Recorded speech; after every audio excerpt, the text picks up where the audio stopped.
Good morning, ladies and gentlemen. We're going to start in about 2 or 3 minutes, so please grab a seat and silence your cell phones, please. Too loud? Oh.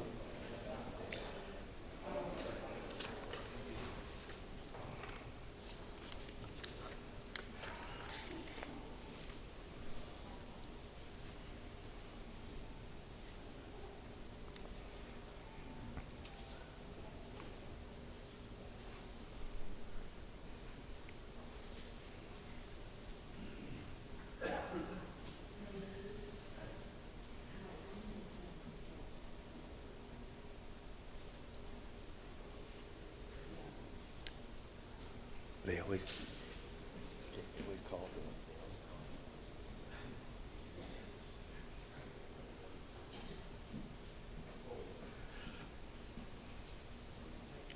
You'll need to get in the green room.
Good morning, everyone. Thank you for coming to this forum. Will everyone please silence your cell phone? We're also videoing this, and we don't want to have your phone going off in the middle of a candidate's answer. If you do not know how to silence your cell phone, please get with me, and I'll show you how I do it.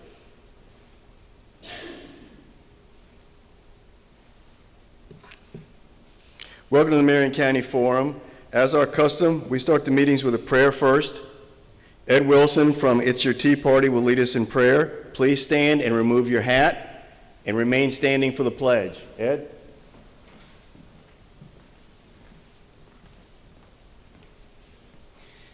Thank you all very much for being here. Let's pray. Almighty, holy, wonderful Father God, the Creator, we come to you now in the mighty name of Jesus to ask that you please cause a great revival across this land. We ask that you please show yourself strong to the victims of hatred and their families. We pray that families not be broken, but stay strong and loving, bringing up their children, loving you and your ways. Please end abortion. Bless the Human Life Protection Amendment and all the good people working so hard on this great undertaking. We pray for safety in our schools, in our churches, and throughout our community and our country. Please bless all your churches. Make them of one heart and one mind, true to you and your word, and cause them to prosper and grow. We pray your blessings upon our law enforcement officers, our military and their families. We pray that you, Lord, would be welcomed in our schools, in our media, in our government, in our courtrooms, and in all areas of our society. Please bless our leaders who love and serve you. Guide them and protect them. Keep them strong. Please remove the evil people from positions of leadership, authority, influence, and power, and replace them with people who love and serve you. Please forgive this nation for turning away from you and becoming so wicked and evil. Please forgive us. Soften our hearts and turn us back to you. Heal this land and bless this nation. Please protect us from all the evil trying to destroy us.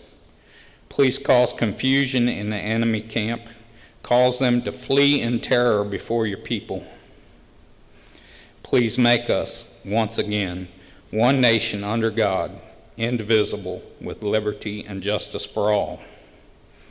We pray that you show yourself strong by putting an end to all the attacks against righteousness, against this country that was founded on biblical principles, against your churches, against the rule of law and law enforcement, against families, against the unborn babies, against truth, and against the rights you give us. Please allow each of us to have a positive impact in our community, our state, and our nation for your glory by helping each of us to show the people around us your love and your kindness. Help us to speak the truth with kindness and compassion and to push back against evil. Fill us with your love, your peace, and your joy. Let your attributes shine through us so that others will want what we have. That is your blessings. Please continue to bless each of us, our families and loved ones, with your protection, your provision, your guidance, your help, your healing, your peace, and your joy. Help us to put you first in all that we do. We know that you are in control, that everything is according to your plan, and that you work all things for the good of your people. We trust you and know that nothing is too hard for you. Lord, we love you and depend on you. And Lord, most of all, your will be done on earth as it is in heaven. Thank you, Lord, for loving us more than we can imagine. Thank you, Lord, for your incredible gift of salvation through the life, death, and resurrection of your only Son, Jesus Christ, our Lord and Savior. It's in the most precious, holy, and mighty name of Jesus that we pray. Thank you, Lord. Amen. Please remain standing and salute the flag on my right.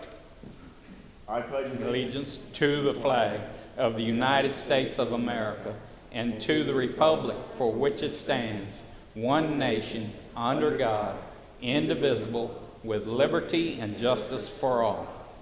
Thank you all very much. Please be seated.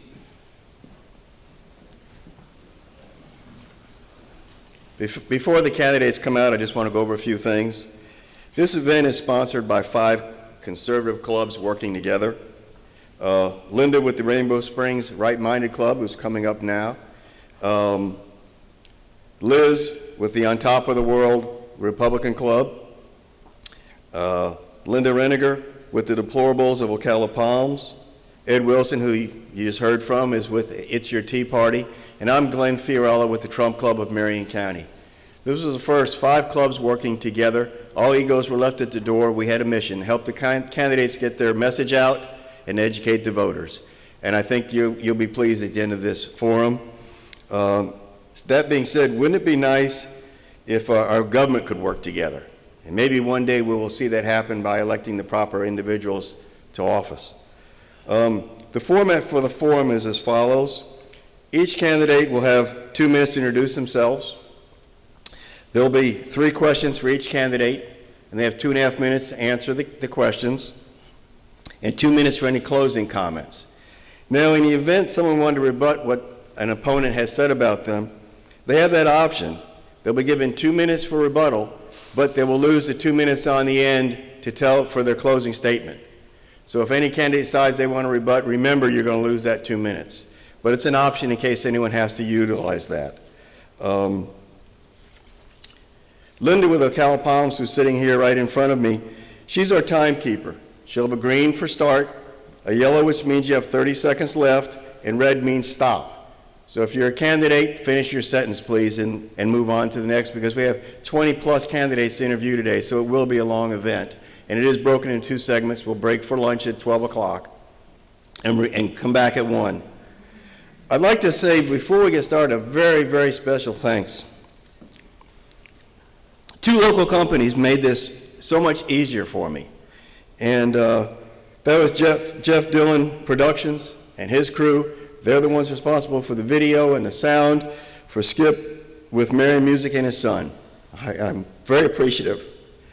They worked like you would never believe, and I'm part of the private sector to make this happen. So keep them in mind. We do have some great companies here in local Marion County, Ocala, Florida. With that being said, we're ready to start. Ed, if you can send out the candidates for the property appraiser's office. Ed, you can sit one side, one in the other. Are you in alphabetical order? Okay.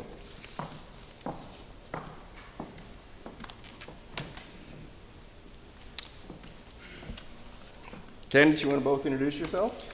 Okay. My name is Jimmy Cowan. I'm a candidate for Marion County Property Appraiser. Nick? Good morning. My name is Nick Nikkinen, candidate for property appraiser as well. You can both take 2 minutes now to introduce yourself. Tell us something about yourselves. Am I going first? Yes, sir, please. Okay. First of all, again, I'm Jimmy Cowan. I've worked at the Marion County Property Appraiser's office for just over 28 years now. I'm a military brat. I'm a son of a 30-year Marine. When my dad retired, we moved here in 1986 from Parris Island, South Carolina to here.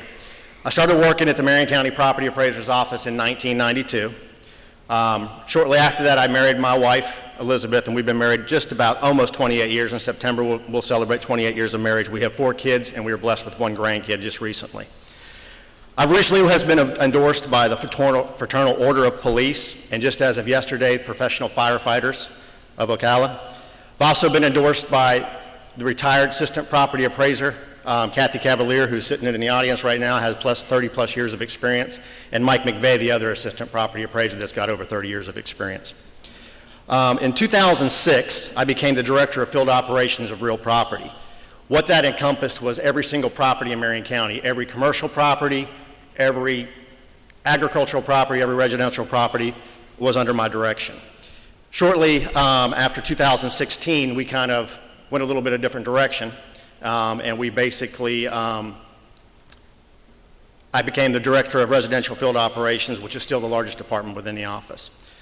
For many years, I've worked on tax roll compliance with the office to get it approved through the Department of Revenue.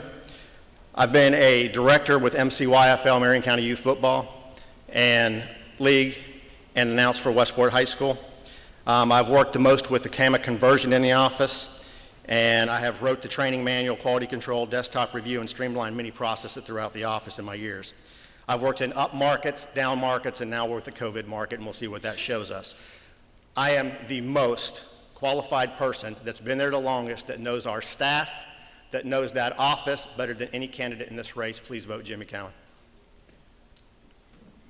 Nick, 2 minutes to introduce yourself, please. Thank you, Glenn. Good morning, and thank you to Glenn Fiorello and the 5 Republican clubs for putting this on. My name is Neil Nikkinen, but ever since kindergarten, most people couldn't pronounce Nikkinen, so they all just call me Nick. So now I go by Nick Nikkinen. I've been blessed with a career calling to be your next property appraiser. I've worked as a real estate appraiser for the last 35 years, and I'm currently serving you, the Marion County resident, as assistant property appraiser, performing many of the functions of the elected official already. The Office of Property Appraiser is a constitutional office built on public trust. I am the only state certified appraiser in the race, and am uniquely and expertly qualified to perform the job and fully prepared to run the office efficiently and effectively from day one. I have served in senior level management positions in appraisers' offices for a quarter century. I have led teams of people to appraise hundreds of thousands of properties, develop standard operating procedures, determine appropriate staffing levels, craft fiscally responsible budgets while constantly working to improve processes and identify best practices. This is not an office that establishes policy, but rather a technical one that establishes values on over 290,000 real and personal property parcels worth over $31.5 billion. The office also administers a myriad of complex property tax laws that change annually and processes nearly 100,000 homestead exemptions, as well as other exemptions including blind, widowers, disability, and veterans. In fact, nearly 40% of Marion County is actually exempt from taxation. With a staff of 48 and a budget of $4.5 million, you can see that running this office is no small task. I'm not a politician, but a professional appraiser, manager, and I appreciate you to pick Nick for property appraiser. Thank you. Jim, I'm going to start with Nick, first question, then I'll rotate. The second question will go to Jimmy, and the third back to Nick. Nick, why are you running for this seat? Thank you, Glenn. I'm running for property appraiser because this is the culmination of a 35-year career for me. I've been doing this a long time, serving in senior management positions, as I mentioned in my opening statement, for 25 years. I was hired in 1995 in Hernando County as the Director of Commercial Properties and GIS Mapping, and have been in director level and senior level positions ever since then. This is a career calling for me. I have been doing this for a long time. I feel that if you examine each of the candidates' qualifications closely, I believe you'll see that I am the most qualified, even though we all say that. If you do a comparison one-on-one, I believe you'll find that I am the most qualified, most experienced. I'm the only candidate to be a state certified appraiser. I'm the only candidate to have been certified by the 5th Judicial Circuit Court as an expert in evaluation. I'm the only candidate to have testified before the legislature on valuation issues involving this office. This is the culmination of a 35-year career. I've been assistant here in Marion County for the last few years, and this is my calling to be your next property appraiser. Thank you. Thank you. Jimmy, you need the question repeated? Please. Why are you running for this seat? Okay, this has been my career. Unlike my opponent's worked for 4 other offices. I've worked for Marion County, the taxpayers here, you, the property owners, the property appraiser's office for 28 years. I have not jumped from ship to ship, from one property appraiser to another. I have the cleanest work record in this race. Basically, I have been begged by the majority of the people in our office to run. So I'm not only running for myself, but I'm running for the protection of the people in my office. They've been very loyal to Billy Smith.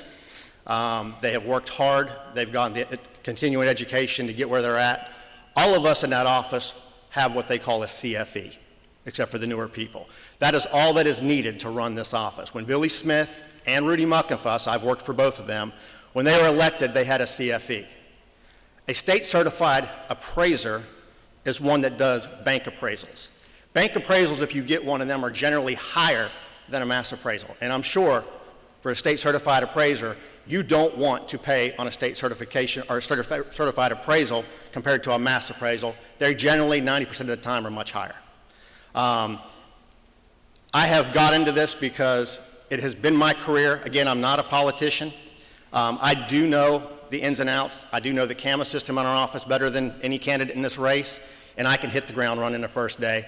You will hear a bunch of different stuff, 30 years of financial experience from Mr. Moore. You'll hear all kinds of different stuff, but I promise you, I am the most qualified candidate in this race. Thank you. And a moment for rebuttal. You're going to lose your 2 minutes for closing. Entire 2 minutes? You get 2 minutes to rebut. You lose the entire 2 minutes. Okay. It's up to you. Very good. We'll hold off. Thank you. Jimmy, what do you want to accomplish if elected? Well, I've been part of this system since Mr. Muckenfuss was there and now Billy, so I've been part of the developing system as technology's changed and stuff has gone through the office. A lot of times people would like to tell us that we need to get this or we need to get that, but that has to be budgeted and it has to be in the budget before you can get it. I would like to move along with technology as it comes, but I don't want to jump into something that's not been proven yet if it's some kind of technology. I definitely would like to expand with several more employees in the office. We do need more. When I took over as the real estate director of the field department, we had 75 employees. We're now down to 48. We do need some more people. But Billy has built a very good office. Basically, he's had an open door policy. Out of any candidate in this race, I guarantee you I've helped more taxpayers in Marion County than any other one of these on the mass appraisal standpoint, and I am your most qualified appraiser. Nick, do you need me to repeat the question? I believe it was, what would you like to accomplish? Yes, sir. Terrific. I would like to accomplish several things. Several are internal processes that probably aren't going to be very exciting to most people. Several are external that may be a little bit more exciting. One of the first things that we need to do upon taking office is develop a succession plan for the office. We have had 10% of our office staff have already retired. About 10% more are fixing to retire in the next year or two. And we have a great deal of institutional knowledge that is leaving the office. So we need to provide a succession plan as well as an onboarding plan for these new staff members that are going to be coming on board in replacing some of those positions. We also need to develop some new standard operating procedures. When I was hired as assistant property appraiser 4 years ago, that was one of the tasks that Billy assigned me with immediately, was to develop standard operating procedures for the commercial valuation department, and I've undertaken that. We also need to do more regular sales inspections. Right now we're using digital photography to comply with state statutes. We need to be on the ground and looking at a bit more of these sales than through photography. But speaking of photography, that is some of the external things that I'd like to see changed. We do need annual aerial photography flown for the office. You may notice that if you use our website, you'll see that the aerial photography that is on there now is from 2015. It's basically meaningless for purposes of analysis. So we need to update that. We need to update the GIS mapping system on our website and the website in general to make that more user-friendly. I'd also like to see some more public engagement. Venues such as this, venues such as I developed a plan in realtors, organizations to do some orientation training. I'd like to see that. I've broached that with some of the realtors here locally. They seem quite enthusiastic about that. So public engagement and explain to the public what it is that this office does, I think, is extremely important. And those are some of the things I'd like to see done in the office. Thank you, sir. You're very welcome. Nick, this is our last question. We'll start with you. How will Marion County residents benefit from you being our property appraiser? Great question. Thank you. I believe that I can benefit the property owners of Marion County by being as much as my opponents say that it's not important to be a state certified appraiser, I believe that it is. We'll soon be sending out the proposed tax notices that establishes the value effective January 1st, 2020. We're going to probably get many appeals on those properties, and many will go to the Value Adjustment Board, and those will be on very complex commercial properties, more than likely. Usually when we encounter appeals on residential properties, they're fairly simplistic and we can resolve those. But there's a financial incentive for these tax representatives to go forward and appeal their commercial properties. When I go before the Value Adjustment Board and appeal and to defend these assessments, I am defending this to a state certified MAI appraiser. He recognizes the value in having that certification and gives weight to those credentials when I come before him and present these packages. That is a testimony to the effectiveness of the process and a way in which I can ensure the property owners of Marion County that all the assessments will be properly prepared and fair and equitable. Thank you. Thank you. Jimmy, do you need the question repeated? Please, sir. How will Marion County residents benefit from you being our property appraiser? Okay, a lot of people don't really realize what the property appraiser does, and you're going to hear qualifications, and what a lot of you are hearing is blah, blah, blah. I mean, you really don't know what we do. The VAB that he just spoke about, I have been at the VAB and done more cases than any candidate in this race of all property types. Yes, there is a fee appraiser that hears it, but he goes by mass appraisal standards. Mass appraisal, just so you know, is defined as a systematic appraisal of groups of properties as a given date using standardized procedures and statistical testing. It involves analyzing data collected in mass quantities, developing statistics from data, and applying the results to a large number of properties. Groups of cells used to provide the value indications for these large population of properties. Mass appraisal techniques are used for tax assessment purposes and are necessary to accomplish the mass valuation of those thousands of parcels in a locality. When a fee appraiser values a property for financing or other purposes, you typically receive a single property appraisal consisting of 3 or more cells that estimate the value. The cells are selected generally in similar and should be within a reasonable distance to the subject property. In addition, the cells generally should have all occurred within the time frame of 3 to 6 months. Adjustments are made to the sales based on the differences in the properties of the indicated market on the date given. A single property appraiser are not financially or logistically feasible for tax assessment purposes. So when we go to value adjustment boards, we still have to stay within the mass appraisal standards because they are looking at our values and the way we came across them, and they make sure we did them by law. We go through the first to eighth criteria that tells us basically that we've done it by law. So as your next property appraiser, we've always had an open door policy. I want to keep that. I don't want you to call our office, and I don't want you to get somebody a robocall or anything of that nature. I want you to be able to speak to me or one of my staff if I'm elected anytime you come into that office. Thank you. We'll start with Nick for closing comments, please. Nick, you have 2 minutes. Thank you, Glenn.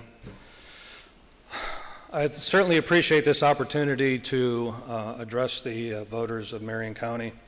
This is an important position, quite often overlooked, because Mr. Smith, my boss, has done such an excellent job over the last 24 years at administering the tax roll. But this is his retirement, and it is a time that you need to choose the next property appraiser in Marion County, which hasn't turned over in almost a quarter century.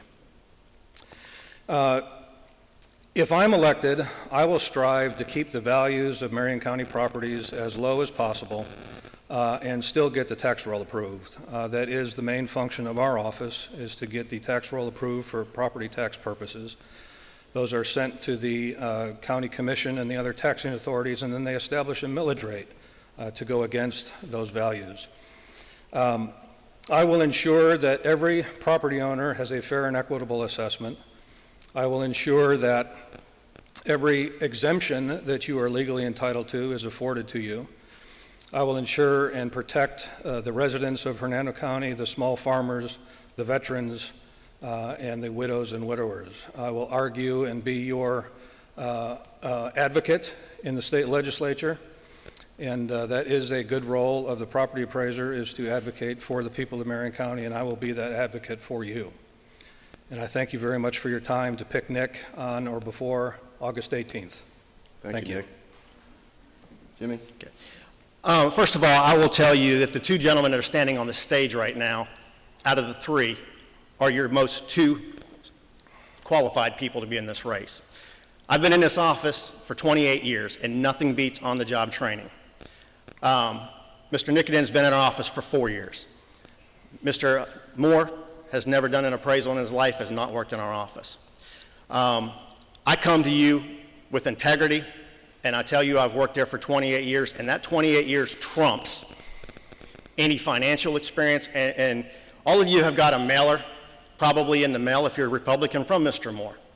And that mailer says he outweighs, his experience outweighs all of us. Well, he says he's got 30 years real estate experience. He said he's got 30 years financial experience. Every one of us, every candidate that's in that room back there, every candidate that's on this stage right here had to fill out a financial. Mr. Moore right now is $441,748 in the negative net worth.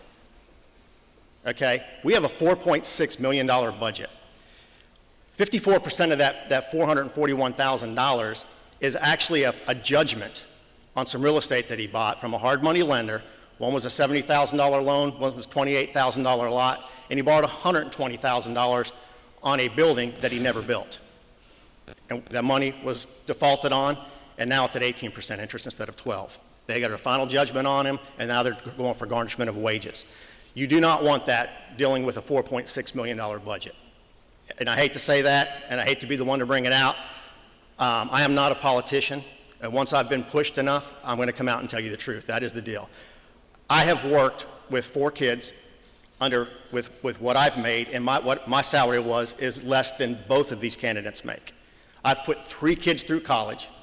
I've paid for their insurance, their cars, and helped with their apartments and everything else at college. At University of Florida, 2 of them were roommates. And I have lived within my means, and I have paid my bills. And as your next property appraiser, I will watch the money and the budgeting. There's all kinds of stuff you can be told, but the budgeting needs to stay down, in this, especially with COVID at this point. Thank you, gentlemen. Thank you, and good luck. Thank you, Glenn. Thank you, Glenn. Thank you. Ed, can you get candidates for School Board District 1, please? I got county commission. You want county? Then we'll go to the county commission. Which district? District 1? Yes. Thank you. The next candidates are for County Commissioner District 1. Marion County has 5 districts, and you have to live in your district, but everybody in Marion County can vote for you. So just because it says District 1, and you might not live there, you still have the opportunity to vote for these individuals.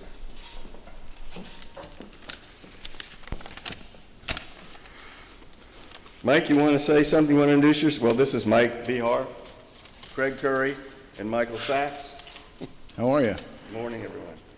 Mike, you want to start off and tell us something about yourself? You've got 2 minutes to introduce yourself. Okay. Good morning, everybody. It's good to be with you all today. My name is Mike Bihar, and I'm your candidate for Marion County Commission District 1. I'm a native Floridian, and I have lived in Marion County for the last 36 years. I've been married to my lovely wife, Wendy, for 35 years, and together we have raised 8 children ranging in age from 15 to 44. We have 9 grandchildren, and as of July 21st, we have our first great-grandson. I'm an ordained minister and a licensed chaplain to the International Fellowship of Chaplains. For the last 16 plus years, my wife Wendy and I have led a marriage and family ministry called Unlimited Discipleship Ministries. My passion is for the family. And for years, I have worked for and prayed for families to be healed and strengthened. Prior to that, we owned and operated a business in Marion County and across the state for 18 years. We have actively been involved and supported different events in the city and county. I have worked for and been in management for a Fortune 500 company. I've served on the board of directors for the Women's Pregnancy Center. I am a strong supporter of the sanctity of life from conception to natural death. I have recently been endorsed by the National Pro-Life Political Action Committee. During the Vietnam War, I proudly served in the United States Air Force. I support our Second Amendment rights, and I'm a member of the NRA. I didn't know if you held that up or not, I'm sorry. For the last year, I have served on the Marion County Planning and Zoning Board. This is a volunteer, non-paid position, each one appointed by the County Commission. Thank you, Mike. Mr. Curry, 2 minutes to introduce yourself, please. Sure. Good morning, everybody. Appreciate what you've done putting this forum together, the 5 Republican clubs, and the effort you put into it, Glenn. I'm Craig Curry. I'm running for County Commission District 1. It's a privilege to be before you today. I'm homegrown, born and raised in Ocala, attended local schools, Ocala High School, and went to University of Florida and got a degree in business. Took a year out during the Vietnam War. I was not in the war, but during that time, went off to the military, went to Officers Candidate School in the United States Army. Back to Ocala to raise my 3 daughters. I've got Carolyn, which is a lawyer in Jackson, Mississippi, Christine, which is a speech pathologist down in the Brandon area, and the middle one actually is Devin, and she lives here in Ocala. I made my living here, 36 years owning my own business, making my payrolls, going through 5 recessions, managing 36 employees. Not an easy task, but all the money I've made has been out of the private sector. I believe that if you're going to make your living in a community, that you need to give back to that community. I've been elected as the mayor of Ocala, also elected as the city council president, Chamber of Commerce president, and Economic Development Council president. Currently, I'm president of the Fort King Heritage Association, which we are rebuilding Fort King as it stood in 1837, and that is actually the birthplace of Marion County. I'm on the board of directors of the Vets Helping Vets, and I'm endorsed by the FOP, Sheriff FOP District 7, and I see my time is up, so thank you. Thank you, Mr. Curry. Mr. Sachs, 2 minutes to tell us something about yourself. Good morning, and thank you very much for everything you've put on today. I know it's a lot of work. For 32 years, everything that I've done has served as a stepping stone to get me to this point, to be your candidate for County Commission in District 1.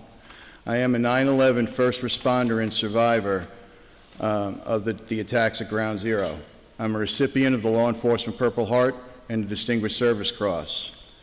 I've represented well over 20,000 men and women during the 9/11 crisis in a position with the Fraternal Order of Police on the State Board in New York. I serve as a legislative committee member for the Florida State Fraternal Order of Police, and in this position, I've assisted with legislation up in Tallahassee fighting for the rights of the first responders in this state. I've assisted firefighters in the legislative halls as they've asked for help with the cancer bill. I've helped first responders with their PTSD bill, testifying about my own experiences and pain to help benefit all citizens in Florida. Many years of my current relevant community service have prepared me for this position, and these include the Marion County Veterans Council. I'm Vice Chairman of the Homeless Council. For 8 years, I served as Chairman of the County Board of Adjustments, where I fought for property rights. I'm an ordained local law enforcement chaplain, which also requires a full background check, which many of your current candidates don't ever have to go through. I'm president of the Marion County Critical Incident Stress Management Teams. I personally stood with Horse Farms Forever and have asked for more teeth in the farmland preservation area at meetings when no other candidates stood up at those meetings in front of County Commission. I spoke out at meetings against the availability fees when the community asked for representatives to do so. I fought for proper growth and development in our community. I am your voice in Marion County. I vow to protect the interests of the citizens of this county, the horse capital of the world. 4 generations of my family have lived here. I raised my son here. I look for your vote on August 18th. Thank you. Thank you, gentlemen. I'll start off in a rotating basis, being we started with you, Mike. All right. First question I'll ask you, Mr. Curry. Mr. Curry, give an example of your stand on personal property rights. Well, I mean, that's the basis of our country, really. You pay taxes on a property. You own that property. As long as it doesn't interfere with your neighbor significantly, then you should have a right to the full enjoyment of that property. That's what happens when people come before the County Commission and the Board of Adjustment and the Planning and Zoning to get alternate zoning for their property. And that's where the issues start flying in your face a little bit. That's where you have to have a good business background, a good judgment, a sense of fairness, because you are a judge, in effect. That's a quasi-judicial body, the Commission, to make these decisions. So I stand foursquare behind individual property rights. Thank you, Mr. Curry. Mr. Sachs, same question. Do you need it repeated? You can repeat it, please. Please give an example of your stand on personal property rights. I am very much behind personal property rights, and for 8 years, I chaired the Board of Adjustments in Marion County. Marion County, it's a quasi-judicial board in the Board of Adjustments where people would come before the board and ask for variances if they had a problem, or they wanted to put a shed up, or they wanted to put something on their property and request for any kind of a variance where they needed to go closer to their property lines. They would need some kind of an issue, and they would need to go against what was in the Land Development Code, and they would come before us, just regular citizens. Now, the difference on our board is it would not get appealed to the County Commission if they didn't agree with our decision. It would go before an actual court. Well, in 8 years, nobody ever went to the court to ask for an appeal of our decision, to my knowledge. It's never happened. So I fought for the property rights as chairman, and nobody ever went against it. And those included things like special use permits that Sam Martoff, the director of growth management, would actually give out. So I fought for property rights in Marion County in that way. In addition, I brought up standing up in front of the County Commission for rights as well. One of these examples would be the availability fees that were requested if you had a water line or a sewage line that would be placed in front of your house and you didn't have a developed property. Well, I was not for that. It was your property.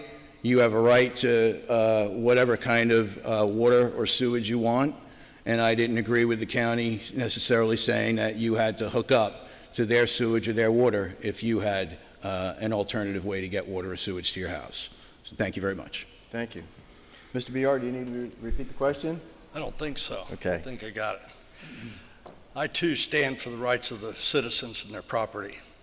As a member of the board of the Planning and Zoning for Marion County, I have stood for property owners when there came requests for variances that would infringe on the rights of certain property owners. As a property owner myself, I don't want to have to be told that because the county decides to put in water and sewage lines that I have to connect to it.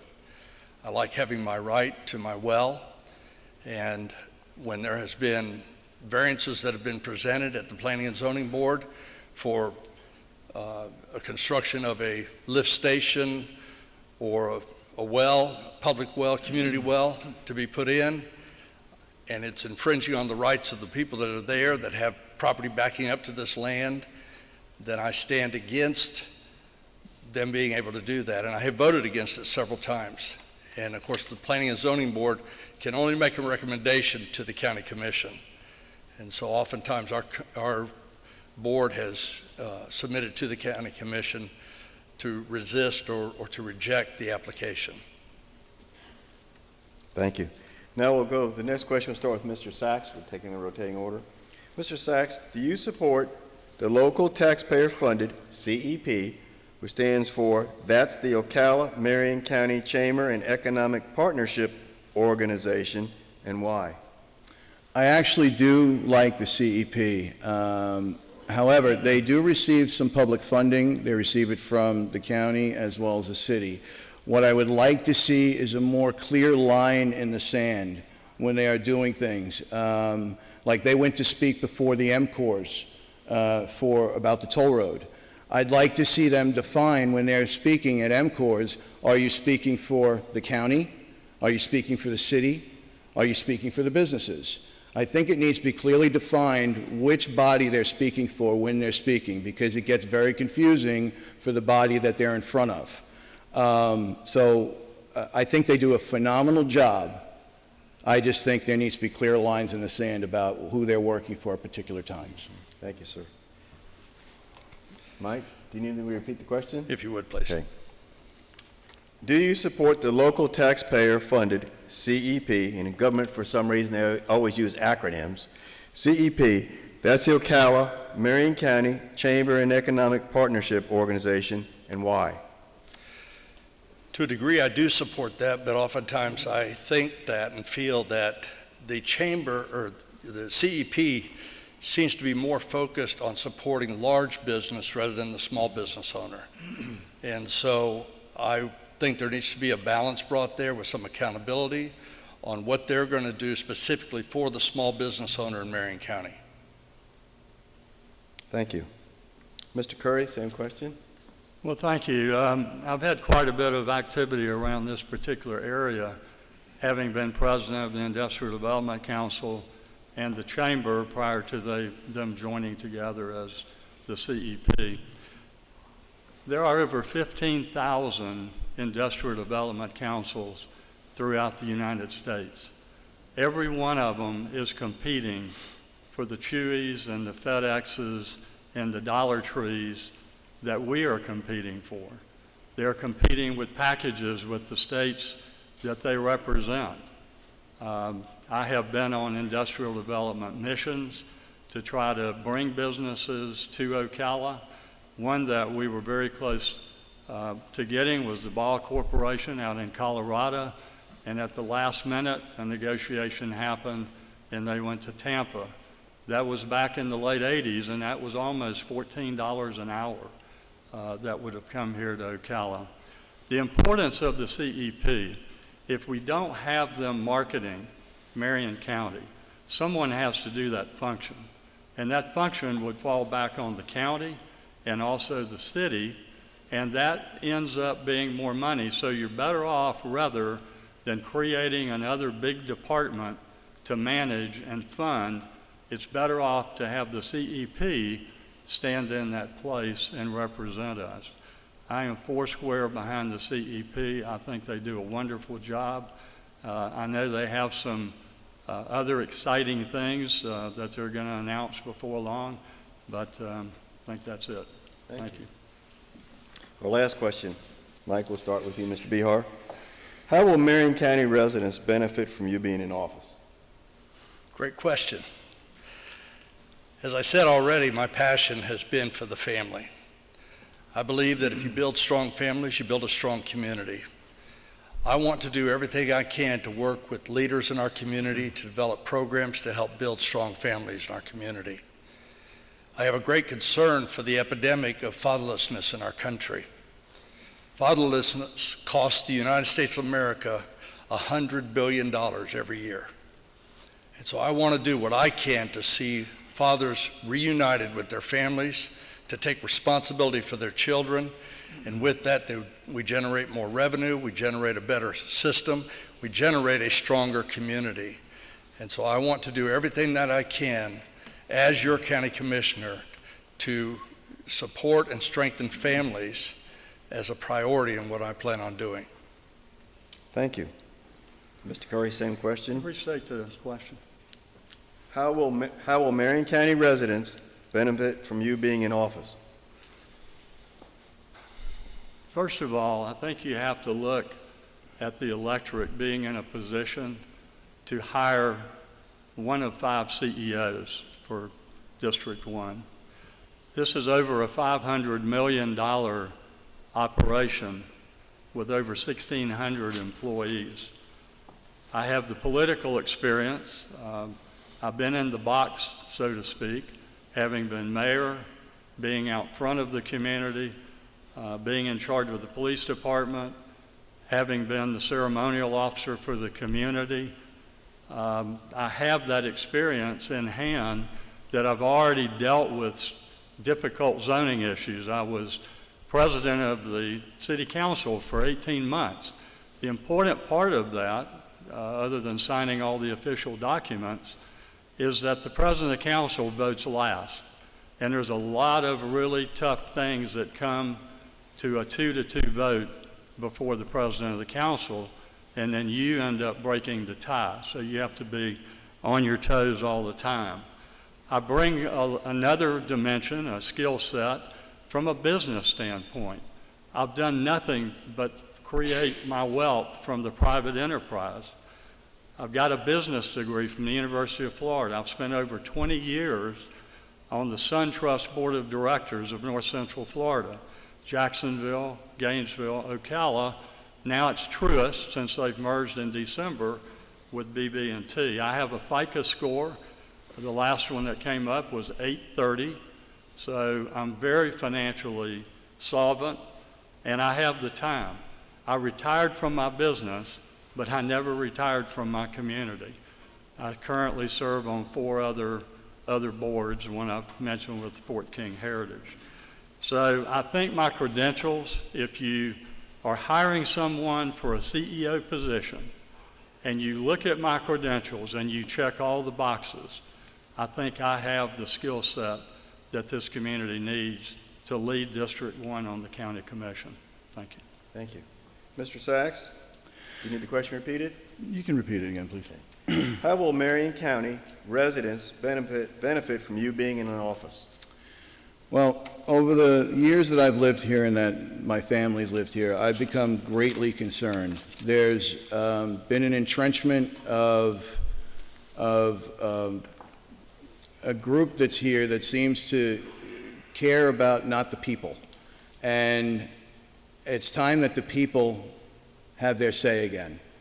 I've grown tired of people looking for a paycheck and looking for a job, and I've grown tired of the people not having their say. We know when a thunderstorm's coming in this county. We know when an Amber Alert's going in this county, yet the people in this county don't know when a planning and zoning meeting's going on. That greatly affects the land in this county.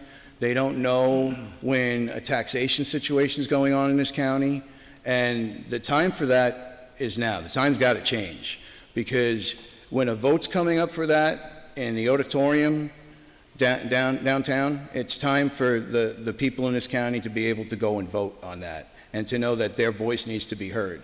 And maybe not just one meeting for it, maybe a group of meetings where their voices can be heard over and over again. My passion lies with returning the power, and if to you, the people. And if you get me into office, well, you have one more very powerful voice, because it's only one of 5. So you get one of 5 voices back to you, the people. And that's what this is about. This is about getting you the power back. Government transparency, communication, responsible growth, retaining our employees, maximizing our use of existing structures, preventing the sprawl that's going on and on. We keep paving over Marion County without using 33,000 acres in our urban growth area that's already approved for growth. Well, we need to start doing things responsibly in this county. We need to start planning our infrastructure again in this county. Protecting our farmland. We have a farmland preservation area that needs teeth in it. Well, the county commission can put teeth in it using our land development code, using the plans that we have right now.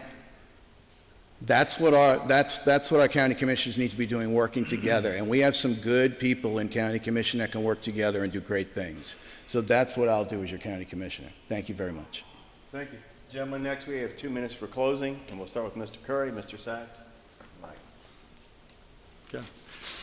Well, listen, it's been a pleasure to spend part of the morning with you today and share some very important ideas. I want to kind of close with some issues that are near and dear to my heart. First are the first responders. We finally, I think, gotten their salaries up, so the revolving door has somewhat stopped. But in talking to a lot of them, we still have a ways to go with equipment. For example, our ambulances, and people want to know why the 1-cent sales tax is so important, that buffers the ad valorem tax significantly. I'm for the 1-cent sales tax, and I'll come back to that maybe in a minute. But we have ambulances that are out there that are on their last leg, and we need to make sure they not only have the salary, but that they have the equipment to deliver the job for us. I too am foursquare behind protecting the horse farm preservation area, and I just put one note up in the air about that and talking to probably a dozen farm owners. That is not a park. This is privately owned land, and we talked about that a minute ago. These people pay taxes on this land. It needs to be protected. The agricultural lands need to be protected, but these people also have rights to their lands that need to be protected. And that's when the quasi-judicial body of the county commission steps in and becomes very important to get someone that has really good judgment on what needs to be changed and what doesn't.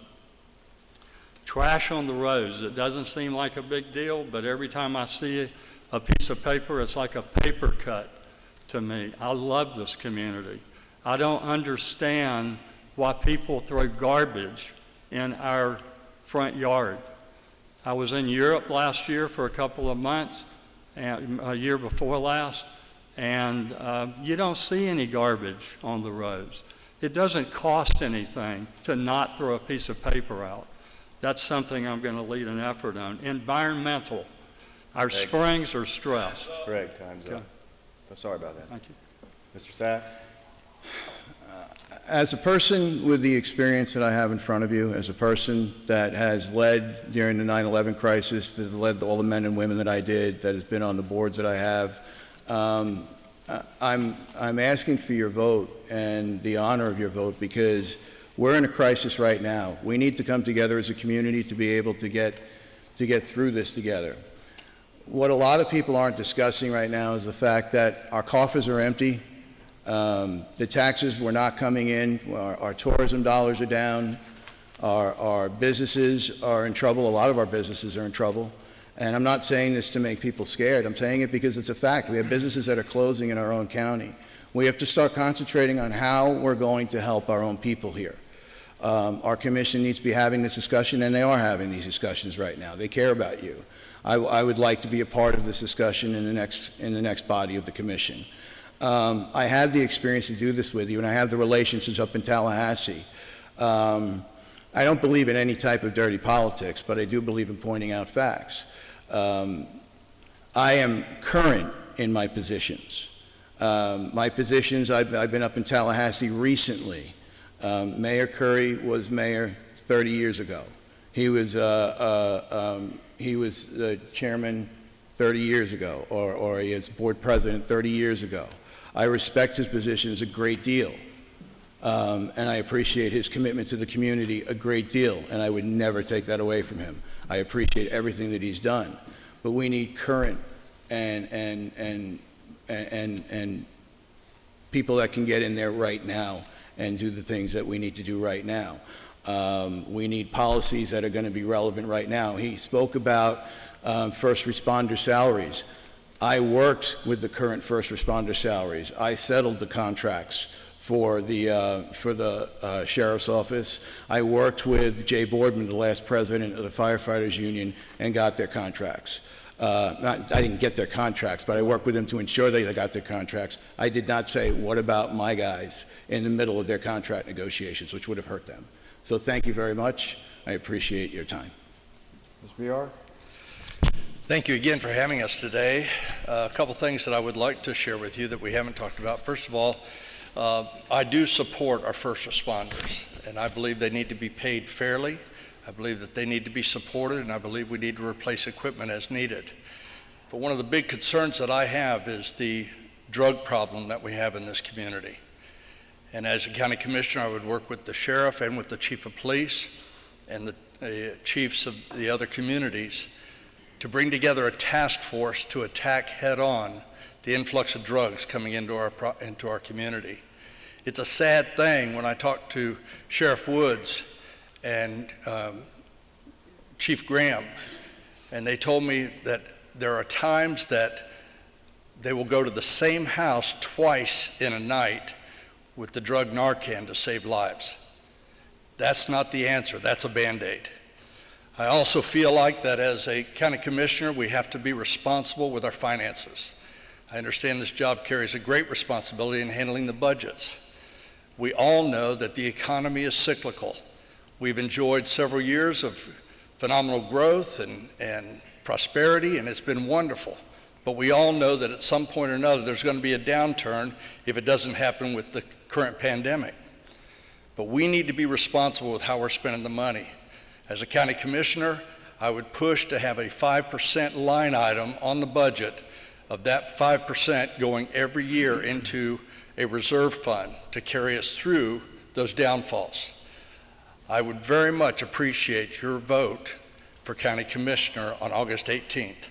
Thank you for the privilege of being here today. Thank you, gentlemen. Thank you very much.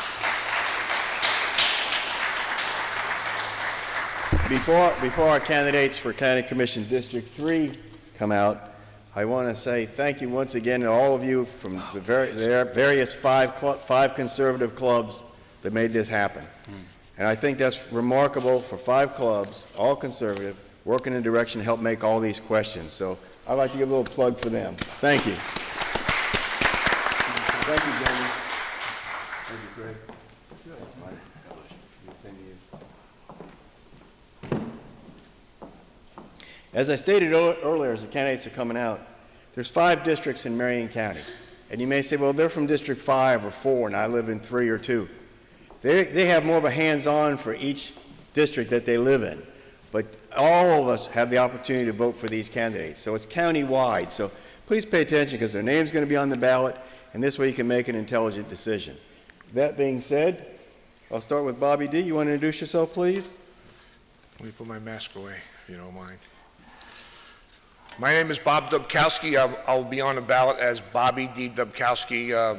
I was in the public sector before. I did a radio talk show for about 15 years in Marion County, and I'm known as Bobby D. So Supervisor Election said that since everybody knows me as Bobby D, and my name's too hard to pronounce, Mr. Fiorello did a good job. They're going to call me Bobby D. Dubkowski.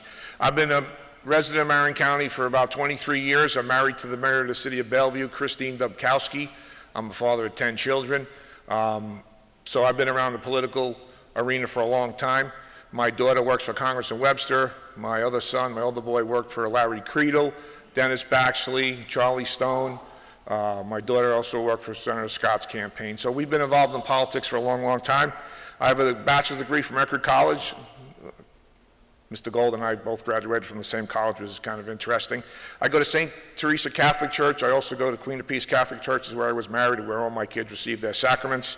I'm on the executive board of Goodwill Industries Suncoast, which is about a $70 to $80 million budget, which gives me the opportunity to work with large budgets with a lot of different types of people. I'm a member of the Sons of the American Legion, Post 284, an active member. I coach the American Legion baseball team. I also coach at Bellevue Little League, and I own of Mr. and Mrs. Blindmaster for 23 years, a window treatments business in Marion County. So I'm in people's homes every day, so I get a good feel of what the people want. I'm a self-employed guy. I'm also been on the Marion County Parks Board for about 4 years or so I've been involved in local government also. So those are kind of some of the things that I've been involved with. I have a good feel of what people want in the community. I sell the blinds, I fix them, I install them, so not only do I do the white collar part, I do the blue collar part, so I understand the pain and the struggles that the average family has. And as a father of 10, I want to keep those taxes down so we can afford to feed my family. So I'm running for county commissioner because I think that we need good, solid, conservative politicians. Thank you, Bobby. Mr. Gold, 2 minutes to introduce yourself, please. All right, thank you. First off, I want to thank y'all for putting this on. This is an excellent job, and I must say that you've done a very good job of exceeding any of the recommendations that are given for safety, because this has been done very well. And I think we're all worried about that now, and looking out, everybody's socially distanced and everything's good. So thank y'all for doing that first. Speaking about public safety, the primary job of a county commissioner is to make sure that the public is safe. I've got 30 years in public safety. I was a firefighter, paramedic, deputy sheriff, all locally here. I'm born and raised here in Ocala, so I know what everything is. We need to make sure that we continue to be safe on this. Our future isn't quite set. We don't know what's going to happen yet. I mean, we all thought this COVID was over with a couple weeks ago, and now it's come back again. And we don't know what it's going to do to the economy. It's a big challenge to us. It's a big challenge to our first responders, to our healthcare industry, and it's still coming out. So I've got the experience in that that's very unique. The other four commissioners, about all of us have a different background, and that's what makes us work together. And working together is very important on a commission. We work a lot. There's a couple meetings a month, and everybody goes, oh, that's a part-time job. You make a lot of money for a part-time job. And for some people, it is a lot of money. For myself, it was actually a bit of a cut because I do other things. So I think that we need to find out that, this is a job that we need to be ready. You need to have experience in the public safety. You need to have the business experience. I've owned my own business. Me and my wife both own businesses for the past decade and a half. We've been very successful with it. And I also do military contracting and travel. Hadn't done too much in the last 4 years, but we still do it. So I'm Jeff Gold. I appreciate your vote, and I'm going to continue to serve you as I've done for the past 30 years. Thank you. Thank you. Jeff, I'll start with you and we'll rotate the questions. Jeff, please give an example of your stand on personal property rights. If you look, actually, we just had something come up on personal property rights Tuesday at the commission meeting, which I had to do online out of safety reasons. But the personal property rights are very important to us. And one of the things that we just had come up with a bit with the building industry, we look back at some of the regulations that we've done, and just to put it bluntly, we were charging permitting fees for a lot of stuff. We know that people right now like to do their own work on their property, and I think that's something we should. You should have a right to do what you want to with your property as long as it's safe. We did just change that ordinance, or change that around now to where that the homeowner can do a lot of things on their own. Our builders can do a lot of things. Our rights, that's one of our God-given rights, is what our property is. God owns the property first. We lease it more or less from them for life, and that's an important thing, but we've got to make sure that we keep those property rights. We go back, we look at things, plus we also come back and make sure that, you know, everything's safe here in Marion County, because we also have a huge horse industry, and it's a multi-billion industry, and we need to protect some of our areas. But just to make sure, you know, it's something that we look at on a constant basis and change it. Thank you, sir. Do you need me to repeat the question?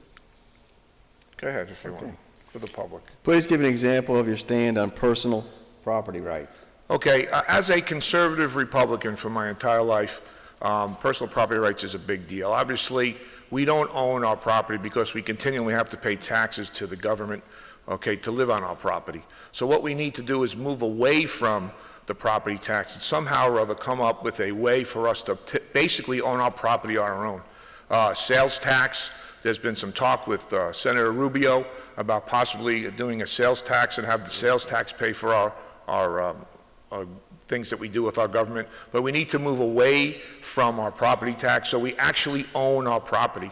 As Commissioner Gold said, we lease our property from the government, so it really isn't our property. Yeah. So we need to own our own property. We need to have that right to say it's our property, not the government's property. So we need to somehow or other come up with a way to be able to generate revenue somehow or other, to have a government, but not have to put the burden always on the property tax. Thank you. I'll start with you on this one, Bobby. Do you support the local taxpayer-funded CEP, that stands for the Ocala Marion County Chamber and Economic Partnership Organization, and why? Okay, as a conservative Republican, I do not believe in no way, shape, or form in government funding Chamber of Commerce's. Okay, by funding the Chamber of Commerce, it makes the Chamber of Commerce an arm of the government, and that is not a conservative Republican principle. This is a Republican primary, and we're supposed to stand up for the Republican principles of less government, less taxes, personal property rights, and family values. A government-funded Chamber of Commerce is not a Republican principle, and I do not support the government-funded Chamber of Commerce at all. Absolutely not. It creates, what do you call it, a monopoly. The government does not support the Bellevue Chamber of Commerce. The government does not support the Denellen Chamber of Commerce. Okay, so 100% I would not be in support of that government-funded Chamber of Commerce. Thank you, sir. Mr. Gold, need me to repeat the question? No, sir. We don't support it. The Marion County government does not fully support the Chamber of Commerce or the CEP. We have a membership to it. We do have one of the highest level memberships to it, but also so many of our businesses do. Cone Distributing, the city of Ocala, we all have a membership into the CEP. So we're not solely funding it. Prior to the CEP, Marion County paid an individual about $50,000 was the salary to do the same job. There wasn't a lot of productivity out of it. There wasn't a lot came out of it. So what we did, or Marion County actually done before me, the CEP came in, we joined as a membership with every other group, and we're members of a lot of groups when you come down to it and start looking at it, because it's a social, you know, it's also a networking job. But when the CEP came in, they were able to bring in so many jobs in so many areas that we weren't able to, because they don't only just have one person. They have multiple people working for them that all have a business background. We got government out of that to the most part. We push government out of it to let them come in. Now, we do fund it. We do fund some projects that come in. But you just look at the difference in the past couple years of what we've got coming into here. You know, the AutoZone, everybody repeats the same ones. The AutoZone, FedEx, Chewy, you know, Amazon's coming, whether you agree with their stances on some things or not. Dollar Tree's coming out to 484. What's most important for our community, these are sustainable jobs, which mean that they survive during any economic downfall, which we may be going into. We're just not sure yet. People go to the Dollar Tree when the business is bad. People start fixing their cars when, you know, business is bad and you're not working, you fix the old car or the old red pickup truck, right, Glenn? So you fix these cars. You have the other type of things that you have to do. You know, you order your food and you order your items online from Amazon or hopefully some other areas, and you buy your beloved pets their food from Chewy. So we don't solely support the CEP. We're a member of the CEP. They work with us. It's a great organization. Please look at it. Please come to our commission meetings and see what we do. You'll get a big education on all of this. Thank you. Last question, we'll start with Jeff on this one. How will Marion County residents benefit from you being in office? Like I said in my opening, my public safety background, nobody has a background, I don't think ever in the history of the commission that's got a vast public safety background like I do. I know Commissioner Fiorello was with Commissioner Green. Don Green was an FHP trooper.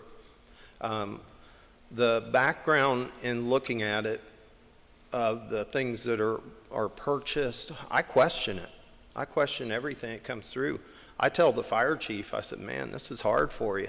I said, you've got somebody that knows fire. I've got a degree in fire science also. I have a degree in criminal justice, master's degree in that. I'm working on a doctorate in healthcare administration.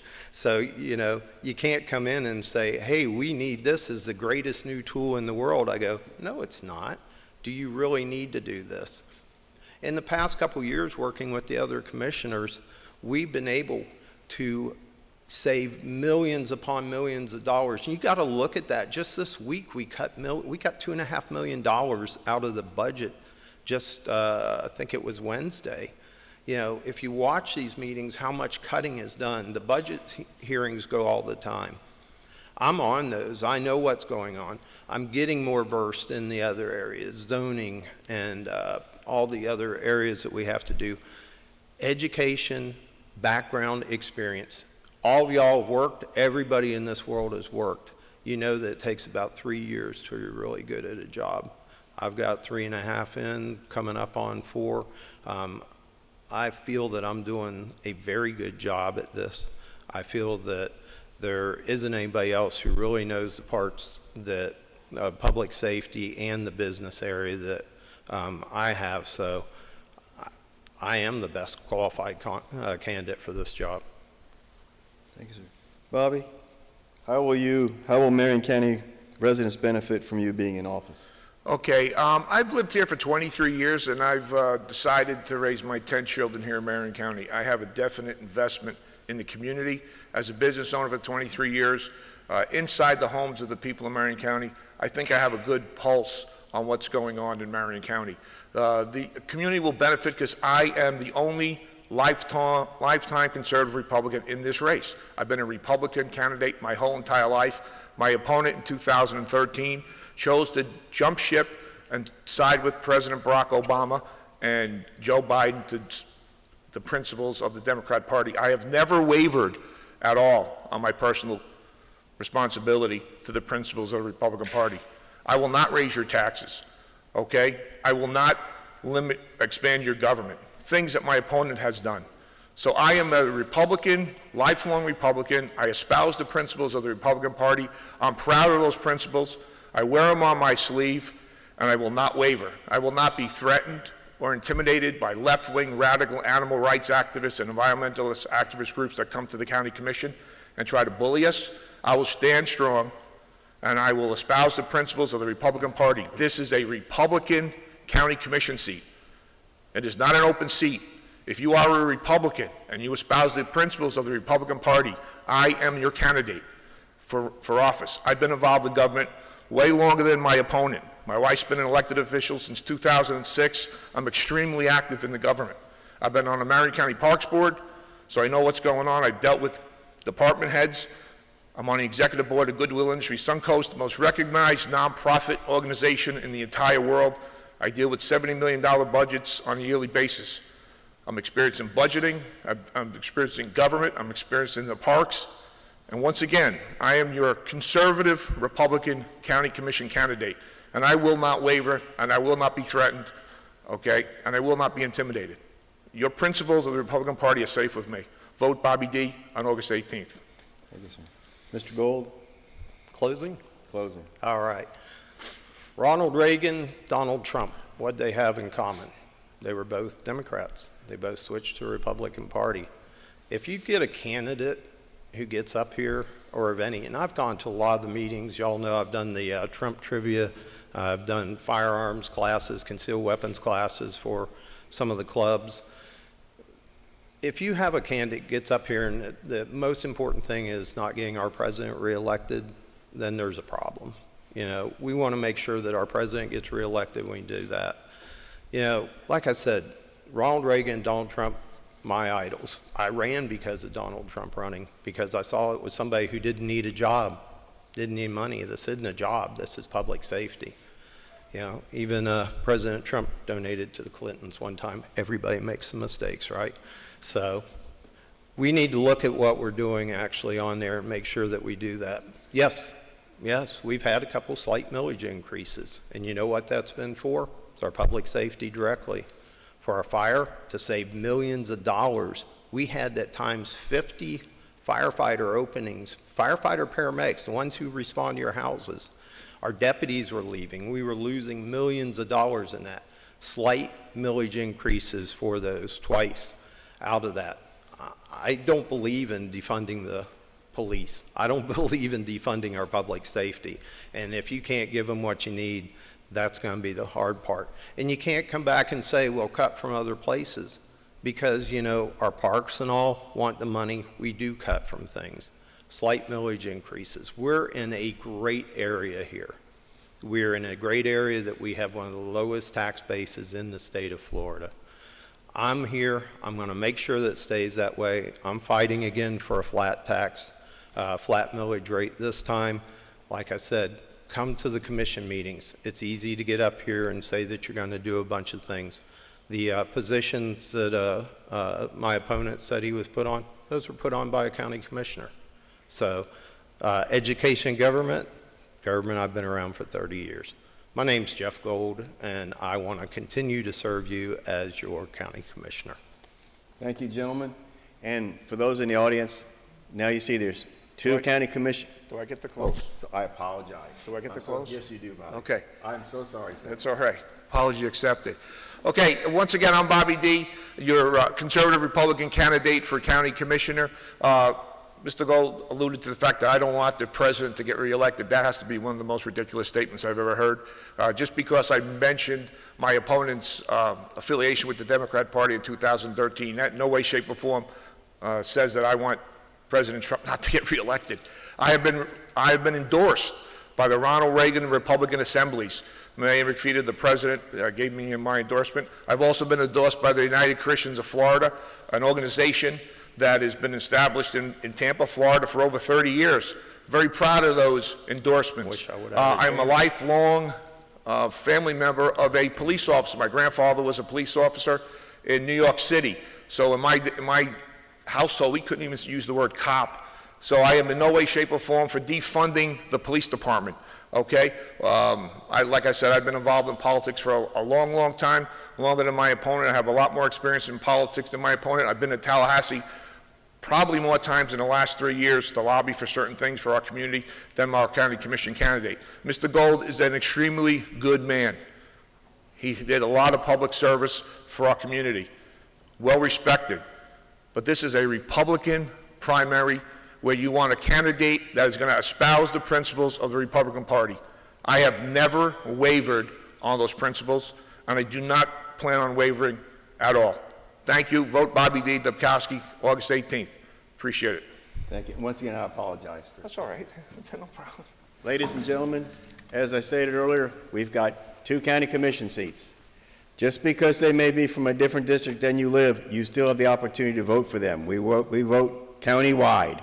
So please remember that when it comes time to vote. Thank you, gentlemen. And I believe next year, school board.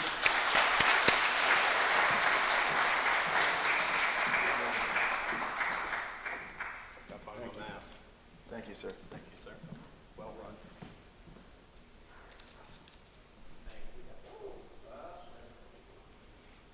Once again, this is for District 1, and there's 5 districts in Marion County. So all of you in this room, if you live in Marion County, City of Ocala, you have the opportunity and the privilege to vote for one of these individuals. Ladies, you want to start, Sheila, introducing yourself? Absolutely. I am Sheila Arnett, and I am running for School Board District 1. Glenn, Ed, Linda, Lynn, and Liz, thank you so very much for hosting this event today. We definitely appreciate it. I moved to Marion County in 1981. When I first moved here, Paddock Mall was brand new, and State Road 200 was a two-lane road. We've definitely seen a lot of changes since then. My husband Earl and I have three children and 4 grandchildren. Our children are 49, 36, 21. The grandkids are 24, 18, 11, and 10. So any age kid you have, we've got at least one of those. I've always been very involved in the community. Currently, I'm on the board of the Marion County Homeless Council, formerly on the board of the Marion County Literacy Council. For many years, I've helped a small nonprofit in the south part of the county that has helped disadvantaged youth. I'm a hospice-specific healthcare recruiter. I've been doing that for 20 years. Clients hire me from all over the country to help them fill key staff positions. I have interviewed thousands of candidates. Clients have hired hundreds of those candidates that I've submitted. Candidates always put their best foot forward on their resume. I've learned to ask the tough questions to get to the heart of the matter. I am not swayed by the misdirection of great communicators, and I will do the same thing on our school board. I will critically look at the budget, look at those things that are handed down to us from Tallahassee. You can follow me on Facebook at Sheila Campbell Arnett. My Facebook campaign page is Sheila Arnett for School Board District 1. And you can also find more information about me at votearnett.com. I am Sheila Arnett, and I ask for your vote on August the 18th. Thank you. Allison, you want to tell us something about yourself? Sure. You have 2 minutes. Thank you. I'm Allison B. Campbell, candidate for Marion County School Board District 1, and you can improve our schools with A, B, C. So I'm a parent, I'm a small business owner, I'm an educator, and I'm a student.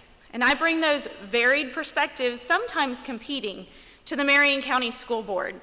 As a parent, my husband Andy and I, of nearly 16 years, we have 3 children, 2 boys that are middle schoolers, actually, and our youngest son is going to be a 4th grader this year. So as a parent, I'm a voice for parents within our school district, and a voice specifically for those early learners that is missing right now from our Marion County School Board. I'm also a small business owner, and I've been a former corporate executive where I've managed multi-million-dollar budgets, which with the school board budget that's about to be rolled out at nearly $650 million, I know how to manage those kinds of budgets, and I definitely have questions and an interest in making sure those dollars are budgeted wisely. As an educator, I've developed curriculum that's been used in Marion County middle schools for the last 7 years. I also am an adjunct college professor, so I have taught some of our dual-enrolled students, our dual-enrolled high school students, as well as first and second year college students. And in those perspectives, I've been able to see some of the best and brightest that Marion County Public Schools is putting out, and I've also seen some students that could have used a little bit of extra support. But those are my personal experiences as an educator. Whenever I started running for school board, I actually wanted to hear from the collective voice within our community. And I actually have visited with every principal at every school. I've spoken with multiple department heads in all levels of the school district, and I wanted to hear that collective wisdom. And through that research, I have developed a new vision for the Marion County School Board. And finally, as a student, I actually am an online learner working on a doctorate in strategic communication, so I know what our students have been going through from an online perspective just now. I'm Allison B. Campbell. You can improve our schools with ABC. Thank you. Lori, 2 minutes, tell us something about yourself, please. Yes, thank you all for having us here in the Reilly Arts Center and the Republican Club. I appreciate the opportunity to get to speak to you. I've been through the Marion County Public Schools. We survived kindergarten through 12th grade. I'm married to my husband, Tom, for almost 30 years next month. Tell him I have to wear a survival badge. We have a small business together. He took it over from his father about 18 years ago. We both went through the Marion County Public Schools also. He went through Vanguard, I went through Forest, so we had quite a rivalry there. I wanted to share with you that you will not find a more honest and supportive representative for our schools. I'm invested in our schools and our community. Both of our families are longtime residents. My dad talks about the time when 441 was a dirt road. He talks about a time when he was down on the square. He went in, parked his motorcycle, and talked to Mr. Gauze about buying an engagement ring for my mom. There was no paperwork, nothing to fill out.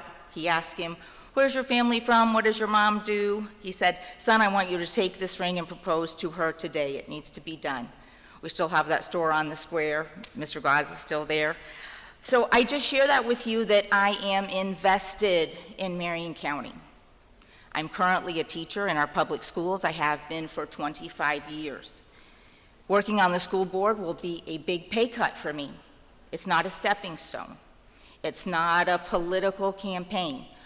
I see every day the needs of our students and our families, and I think there are some simple changes that we can make that will improve our schools and improve the learning gaps that are building and becoming more complicated with COVID.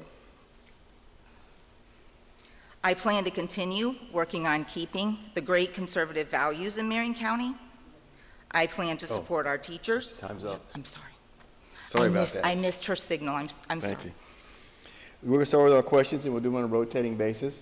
And we'll start with Allison. Allison, how do you support educational freedom? Educational freedom. So educational freedom from the perspective of the teachers and or the perspective of the students. So let me talk first about critical thinking skills that I believe that our students absolutely need to have. Whenever an educator puts out a particular perspective, I have encouraged my own children and my own students to actually look at both sides of any issue that might be put before them. It's very important that our students actually have critical thinking skills. And whenever I was in high school, I had the opportunity that I participated in an event called Summer Honors on a university campus. And a professor there actually gave me the opportunity to argue and debate for abortion, which is a position that I absolutely was against 100% and still am to this day. But because he gave me that opportunity to argue those sides and argue from that perspective, he actually questioned if I had changed my viewpoint. But I did not. Obviously, I'm very strong on the Choose Life side. I even have a Choose Life license plate. But because of being able to see the other issues from the other side, I developed incredible critical thinking skills to be able to see what arguments are out there. Those kind of educational freedoms are what students need to have in every classroom. They need to be able to have the freedom to be able to say, if a teacher asks, how many of you in the room believe in global warming, that a student can actually raise their hand to say that they don't and not be shunned, as my son actually experienced in a classroom not long ago. He was the only one that raised his hand just to have a differing viewpoint, a differing opinion, in all honesty. And so when it comes to educational freedom, we need to make sure that our students have the ability to learn those critical thinking skills. I believe that is incredible freedom. But I also believe that our teachers need to have the freedom to also be able to teach and educate in a safe environment and to be able to feel comfortable where they are, to not live in a spirit of fear, to not have any concerns necessarily about what we're dealing with right now. And I do believe that everything that the school board is putting forth right now, as far as getting back to brick and mortar classrooms, getting back to learning where our students actually can have the excellence in education our teachers are able to provide, I believe that education is a freedom within our country, and it's something that we don't need to take for granted. We need to make sure that our students and teachers are both comfortable with educational freedom. Thank you. Lori, same question. Would you mind repeating Sure. it for me, please? How do you support educational freedom? Okay, that is a complicated question. As far as our students, their educational freedom, Marion County Public Schools are doing a fantastic job of giving our children freedom in how they are learning. There's a big push, there has been a big push for cooperative learning, interactive, active learning, grade level crossing, working with another class. So children in our public schools have great opportunities for freedom of choice in how they learn, how they want to present a project. Do they want to do a PowerPoint? Do they want to do a report? Do they want to do a model? So there's lots of choices that way. COVID is going to make that a challenge. When we go back to school, the cooperative learning piece is going to be difficult to continue. I also want to talk about as far as freedom for school and is choice, and that's our charter schools. And that's a tricky position for me as I look at it from a school board point. Charter schools have a lot of great options. They give parents and students a lot of choices, but they also pull resources from our public school systems. So I just want to share with you that even though I support charter schools, and I know we have a great one coming in Southwest Ocala, there really is a lot of accountability on the board to make sure that our charter schools are meeting the same requirements that our public schools are required to meet. So I encourage you, as Marion County ventures out on adding these new charter schools, to stay on top of the choices that they are making, what these projects are founded on, how they're supported, and the accountability that they have to provide for their students and their families. Thank you. We just need to adjust this down a little bit. Thank you. Good enough? Thank you. Thank you, ma'am. Thank you. Sheila, same question, please. Do you need it repeated? Please. Okay. Sheila, how do you support educational freedom? So educational freedom in Marion County, it used to be that you, by your zip code, you were assigned to a school, and there was no changing that.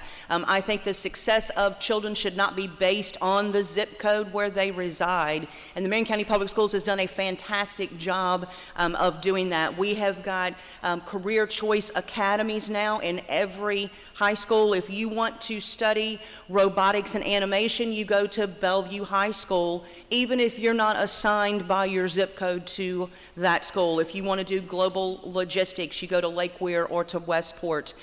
We are looking, we talked about the 3 E's, the enroll, the enlist, the employment. So if you're going to enroll in college, enlist in the armed services, or be employed. The Marion County Public School has done a superb job of going out with a business partner of the CEP, and the CEP has said, okay, Mr. Business Owner, if we had this certification in Marion County Public Schools, could you then employ these students if they received this certification? Could you employ them right out of high school?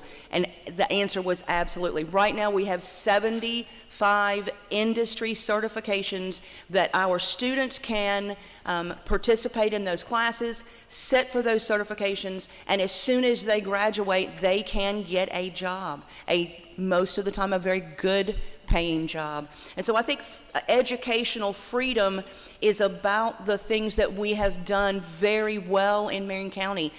We are the envy of the state right now in our programs that we are offering in these career and technical educations. So educational freedom to me is that you can succeed in Marion County Public Schools and have school choice not based on the zip code of where you reside.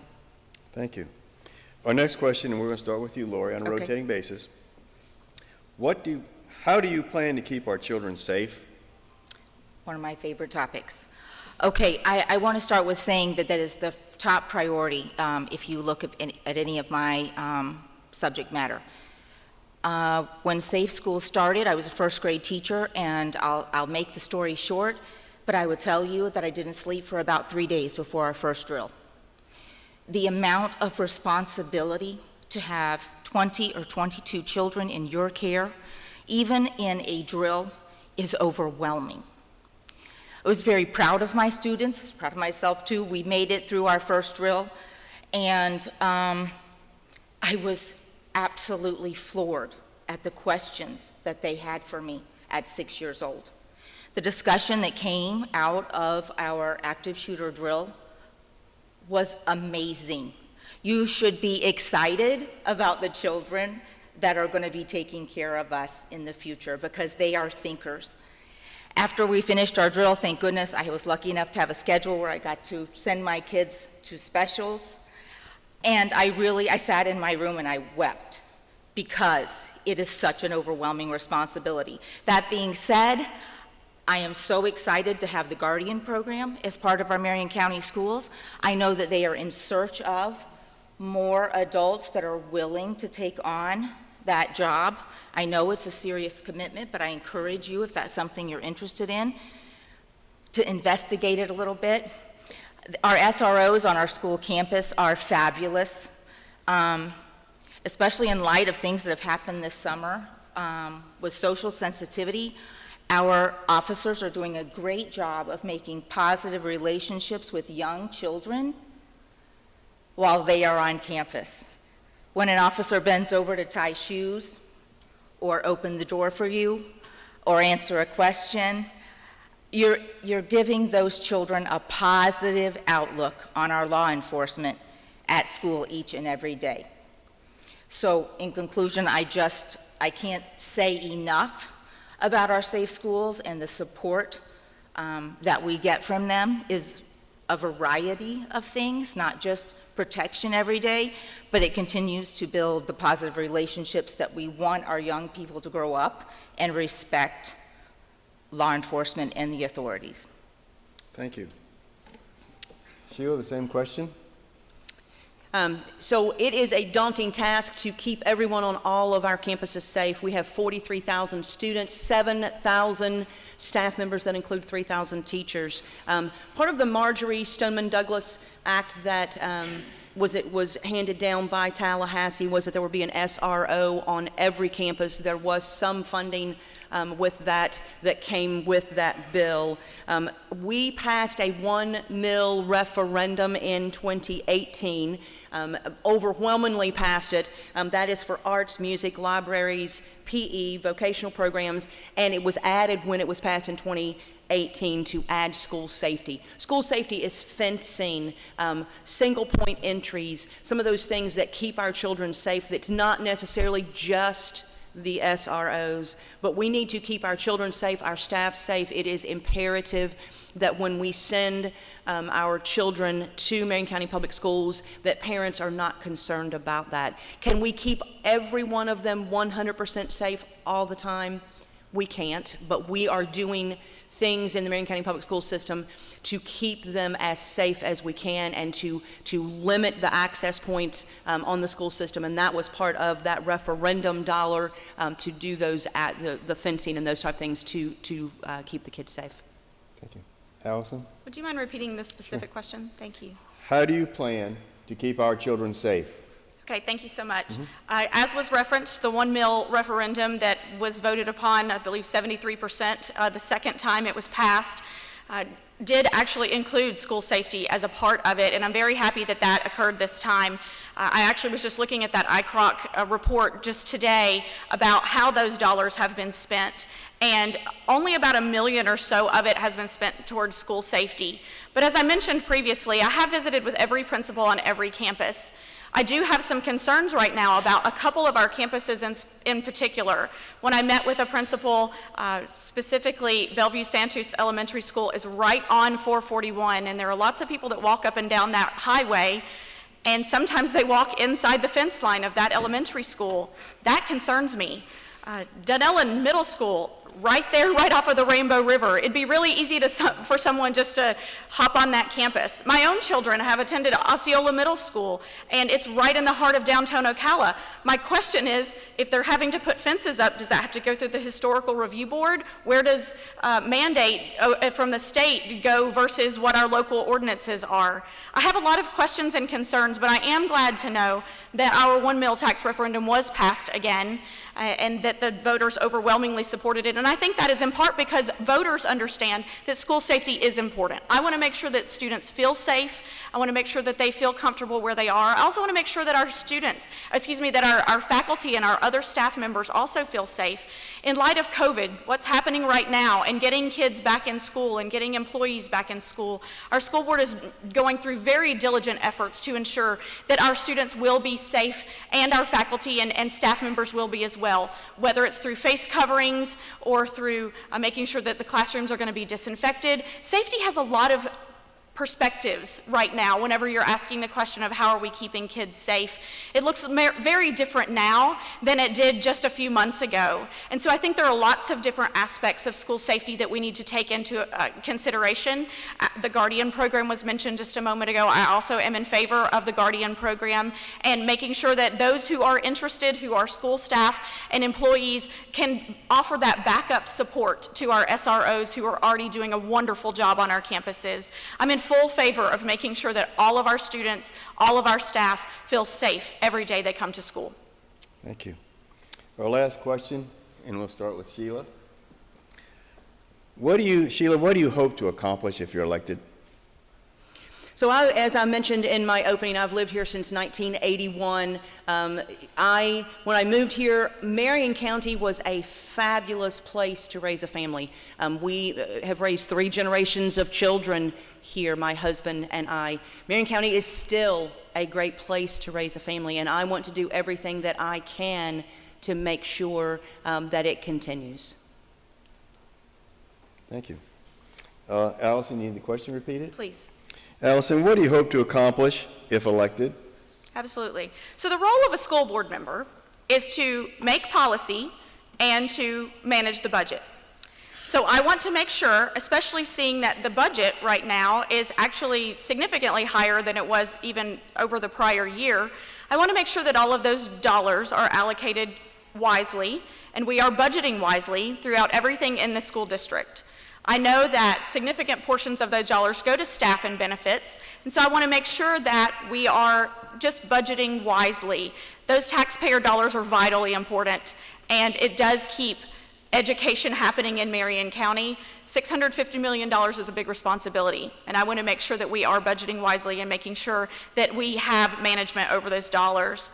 Additionally, I am running on a platform specifically for attendance, budgeting wisely, and communication skills. I want to make sure that our students understand the value of education and actually being present.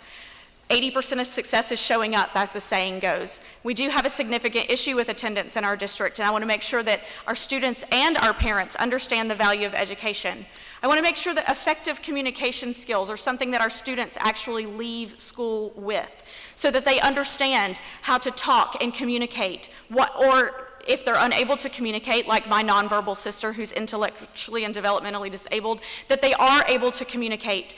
A teacher actually taught her to clap her hands when she was in elementary school. That means yes for her. That is her mode of communication, and that is effective for us, trust me, as her family. So as a school board member, I want to make sure that we are enhancing attendance, that we are budgeting wisely, that we are helping our students have effective communication skills, and that the school board is making policy to ensure that all of those things are happening. Frankly, the education that our students receive in Marion County right now, this year, is going to impact this community for generations. I want to make sure that we get it right every time with every student. And I want to be a part of making changes that will ensure that that occurs. Thank you. Lori? Repeat one more time. Sure. What do you want to accomplish when elected? Okay, I'm going to break the cardinal rule of running for office, which is, you're not supposed to change what you stand for. So I still stand for the same things. I just shared with you safe schools. Attendance is a huge policy along with the enforcement of behavior. One student should not be able to steal the education from 23 other students. We have attendance policies in place. They need to be enforced. That being said, COVID has presented a lot of new challenges for us in the classroom. I've been in the classroom for 25 years. I think to make good policy, you need to be on the ground level, day in and day out, to see what our students and our teachers are struggling with, what are our families struggling with. And I can tell you, our biggest challenge when we recover from COVID is going to be the learning gap. The learning gap is going to be humongous. The last 9 weeks of school that we did online, we had 50% of our population here in Marion County that's going to take care of us that did not participate in their education. We're talking about starting school. Part of the plan is having a second round, a second shutdown for COVID. That being said, there may be no other choice but to go to online school. But I'm letting you know, as community members, that it is going to be a problem, and the learning gap is going to continue to grow. So, what has moved to the top of my list is how are we going to compensate for that learning gap? And I don't have the answer right now. I can tell you, after 25 years in the classroom, just bridging 1 year of a learning gap is hard. It's hard because it's a lot of times the same children that don't do their homework, they don't come to school on time, they have poor behavior, they don't have anybody to back them up. So it is going to be a challenge, and we need an active plan. I don't know if you saw the superintendent's article last week in the Ocala Gazette, but she addresses this also. She says we have to have an active plan, how to get over 50% of our students back on track and ready to learn. Thank you. We're going to end now with closing statements, and we'll start with Allison. I think that's the correct order. Okay. For closing, you have 2 minutes for closing. Okay, thank you. So I am a parent of 3 Marion County Public School students, and with all of the experiences that we've had through COVID, I was actually able to witness how 17 different teachers administered education in our last 9 weeks. To say that there are learning gaps is an understatement. To say that there are mental health challenges that our students have been experiencing throughout this interesting time in history is an understatement. But as a parent, I also understand intricately how we probably can do it a little bit better. We have to get our kids back in school, and that's incredibly important to me. As a small business owner, I understand the budget issues that we have going on and making sure that we're budgeting wisely all throughout, and all of the challenges from technology to safety that COVID is also putting on us. As an educator, I am grateful that I have received the endorsement from the Marion Education Association. When that organization looked at the 3 of us as potential candidates on who they would want to endorse, they chose me. And I'm grateful for that. But part of the reason was not because they know that I'll agree on every issue. They chose me because I have done my research. I know the principals. I know all of the schools. I know specific issues that are happening in those areas, and they believe that I'm the candidate who will be able to talk with them. I understand their role in the school district. I understand, regardless of whether you agree with everything they do, I understand their role and why school board members need to have interaction with them. And also as a student, I understand the challenges that our students have gone through. I myself am a student as a doctorate in strategic communication, working on that presently. I understand those challenges that they've experienced, and I know that online learning potentially could be in our future, so I know how it's going to be to make sure that those online learning environments are rich and education-centered. I'm Allison B. Campbell. I would appreciate your support on August 18th. You can improve our schools with ABC. Thank you. Lori, closing comments? Okay. I just want to reiterate the fact that I tend to be a guide on the side. I'm not a sage on the stage. I'm not a politician. I've been in the classroom for 25 years.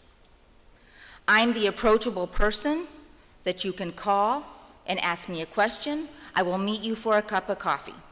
My flyers are in the back. My phone number is on the back. I encourage you to call. I have had many conversations with people for over 2 hours. I want to hear what your concerns are. With COVID, there's many things that have not even been addressed that need to be addressed by our schools.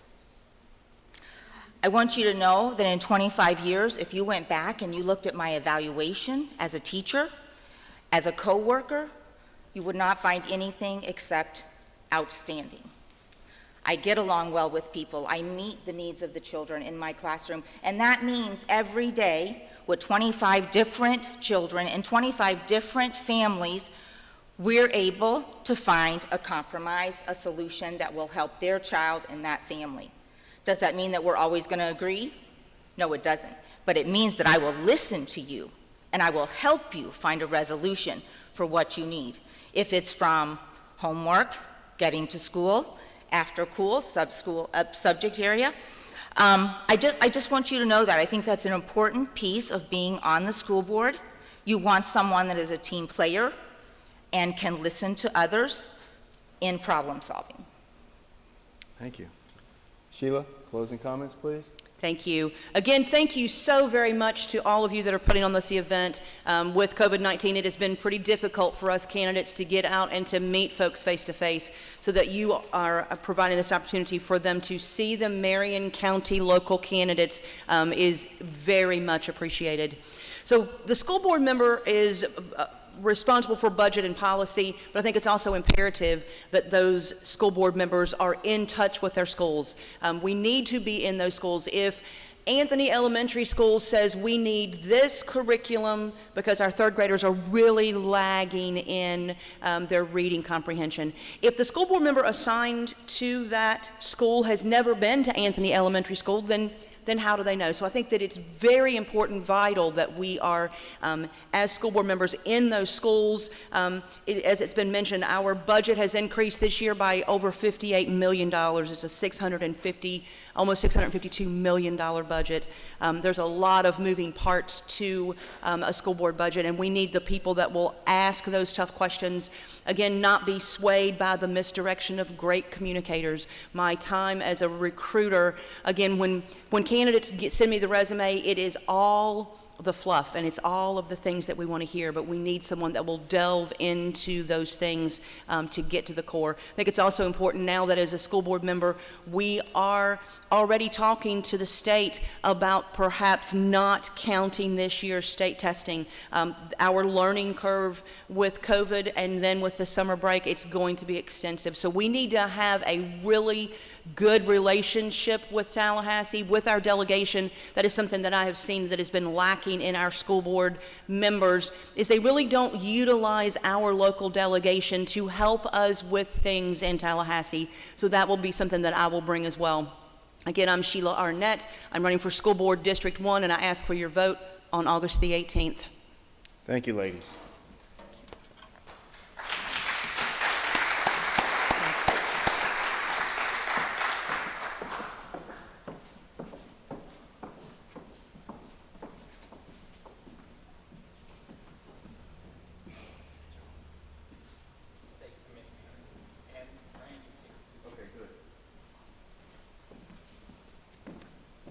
Alphabetical. Randy?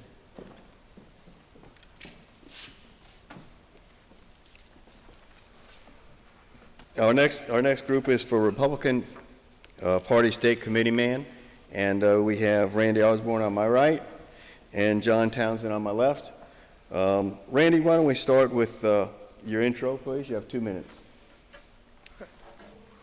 Thank you. I appreciate the opportunity to be in here. My name is Randy Osborne, and I am running. I'm a lifelong conservative Republican, but I was actually in the era of the Reagan years. I was actually on Ronald Reagan's campaign. I'm not trying to date myself, but I've been a resident here of Marion County for 30 years.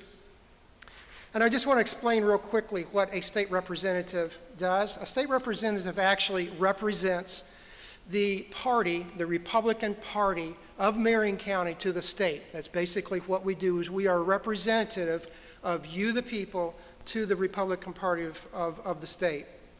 I've been a staunch conservative Republican my entire life.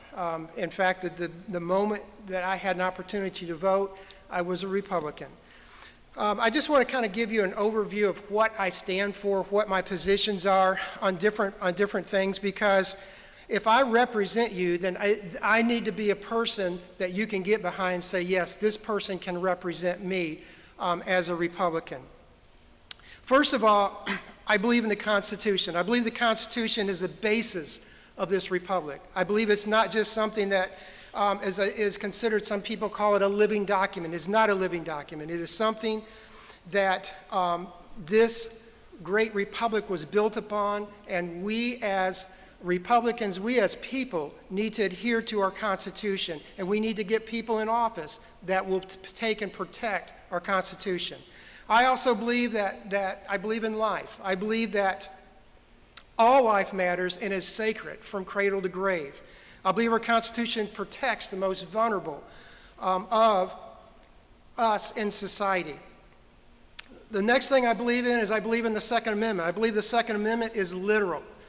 Our founding fathers understood the importance of the right to bear arms, not to be infringed. The purpose of the Second Amendment is to keep a free people free. The red Sorry. light's on. Oh, I'm sorry. That's okay. Thank you. My name is John Townsend. I'm running to be your state committeeman here for Marion County. Now, when I was born, way back when in '68, I was born in Boston, Massachusetts, in a Democratic family. In Boston, I'm pretty sure everyone was a Democrat back then, maybe a couple of Republicans. As I grew up, I became an independent. You might remember back in 2016, I ran as an independent for Commissioner District 1. I did very well. I ran an honorable campaign, and I learned a lot. As an independent, I did pull near 30% of the votes, which is the highest an independent has ever done in Marion County. Do I believe in the Second Amendment and our First Amendment? I do full-heartedly. I have my concealed weapons permit, and I'm very well with the training and shooting my gun, and I think everybody that's legal in America should go get their license, should go learn how to shoot a gun. As far as the First Amendment, freedom of speech is very, very important. The minute that you set something on fire or damage someone else's property, that freedom of speech ended for you, and I think those should be dealt with very quickly. Here in America, we have a lot of freedoms that we must pay attention to. Our Constitution is written and done. It should not be changed. I am a conservative. I have not been a Republican for life, as you know. I just told you. Neither was President Reagan, neither was Donald Trump. Donald Trump is in office right now. We must stand behind him. We must stand to take back our house and work for true conservative values here in America. I do believe in conservative issues and conservative values. As you're going to vote, or if you already voted, those of you who are out there watching this, I want to thank you for watching it. Those of you who are here, I want to thank each and every one of you for taking the time out of your day to come down and get educated about your candidates. That's very important. Thanks to the 5 clubs that are working together to give us this. On August 18th, or if you have not voted yet and you're voting by mail or early voting, John Townsend needs your vote for state committeeman. Thank you very much. Thank you. We'll get into the questions now, and we'll do it on a rotating basis. So this first question is for you, John. What is involved with being a state committee man? Well, you know, one of the things you're going to hear a lot about is we represent the Republicans in Marion County. We go to our quarterly meetings. We also are involved in a vote and putting in the next person for the RPOF chairman's seat, and we bring back the information. Now, our job is to bring back information to the Republican people here in Marion County of what's going on with our government, what's going on in our Republican RPOF. So our job is, let's get this straight. It's not to be involved in legislative issues. It's not for lobbying. Our job is merely to represent you and bring back you the information that's truly said, not diverse from it, not change the words, not what we think it should say, what they're talking about, but just bring you back the true information. Thank you. Randy, do you need me to repeat the question? Yeah, go ahead. Okay. What is involved with being a state committee man? A state committee man is, as John did mention, it is to bring back information from the party to the people. But in addition to that, you are representing the Republican Party in Marion County. That's the reason it is an open election. It's the reason that you vote for this position is very specifically, we are representing you, the people from Marion County to the state party. Now, in different areas of the state, you have different philosophical belief systems, even in the Republican Party. But Marion County is a very conservative party. It's a party that believes in the basic tenets of the Republican platform, and we do represent that when we are given a voice to the state party very specifically for that purpose. Thank you. I'll start this one with you, Randy.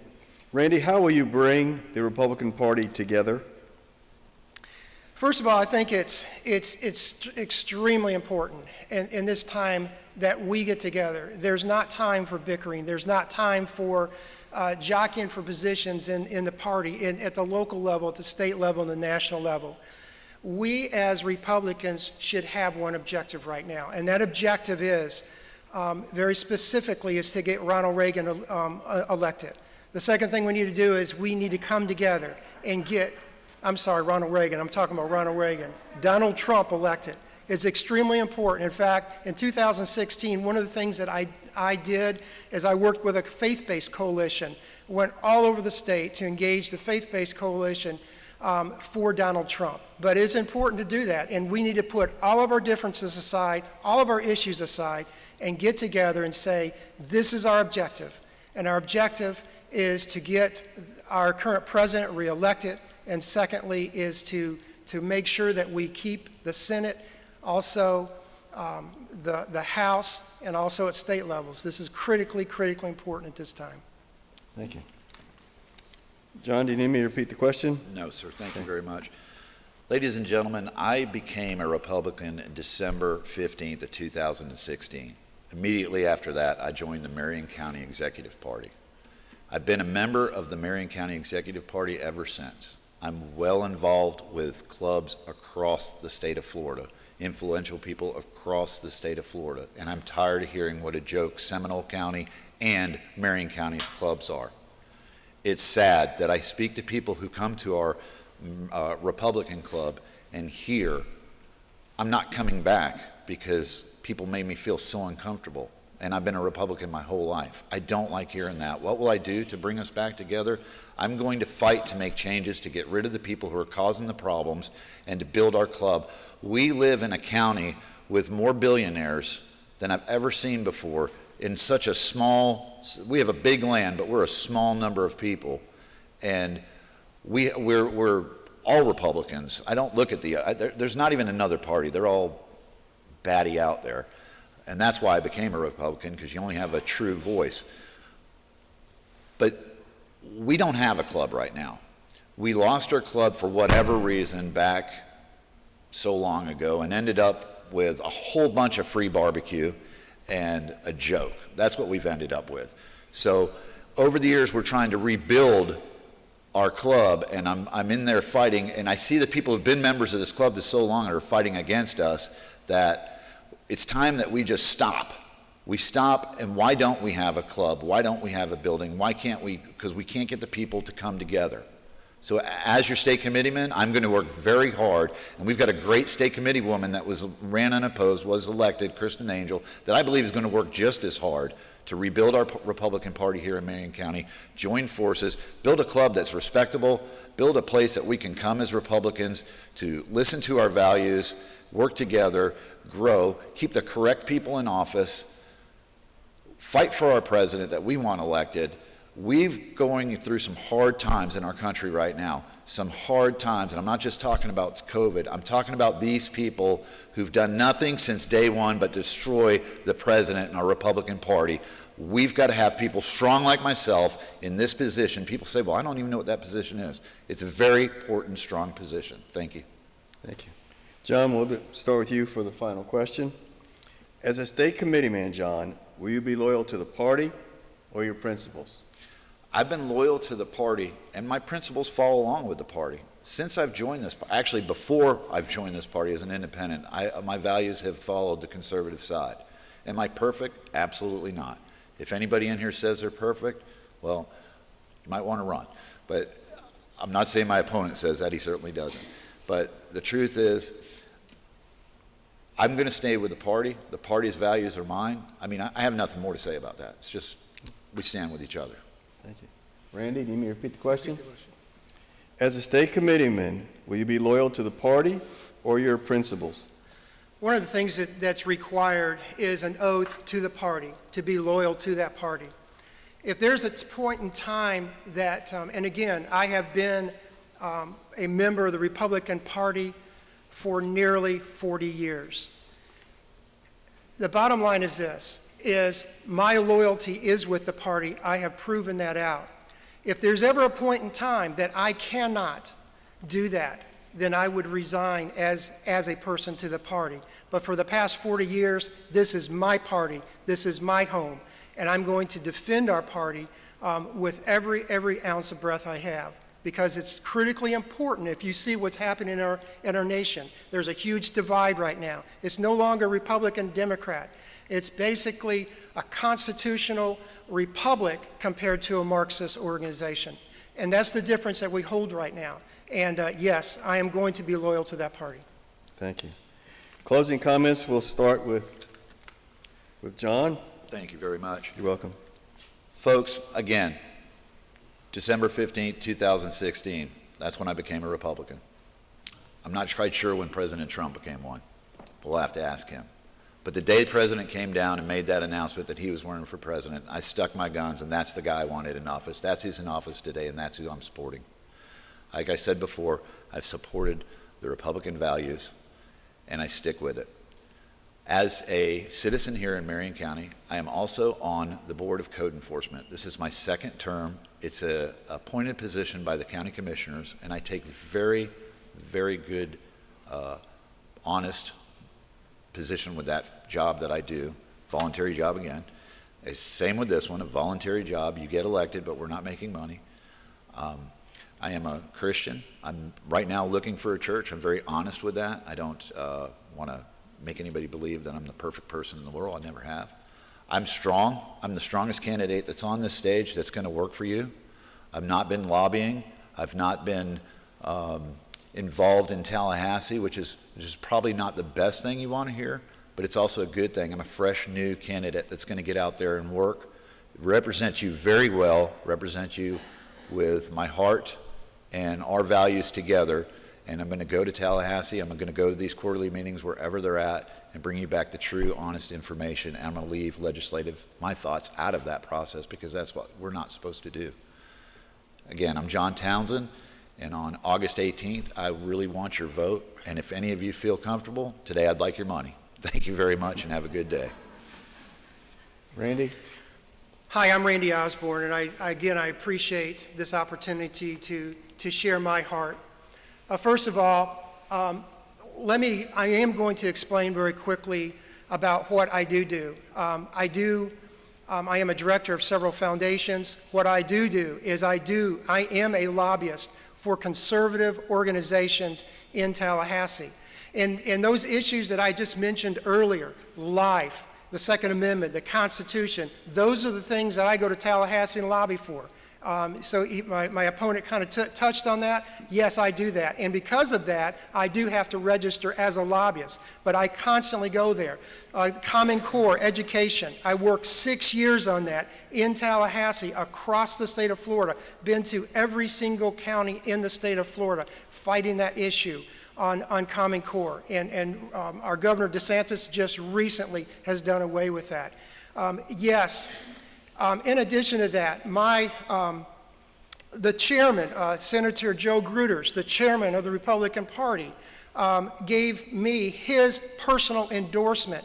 We are not always on the same page with every issue, but he knows that I'm a person of principle. He knows that I'm somebody that will stand on principle, and he knows that I'm somebody that he can get behind because he knows what we stand for and what I stand for. Again, August 18th, please consider me Randy Osborne on the ballot. I appreciate your time, and God bless you. Thank you. That's it.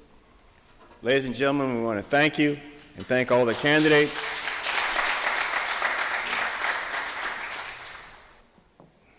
We have a second part to this, and it's the House and the congressional races. I do not believe the candidates for Congress have had any opportunities in Marion County to have their message sent. So if you can please come back after lunch, we'll start right at 1 o'clock, hear all the congressional candidates, because like I say, this may be the only venue to hear from them, to help them get their message out so you make an intelligent vote. One of the things I always say at the Trump Club of Marion County meetings is when you elect someone and vote for someone, don't think of it just for the school board or county commission. He or she may have aspirations to climb the political ladder. And look at each one of these candidates and say, would you want them in Congress representing you? Because that could be in the works for them. Make sure these candidates are conservative. And remember, there are 5 conservative clubs put this together here in Marion County, working together. We will reconvene at 1 o'clock. And if you can please come back, it may be your only chance to hear from these congressional candidates. Thank you, one and all, and all of you who helped make this event possible. Thank you.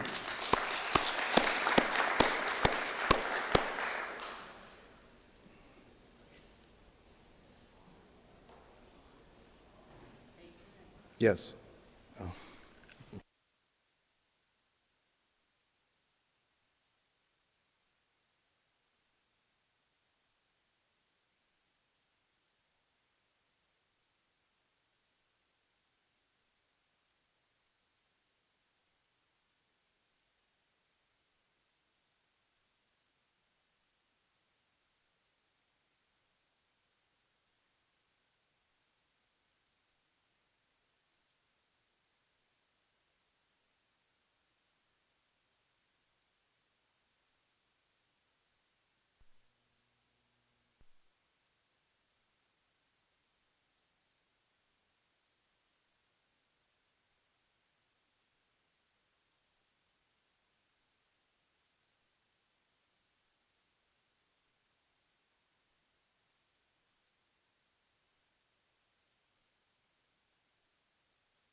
Pastor.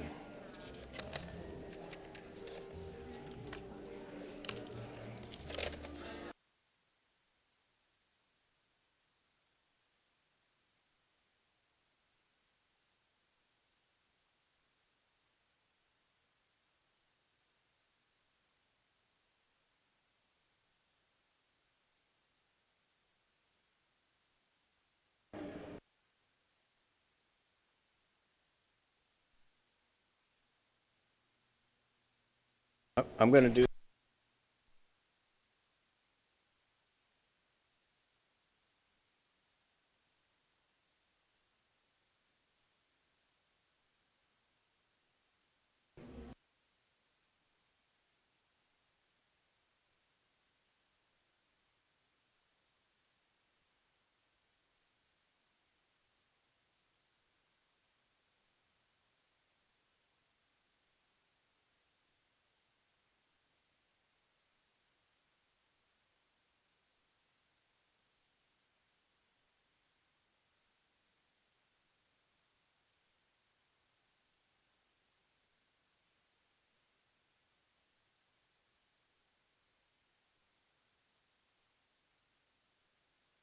I'm ready when you are. Yep. Good afternoon, everyone. Hi. Thank you for being here for the second half of the Marion County Candidate Forum. Before we start, as is custom here with our clubs, we always start our meetings with a prayer and then the pledge. So I ask that you stand, remove your hat, please, and stand for both. And Ed Wilson from the It's Your Tea Party will lead us in prayer. Ed?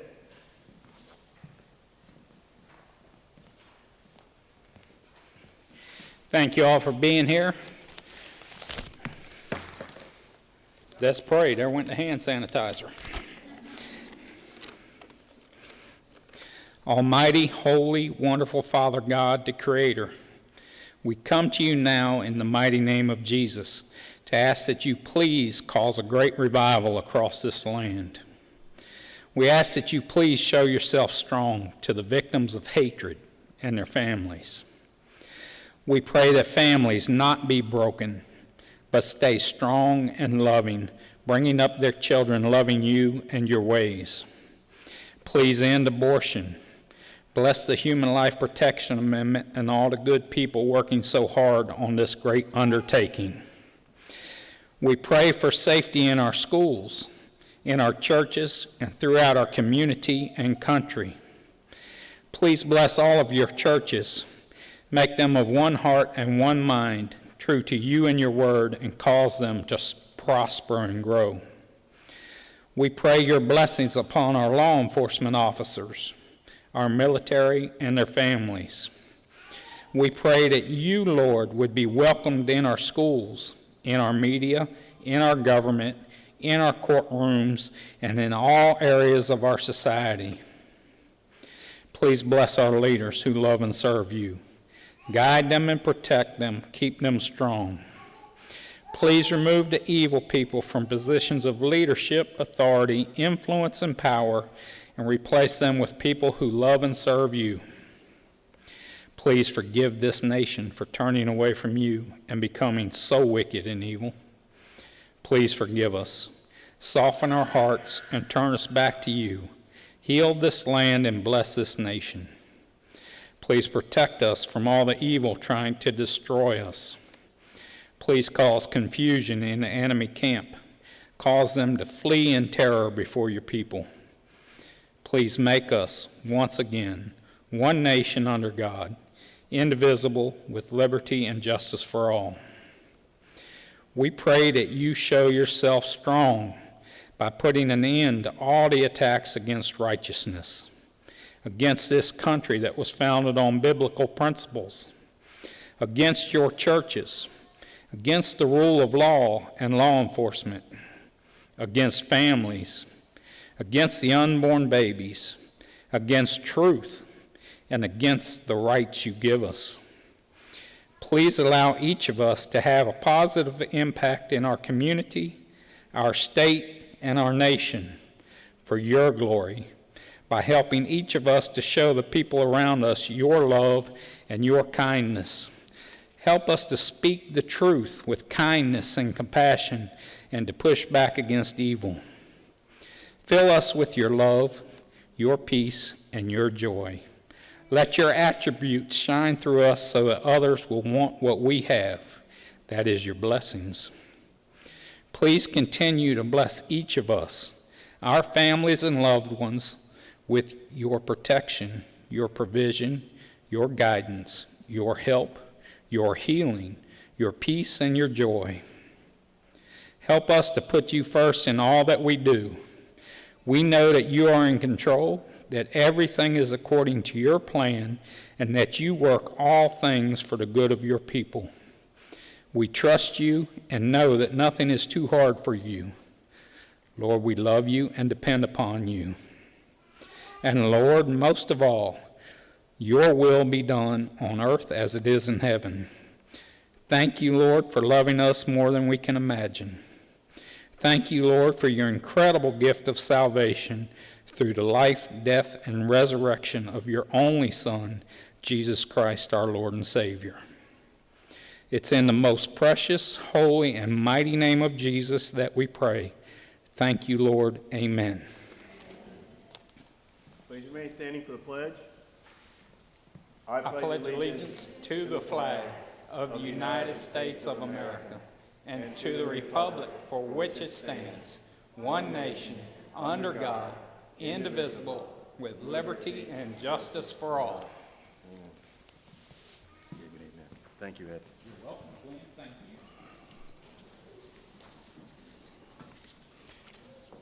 you. Before we get started, I want to go over a few things.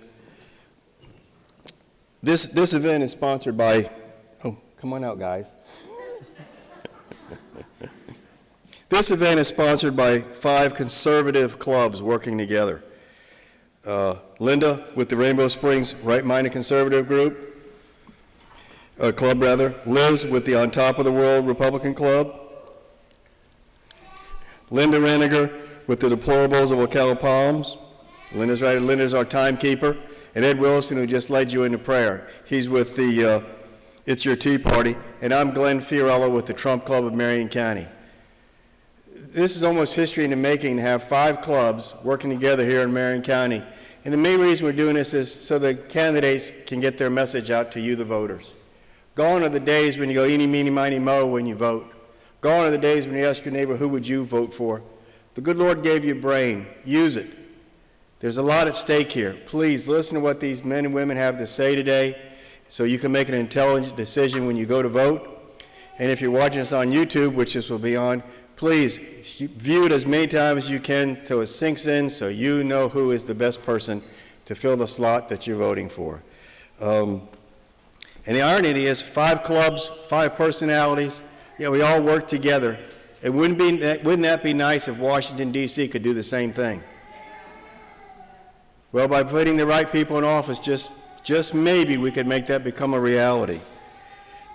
And the little one is crying, we're doing this for you. We're doing this to save America so you can have America like it was when I grew up. America that you're proud of, an America that has so many opportunities for us. So I'm glad you brought your young one with you. The format for the following is as follows. Each candidate will receive 2 minutes to introduce themselves. They will each receive 3 questions with 2.5 minutes to respond, 2 minutes for any closing comments. And if you wanted to rebut one or another, which I hope that doesn't come to that, but let's say you did, you have that option. If your opponent says something you don't agree with, you can rebut it. You'll have 2 minutes to rebut it, but you're going to lose your time on the tail end for your closing comments. But I want you to have that option if you have to use it. That being said, Linda with Ocala Palms was sitting right in front of me. She has 3 sheets, green, yellow, and red. Green is when your time starts. Yellow is when you have 30 seconds left. And red is, please finish the sentence. Not the paragraph, but the sentence. A special thanks, and I've got to say this, for 2 local companies. I did that this morning. I'm going to do it again now. Dylan Productions and Skip with Marion Music.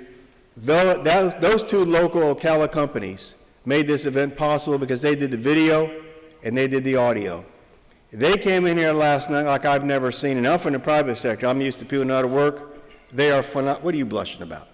They are, Skip and them are phenomenal people. I want to thank you.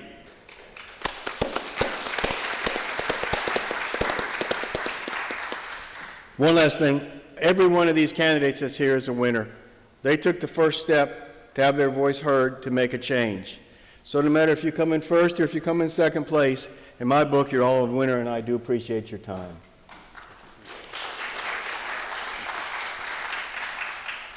With that, we'll get started. Joe, I'm going to start with you, if it's okay. You have 2 minutes to tell us something or to introduce yourself, please. Okay. Well, first of all, I'm Joe Harding. I'm a Christian, a family man, a business owner, and I'm running to be your next state representative. That baby crying was my youngest. I have 4 children. My wife is here tonight, or this afternoon. I want to thank her. I couldn't do any of this without her. This is a crazy time to run a campaign and run a business, and she's really the anchor that holds it all together. I was born and raised in Williston. I'm one of 11 children. I have 54 nieces and nephews. My dad, who's here, has been a Baptist pastor in Williston for almost 47 years, and my mom as well. They homeschooled all 11 of us children, and only took me 12 years to get through that, so I appreciate that. My background is as a construction manager. I've managed over $400 million worth of projects all over the state of Florida, actually all the way up into the Northeast.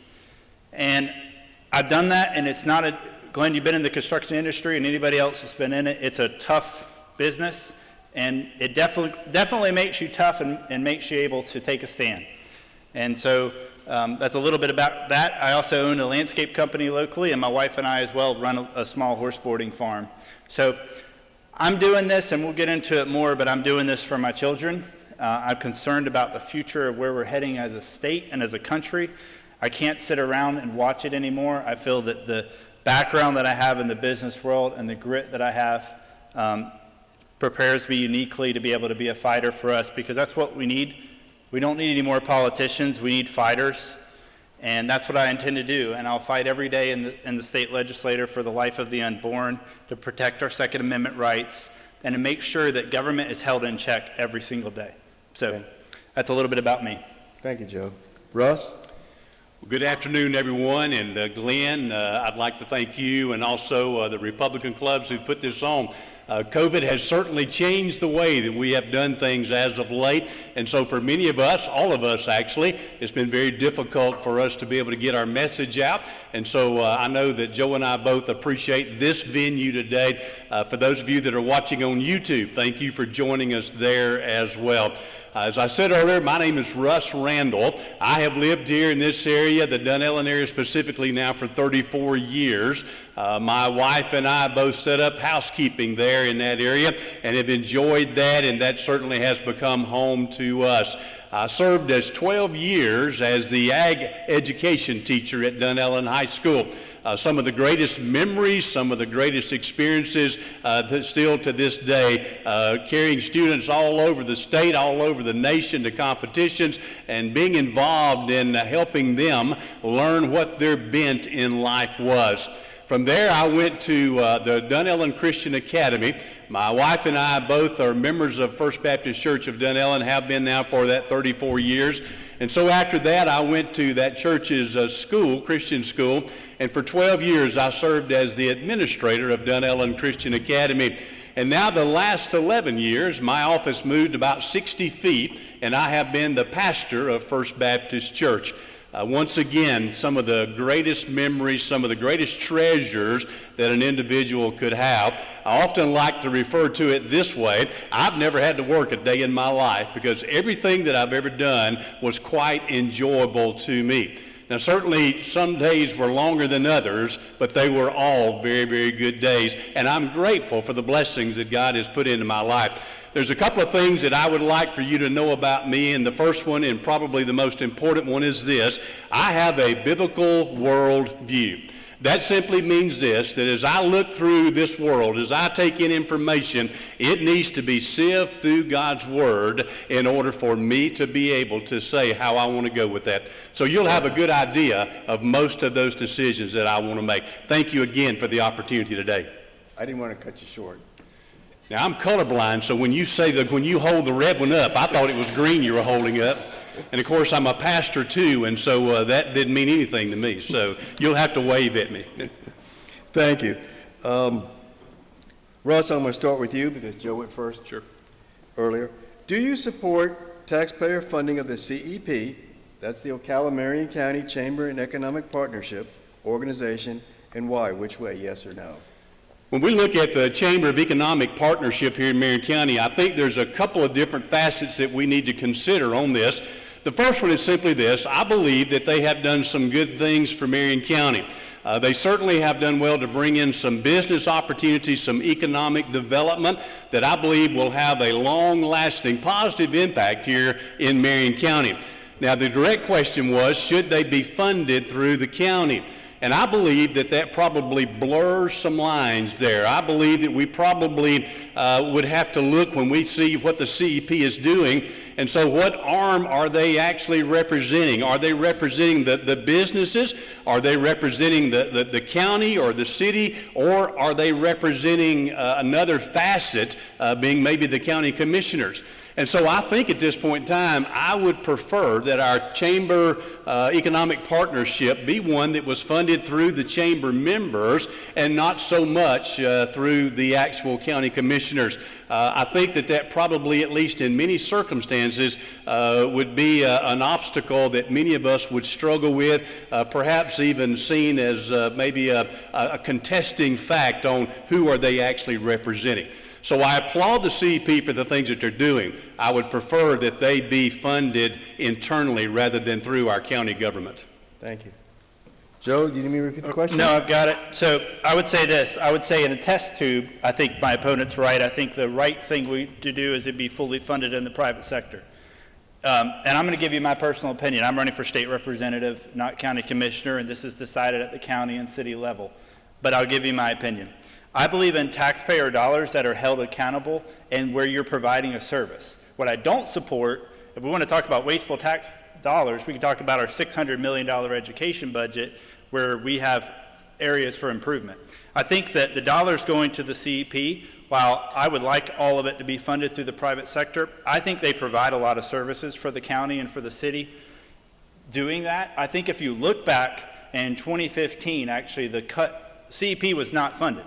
Because at that time, it was called a little bit different, but there was a period where they were not funded by the county, and the reason was that they weren't providing a good service. So if they're not providing a service and they're not helping the county in some way, then they shouldn't be funded at all. But I think right now, I think when you look overall, they're not perfect. I'm not their spokesperson. I'm just here as a business owner. But I think when you look overall at what they've done for Marion County over the last few years, they've done a lot of good. But there's area for improvement, sure. But I think overall they brought in a lot of jobs. Our average household income in Marion County, while it's not good enough, it is going up. And I think in part that has to do with some of the businesses that have been brought in. So the easy answer would be to stand up here, and I think that there's probably folks looking for that, is to say I don't support it at all. But that's not reality. If you actually go in and get plugged in and find out what they do, go to the county commission meeting and watch some of the things they advocate for, and I don't prove everything they advocate for, but there's plenty of good that's done. There's plenty of research and services that are provided, and so I think that as long as the taxpayer dollars are being held accountable and are transparent, for right now, I'd be okay with it, but again, I'm not running for county commissioner. Thank you. Joe, this one question is to you. Explain your stand on the proposed toll road that goes through Marion County. Let me know if you need me to repeat that. No, I've got it. So I think right now we don't know what's proposed. There's study areas, but a couple years ago there were actual roads shown on a map of where they could go. And I didn't support those roads and wouldn't support the roads in that area at all. Right now there's study areas. I'm concerned about the study areas. Some of those study areas include my own farm, and I've worked hard for that farm. Don't want to give it up. So I will be an advocate for the farm owners and for the business community. Florida's growing. We have 900 people a day moving into Florida.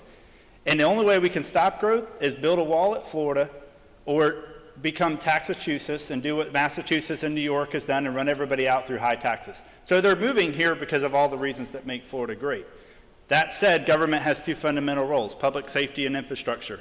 You can't drive down 75 like I do almost every day, and tell me we don't have a problem. We have 90,000 cars a day passing underneath 80,000 cars a day moving under 75 at 200.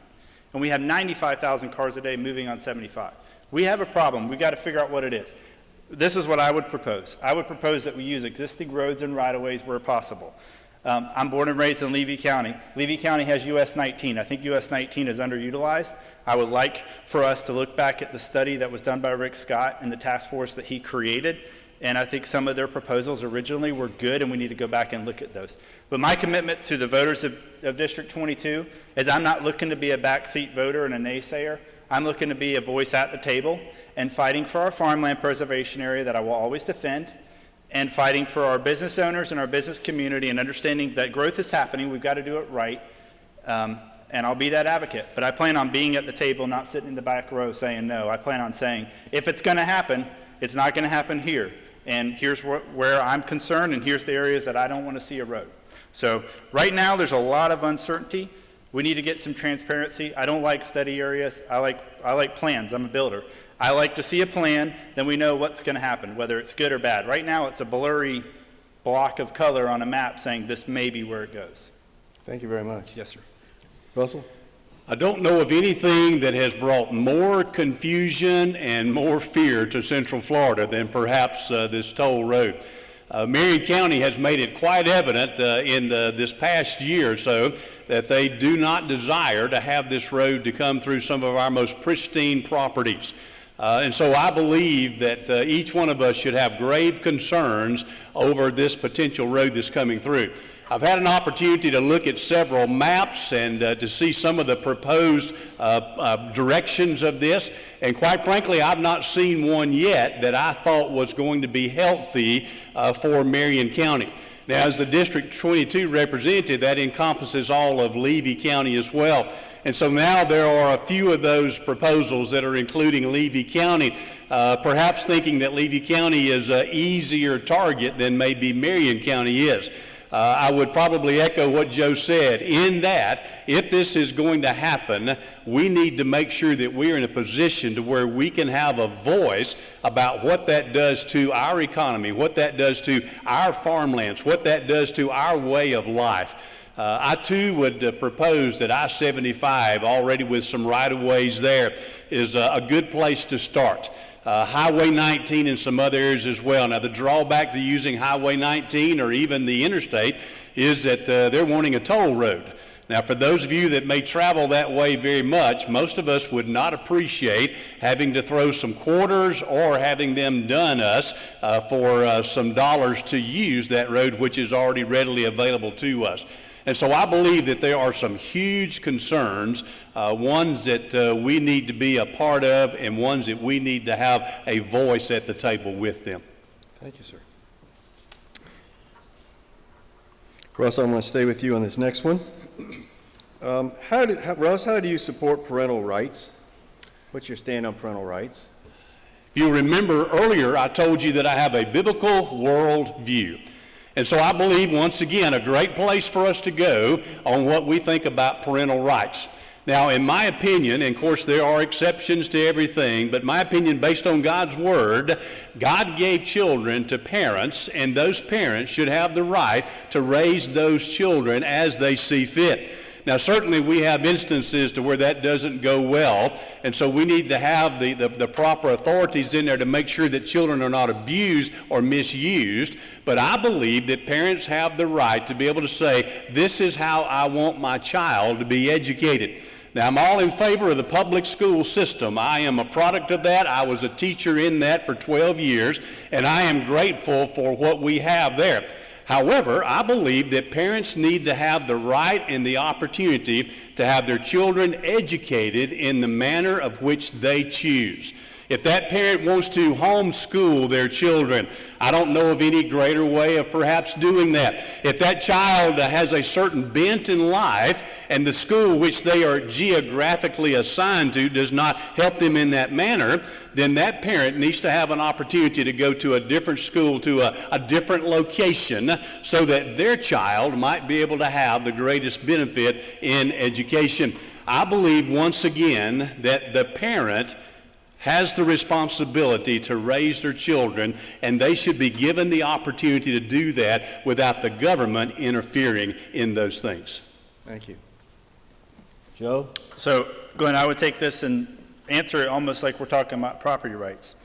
With parental rights, look back at the abortion, and my number one issue I want to advocate for every day is protecting the unborn. Last year in the Florida legislature, we had a parental consent bill that passed, thankfully, and the governor has signed it into order. And I support it 100%. If we could go back and figure out how to make it even better and tougher, I support that. It made no sense to me that in Florida a minor could get an abortion without a written consent from the parent. I don't support anyone getting an abortion, but just to fathom that something that life-altering could be done without a parent's permission is evil. I don't know how else to put it.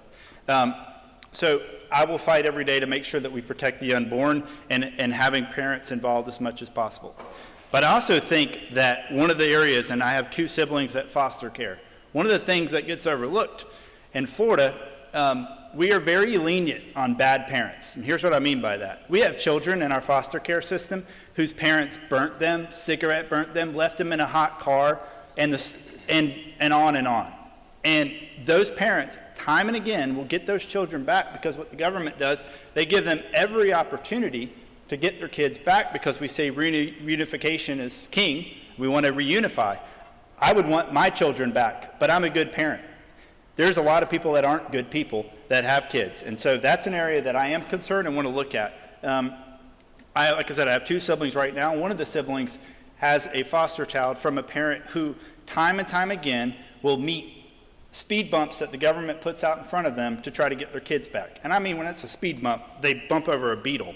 It's go to a meeting and sit there for 30 minutes, and you went through stage 2. Now you're on your path back. So it may be a different spin than what you're looking for on parental rights, but I am concerned about our foster care system and children that are locked or that are in that system and time again go back to their bad parents. And I'll fight to make sure we hold those bad parents accountable. I echo what some of the things Russ said on school choice. I think that's a good analogy. I pay taxes every year for my kids, and I have 2 children that are attending a Christian school, and I don't see any of that money that I pay in, and they're not in public school. I would be very interested in looking at a system to where, as a parent, I can at least get part of that money back. I'm educating my kids. I support school choice at every level. That's why I have my children in a private school and will have them through as long as I can afford it. Thank you very much. Russ, why don't we start with you? 2 minutes for closing, please. Well, again, I want to say thanks to you for being here today and allowing us this venue just to share some of our views. You've had a few moments to compare Joe and myself, and you probably have come to this conclusion. Our value system is very, very similar. We both are going to be supporting the same things. We both are going to have many of the same passions. And so the choice that you've got to make is which one of these individuals is going to be the best one to be able to execute those things in Tallahassee. And so this race is going to come down to integrity, it's going to come down to character, it's going to come down to maturity. Which individual is going to be the best one to go to Tallahassee and to stand literally for those things that we think are so important here in District 22. I want you to realize something. I have a desire, a servant's heart. I have a desire to serve you. And I want you to realize that you will have a friend here in District 22, and you'll have a fighter in Tallahassee. I'm Russ Randall, and I would appreciate your vote. I would appreciate your support as we run for the Florida House of Representatives, District 22. So, thanks, Glenn. Thank you all that put this on, a great event. Thanks, Pastor Russ, for being here and being you've been a great person to run against, and I enjoy the time that we spent together. I can't help, though, think back, and I watched the 2016 election, every single debate, every single time. And one thing you would hear, there was 17 Republicans running, and one thing you would hear every time, Mr. Trump is out of control. I don't like his tone. I have the political experience. I have the experience. Jeb Bush was the best at it. I've got the experience, this and that. And time again, the American people said, look, we appreciate your experience, but we're not looking for political experience. We're looking for a fighter. And Donald Trump has been a fighter in D.C. for us. He was a builder. He was a business owner. That's the background I have. I'm not Donald Trump. Don't claim to be. but the background I have is very similar to his. I know how to sit in a room, a boardroom with lawyers and finance people and justify my existence as a builder, tell them how I'm going to fix the problem. I've been a doer all my life. I've inherited projects that were upside down, and I've made them happen, brought them to completion. That's the kind of work ethic I'll bring to Tallahassee. And I'm not a politician. So throughout this campaign, you might hear points, well, Joe, he hasn't voted in every election. No, I haven't, because sometimes there's bad candidates, to be honest with you, and I don't vote for them. But what I am is a fighter. I'm running, in 2018, I decided to run because I watched the governor's race. And I saw that we had a proclaimed socialist running for governor in Florida. And I said, this is ridiculous. I've had enough. I'm raising my kids here. I'm a 7th generation Floridian. I'm going to do everything I can to make sure Florida's preserved. So I'm going to the State House to be a fighter. I'm not going there to make friends. I'm not going there to build a resume. I'm going there to fight every day for the life of the unborn, to defend our Second Amendment. And we haven't talked about it tonight. I'd love to talk to you more, but to speak up for vocational training and a second path for kids in our schools that are sucked into a system that tells them it's college or bust. So thank you all for your time, and thanks for coming out. Thank you. Guys, thank you both. Thanks, Will.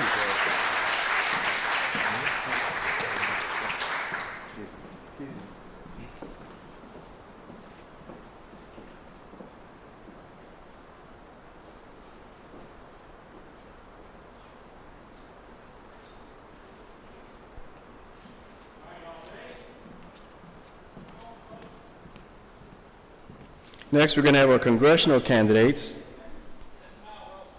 And I think there may be a little hiccup with the names, so we'll try to get that straightened out, please.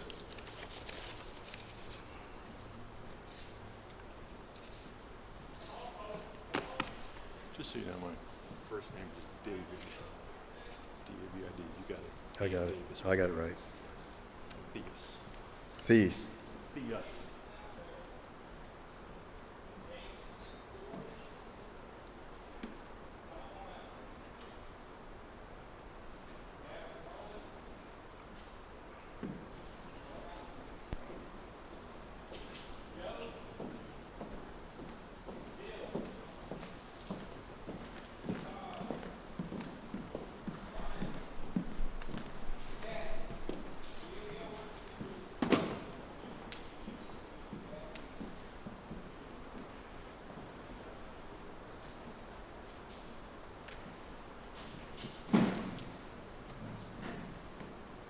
That's it.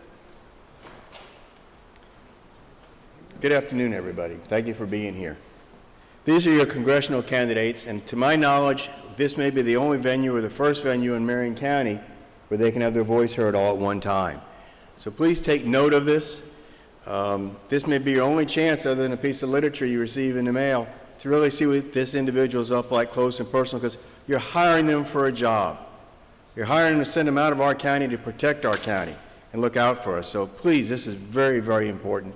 And none of you are going to be put in a position that's difficult.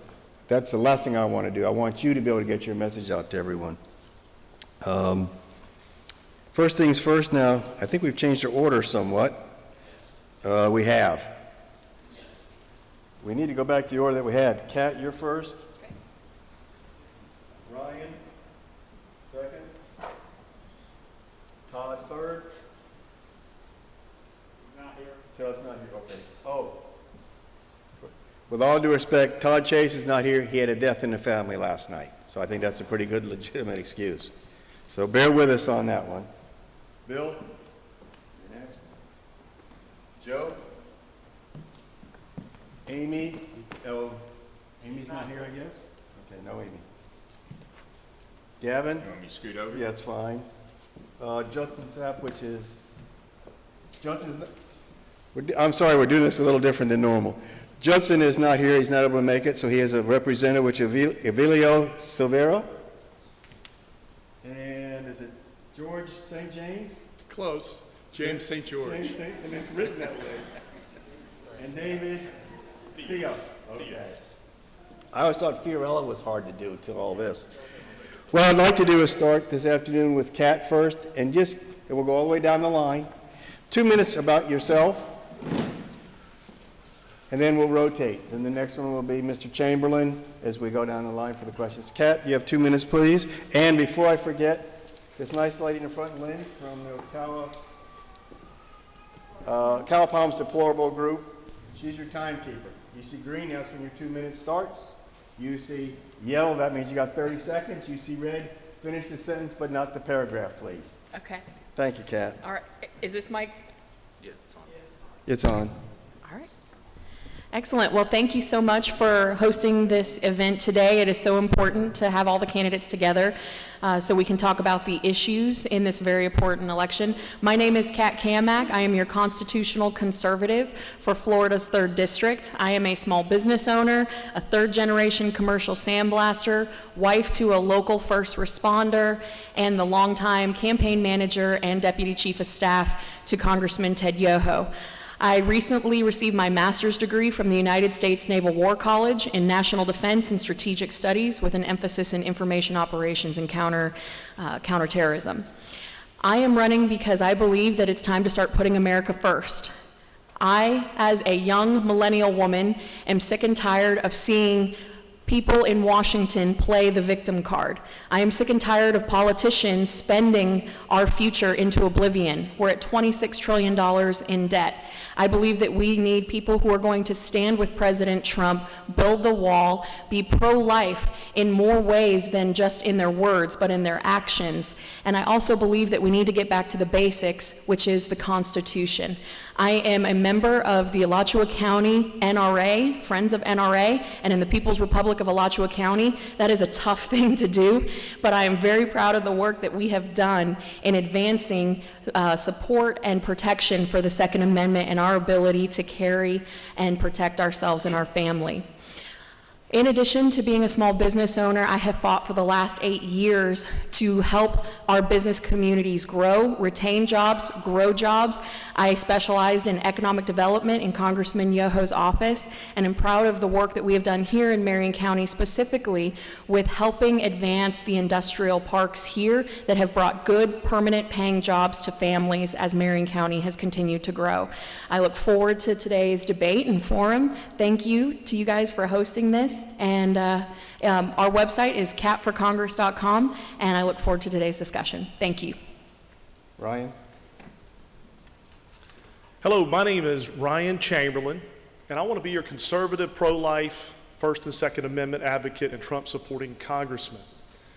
I've lived here in Marion County for 35 years. My wife was born in the hospital right here in Ocala. We've been married 26 years. We have 4 boys.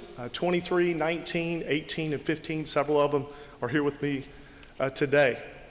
Even before I was born, my parents I grew up in this area, and my grandparents, my granddad was golf maintenance at the Silver Springs Golf Club in Ocala, and my other grandparents on the Chamberlain side owned a restaurant called the Spirit of 76 there back many years ago, and that's how my parents met. So I've been around for a while. I've decided to run for this race because I see the great country that I grew up in evaporating before my very eyes.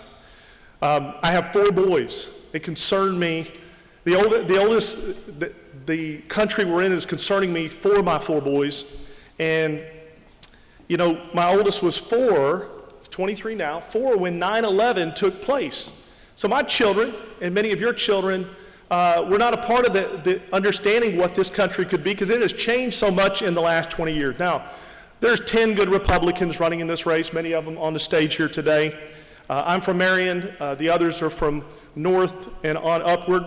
I'm the only candidate that has built his life around Christian ministry that's on this stage. I've built big businesses from scratch, and I've mentored thousands of people across this country because of those businesses. In the free enterprise system that we have in this great country. So I understand what's going on out there, and I can connect with those people. I'm not a politician, but I do know how to work with people and get things done without compromising my principles and my values. I'm a deeply concerned American citizen that has a track record for getting things done, so I'm asking you for your vote on August 18th. Thank you. Thank you. Bill? Hello, everyone. I would say good morning because I started out here about 8:30 this morning. My name is Bill Engelbrecht. I'm a Republican candidate for Congressional District 3. I am an everyday American. I'm not a politician. I'm 54 years old. I'm a proud father of 4. I'm a husband. I'm a business owner, entrepreneur, and I have the experience and the leadership in the healthcare industry since 1988. My company, Florida First Care, has created over 1,000 jobs within our district. And in those 32 years of healthcare experience, I understand of lowering healthcare premiums, lowering prescription drugs, while protecting the Americans with pre-existing conditions.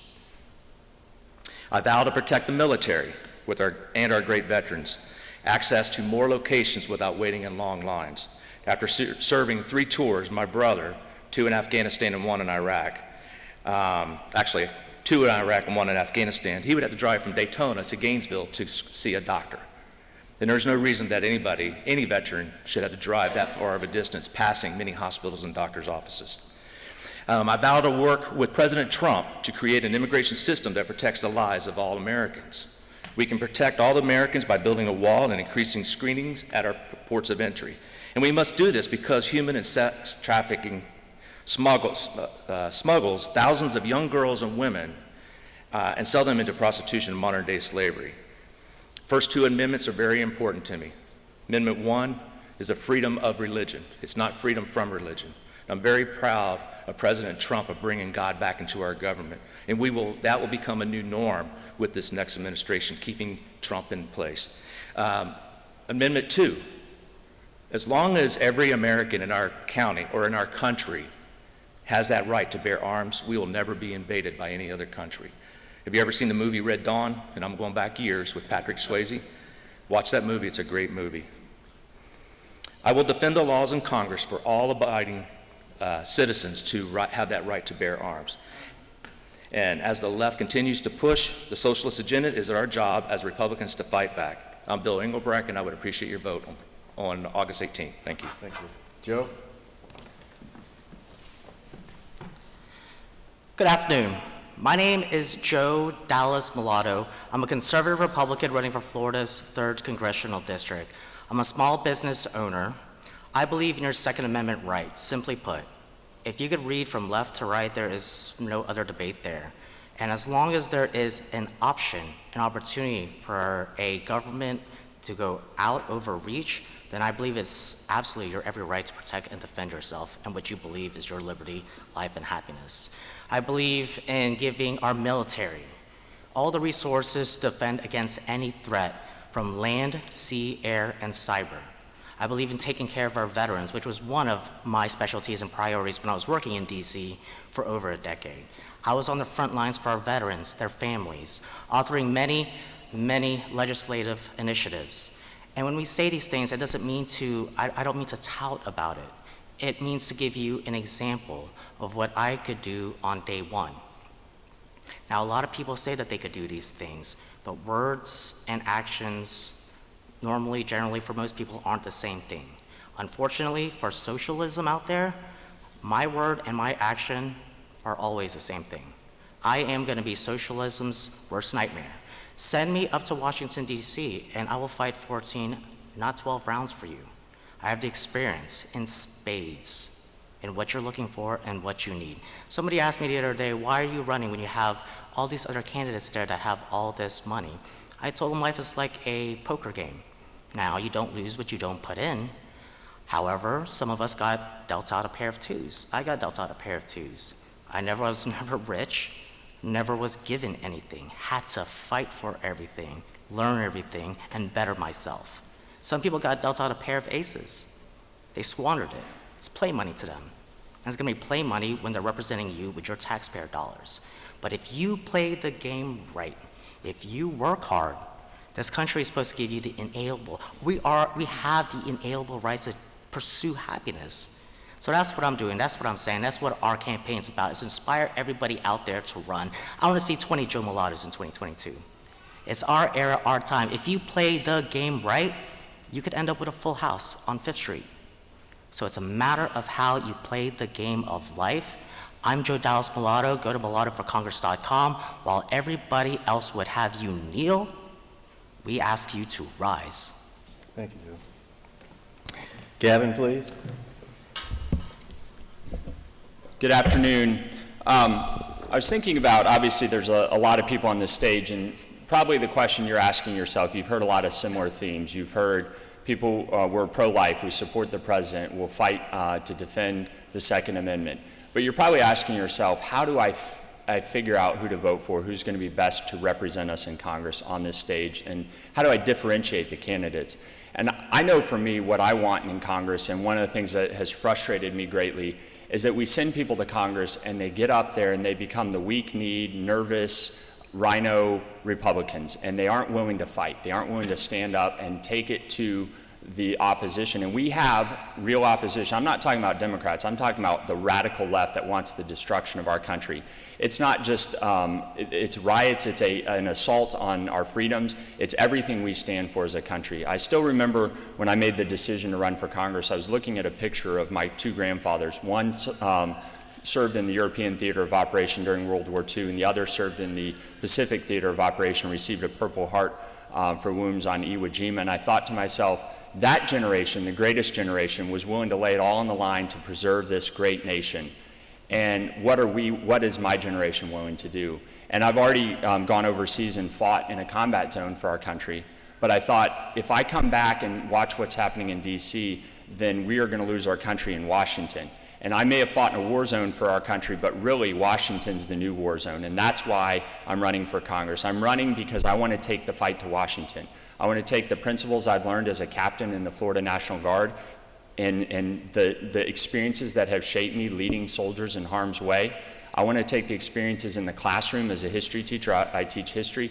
And when they start to try to destroy our history like they're doing now, I can respond with the truth because I know the truth and the Constitution and the history. And then I also have experience actually fighting for conservative values as a county commissioner. I've stood up for the Second Amendment, making Clay County a Second Amendment county. I fought for life, stood up to Planned Parenthood as a county commissioner. So when I talk about some of the things I want to do in Congress, it's an extension of what I've already done. I've served in 3 different arenas, in the classroom, as a county commissioner, and literally fighting for our country in a combat zone. So when I go to Washington, D.C., it'll be a second deployment to do battle on behalf of our district. Thank you very much. Emilio, who will be filling in for Judson Sapp. Thank you.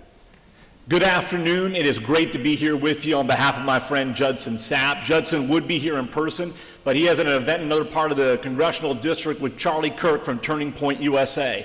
Now, Charlie supports Judson for Congress because he knows that unlike pledging to support President Trump in the future, Judson Sapp is already a trusted ally of President Trump's. He serves on the Trump Victory Committee, and he's been endorsed by Students for Trump and President Trump's closest political advisor, Roger Stone.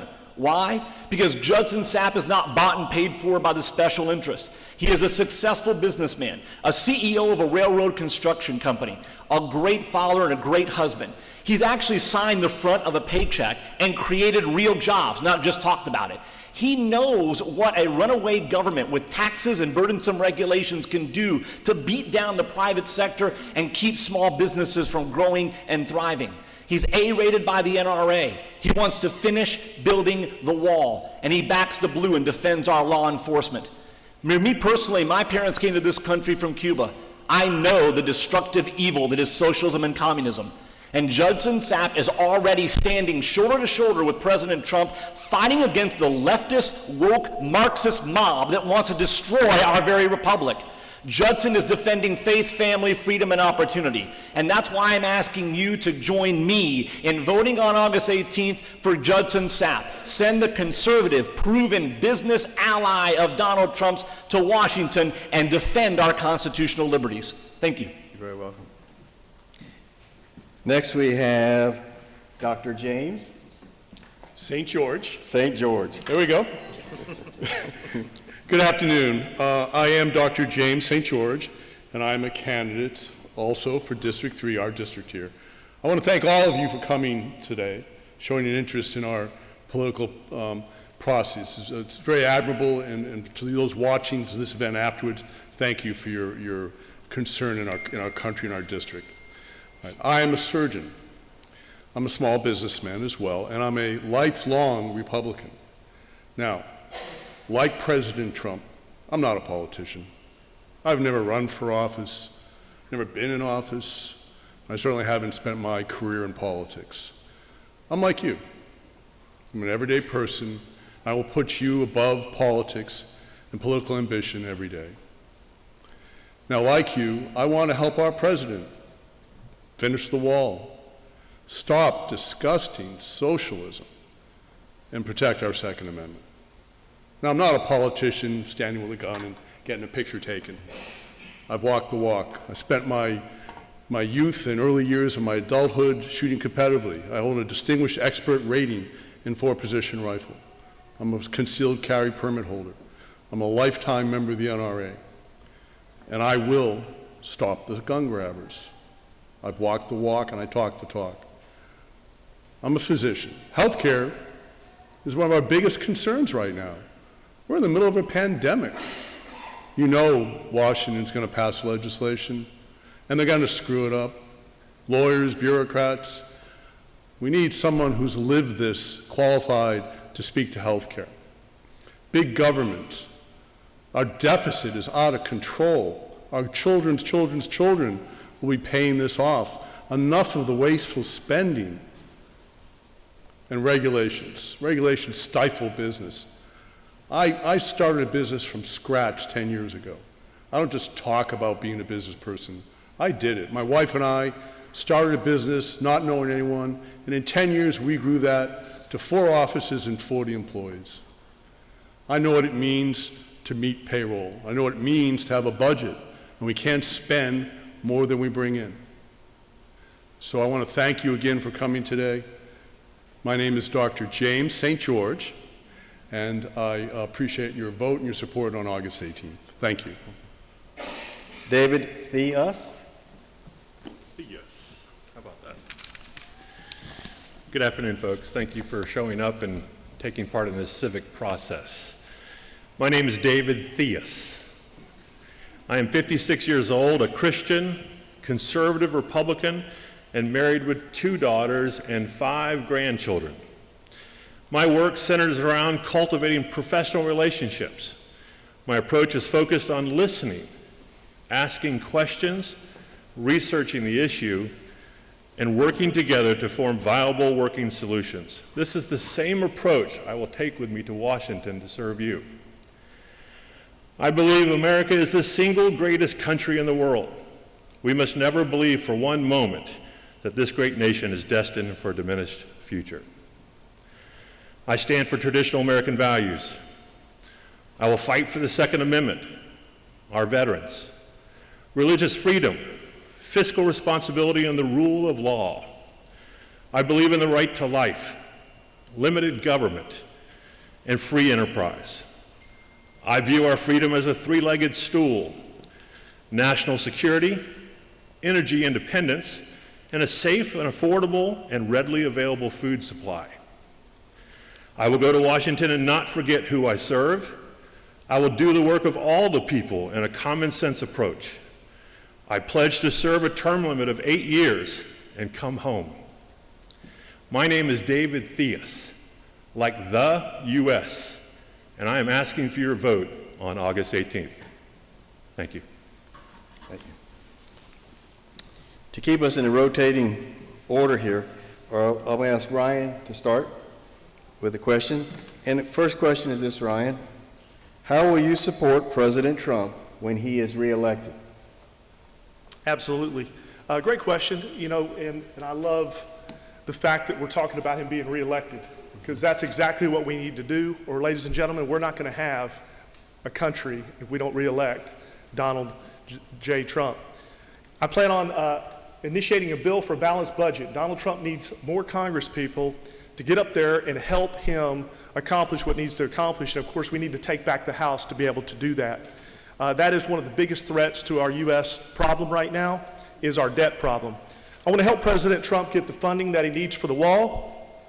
And, you know, one of the things that we have talked about that we need to help our president do, and he mentions as well, we have a big problem here even with the IRS that we're dealing with. I'd like to see more of, you know, I think we should be able to understand how to pay our taxes on one sheet of paper. Let's go to a flat tax or a national sales tax of some type. You know, when you're electing me, though, you're electing me to be a voice for you. And so I don't know all the decisions that I'm going to make when I get to D.C. I don't know all the things that Donald Trump is going to ask us to do. I know this. We've elected 430-something Congress people. Hundreds of them get elected because they know how to give all the policy answers to get elected. But when they get there, they simply do nothing. They simply are not helping him do what needs to be done. So in the reality, I don't know every decision I'm going to face, but I can tell you how I'm going to make every decision. And here's how I'm going to make every decision when I get to Congress. First of all, I'm going to make decisions based on God and the Bible. I'm going to make decisions based on the Constitution. And here's what you have. I am going to keep my word when I get to Congress. Thank you. Thank you, Ryan. Next, Bill. Do you need me to repeat the question? Please. Okay. Bill, how will you support President Trump when he is reelected? It's a very good question. One of the things I would help out is let him know that we have too many lawyers up there in Congress. We need more business owners, more businessmen, somebody who actually has built their business from the ground up, like Donald Trump, our president. One of the things that we would work on would be the budget itself. You start with the Department of Education. I think the states should be allowed to make their own decisions with their educational department. The other thing is in the budget itself, and I know from when their fiscal year is 9/30, that if a department does not use the money that they are allocated, if they don't use it, they lose it. I would make a suggestion to them that if they don't use it all, that's okay. Allow maybe 50% of that they did not use in that department to stay in the department. The other 50% come back into the government to start paying down our national debt. That's one of the other reasons there. As far as the healthcare, I have been in the healthcare business for 32 years and a business owner for 26. My experience in dealing with these healthcare big name insurers, in my opinion, they are ripping the country off. I believe they're ripping Medicare off. They're ripping off our senior citizens. The cost of prescription drugs are just too expensive. Our healthcare premiums are out of control. Something has to be done, and that's how I would help him. Thank you. My name is Bill Engelbrecht. Thank you, Bill. Joe, same question? So how I would help our president is exactly how I would help you guys. It's my legislative policy experience, not politics experience. Politics has gotten us nowhere. I don't do the shaking of the hands and just, going to, receptions and parties. I was in the trenches. I was there talking to veterans. I was there talking to our military. I was there talking to consumers. Out of all the issues I handled, Veterans Affairs, Financial Services, Homeland Security, National Security, Financial Services, Education, the Workforce, Government Reform, you named it, I handled it. That makes me well-versed, so I don't need to relearn the things that everybody else is going to have to learn. Time is money. Money is time. So if you're not going to know what to do and you're going to have people learn these things for you and tell you what to do. Any one of us could have done that.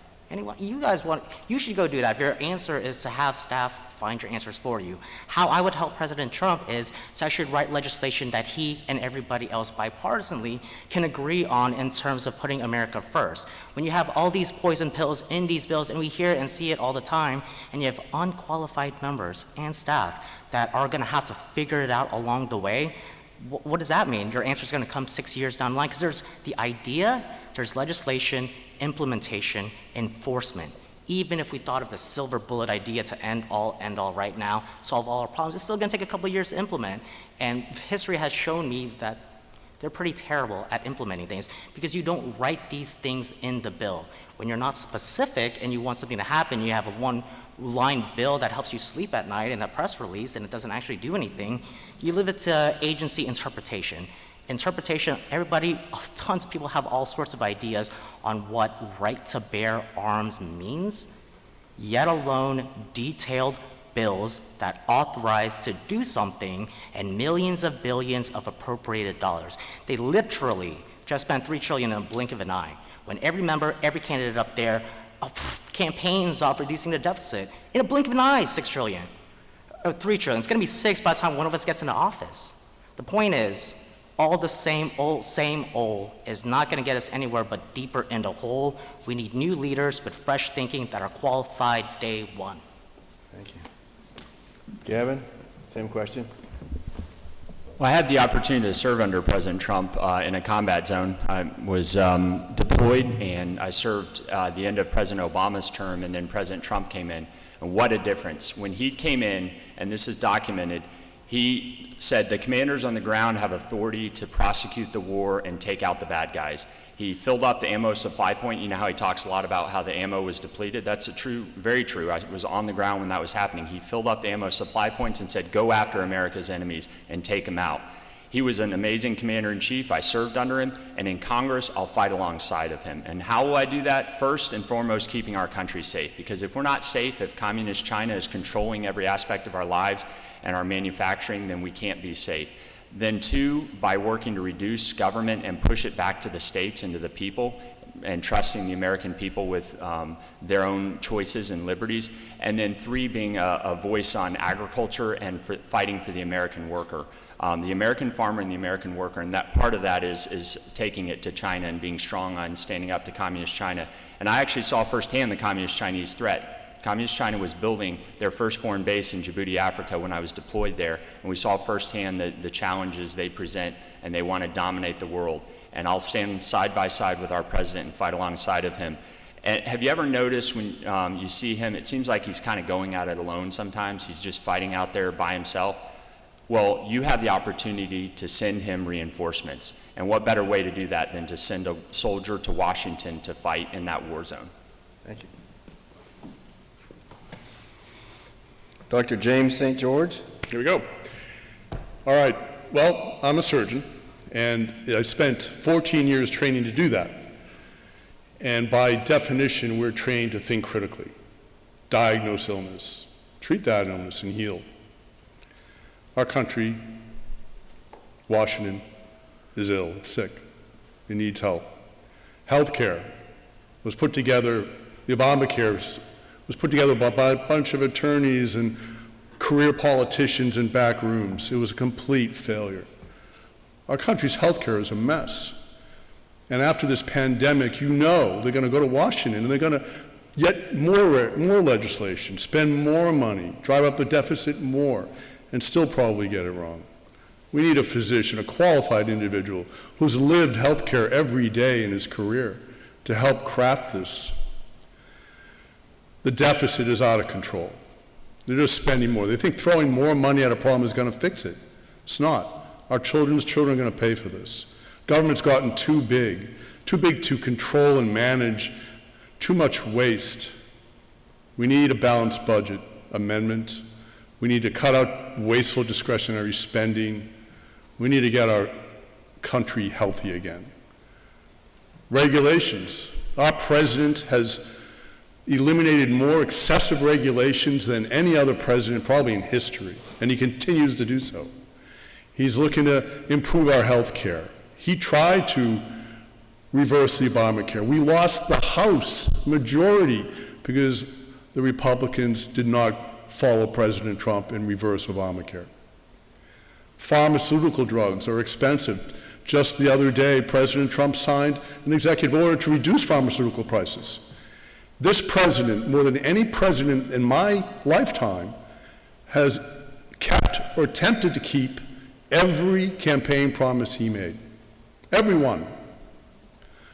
We need to reduce taxes, not through just random cuts. We need a simpler tax code. It's ridiculous what's going on.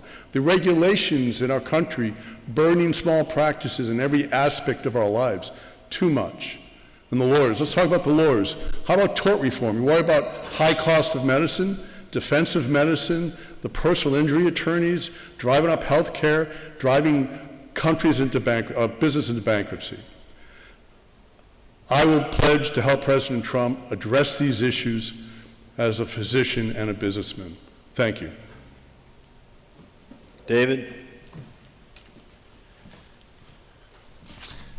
My father, who was a member of the greatest generation, served in World War II as the Army Air Corps and also Korea, used to remind my siblings weekly that we had a role to play during World War II to save the free world and to right wrong that happened in Europe and throughout the Pacific. And it was our duty to do that. Well, we've served our time in building, nation building and financing the defense of other nations at our own peril. And I believe in an America First agenda. We need to position American economic, military, and diplomatic postures to ensure that everything America holds dear, individual liberty, the rule of law, a democratic system of government, and opportunity for all, is protected. I support American First agenda, advancing the 4 pillars: economic competitiveness, national security strength, free and fair trade, and 4 partnerships. I will work with our president to make sure that we put America first. It's our time to now make sure that we're protected on the principles that we stand on and our founders set before us. Thank you. Sounds like the Trump train. Our next question, we're going to start with Bill. Oh. I'm so sorry, Kat. That's I okay. apologize. That is all right. Well, I'm a candidate up here who actually has experience supporting President Trump, not just as Congressman Yoho's Deputy Chief of Staff, but also in 2016, I was honored to be on the Women for Trump bus tour in the Carolinas, helping President Trump in 2016. We were Trump before it was cool to be on the Trump train, as my opponent noted there was a train going by, so proud of that. But supporting President Trump is not just something that we can talk about. We actually have to exemplify this. And that starts with giving President Trump a Congress that can actually introduce, advance, and pass his America First agenda. Currently, we have a House that is led by Speaker Pelosi and the Democrats. We cannot have our president advance this America First agenda unless we have a Congress that backs him. So us being here in the 3rd Congressional District, we have a very conservative district. Immediately upon winning the primary, I will be traveling the country, helping people in tough races across the country. People that are in very, very moderate districts, because we have to take the House back. We cannot say that we are going to support President Trump if we are not willing to get out there and do the work in electing a Republican House and keeping a Republican Senate. So that's first and foremost what we need to do. I know the halls of Congress. I have served this district, as I said, a Deputy Chief of Staff, so I know what it takes to get this work done come day one. While others will be learning where the bathrooms are and relying heavily on staff, we will be able to work with the President and the White House to advance building the wall, protecting the unborn, supporting the Second Amendment, and bringing American manufacturing back. And this is one of the things that I think has been long overlooked, is the weakest demographic for President Trump is college-educated women. In 2016, college-educated women and millennials were the largest voting bloc for Hillary Clinton. We have an opportunity to win back those votes, those hearts and those minds in the 2020 election, but we have to stop sending the same type of people. So my goal is to rally conservatives, women, young people across the country and let them know that their voice exists in Washington, D.C. AOC and Ilhan Omar do not represent me and their victimhood culture. Thank you, Kat. I apologize for That's okay. Our next question, we're going to start with Bill. And the question is, Bill, how will you support our military and law enforcement? Wow, that sounds like an easy question, which it is. I'm very fond of the military, and I can just tell you why. Although I did not serve in the military, my grandfather served in the military. He retired from the Air Force as a master sergeant. He and along with my grandmother are buried in Arlington National Cemetery. My father is a retired naval officer, and my brother served 3 tours in Iraq and Afghanistan. Although I have not served there, I'm very, very fond of our military. In our line of business, in the healthcare business, we have to take care of a lot of our veterans already. The Veterans Administration is an agency that really needs to be overhauled. So I support them. And the men in blue, and in our case, probably the counties in our district, actually they're men in green, if you look at them all. They're the sheriff's office that we have. So I support them. I have worked with them side by side, not in a political sense, but with coaching and mentoring our children for the last 16 years. I have been a coach for baseball and football, so I have worked with them. So I support our men in green, as we said, men in blue, and I support our military full force. I will make sure that they get the health care that they need. I think the military, the men in blue should be the people that we protect the most. When they come under fire and people are throwing crap at them, we as citizens should stand in front of them. Because you know what? They may not be able to touch them, but by gosh, let me get out there with them and I will start throwing the punches. Because it is absolutely a mistake that they treat our men in blue this way. If it wasn't for them, we wouldn't have the freedoms that we have now. Same as our military. If you have no respect for them, I have no respect for you. Sorry, I'm a little passionate about that, but thank you very much, and that's all I have to say. Joe, do you need me to repeat the question for you, sir? Okay. I was a criminology major, and that was the turning point of why I got into the direction that I'm in right now. At first, I wanted to be a law enforcement, FBI, go catch and run. I would not stop until I caught that bad guy until the ends of the world. I would catch him. And then we had this question from our professor. He said, now, if you were a defense attorney, justice is supposed to be blind, and you had to represent somebody that you knew was guilty, and it was something that, murder, child molestation, anything that was just very heinous, but you knew they were guilty, would you represent them knowing that the cops had to go outside their boundaries to plant evidence? I was the first one to raise my hand, straight up. And I said, I absolutely would represent that person. I got booed at so fast. The professor said, no, this is interesting. Why don't you explain yourself? And this is where my brain just ticked, and I just got that bug.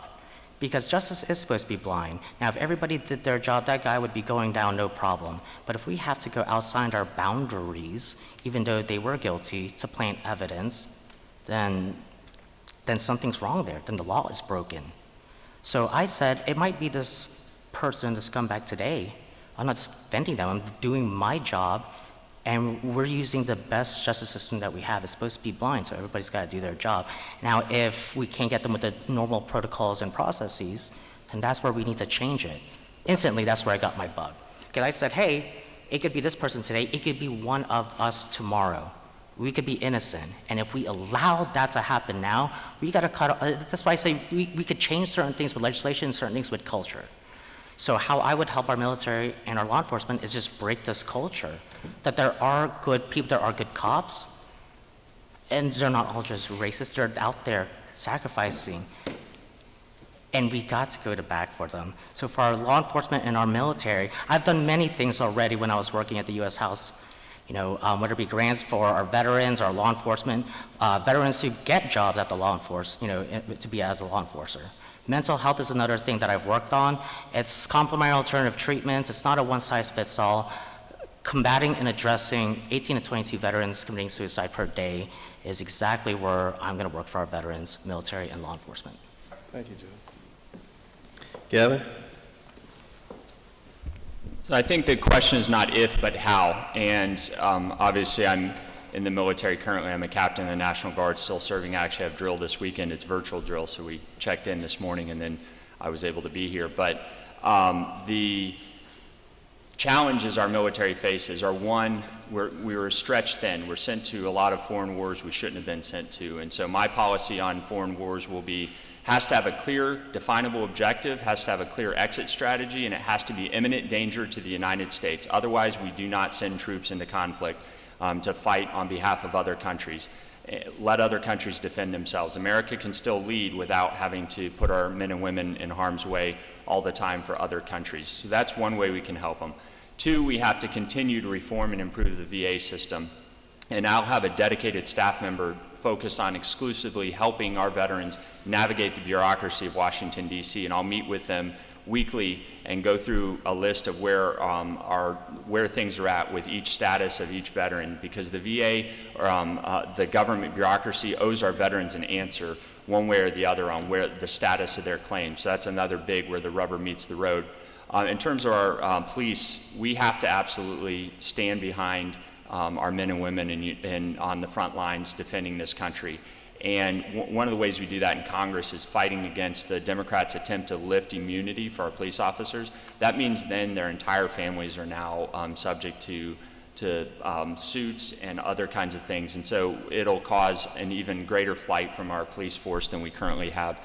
We absolutely have to stand and back our men and women in blue and call it what it is. I think in some cases we need to label some of these organizations terrorist organizations, because they're creating insurrection and they're funded by China, Communist China in many cases, Antifa and other groups. And we need to realize that we're at war within our country. I took an oath to defend this country against all enemies, foreign and domestic.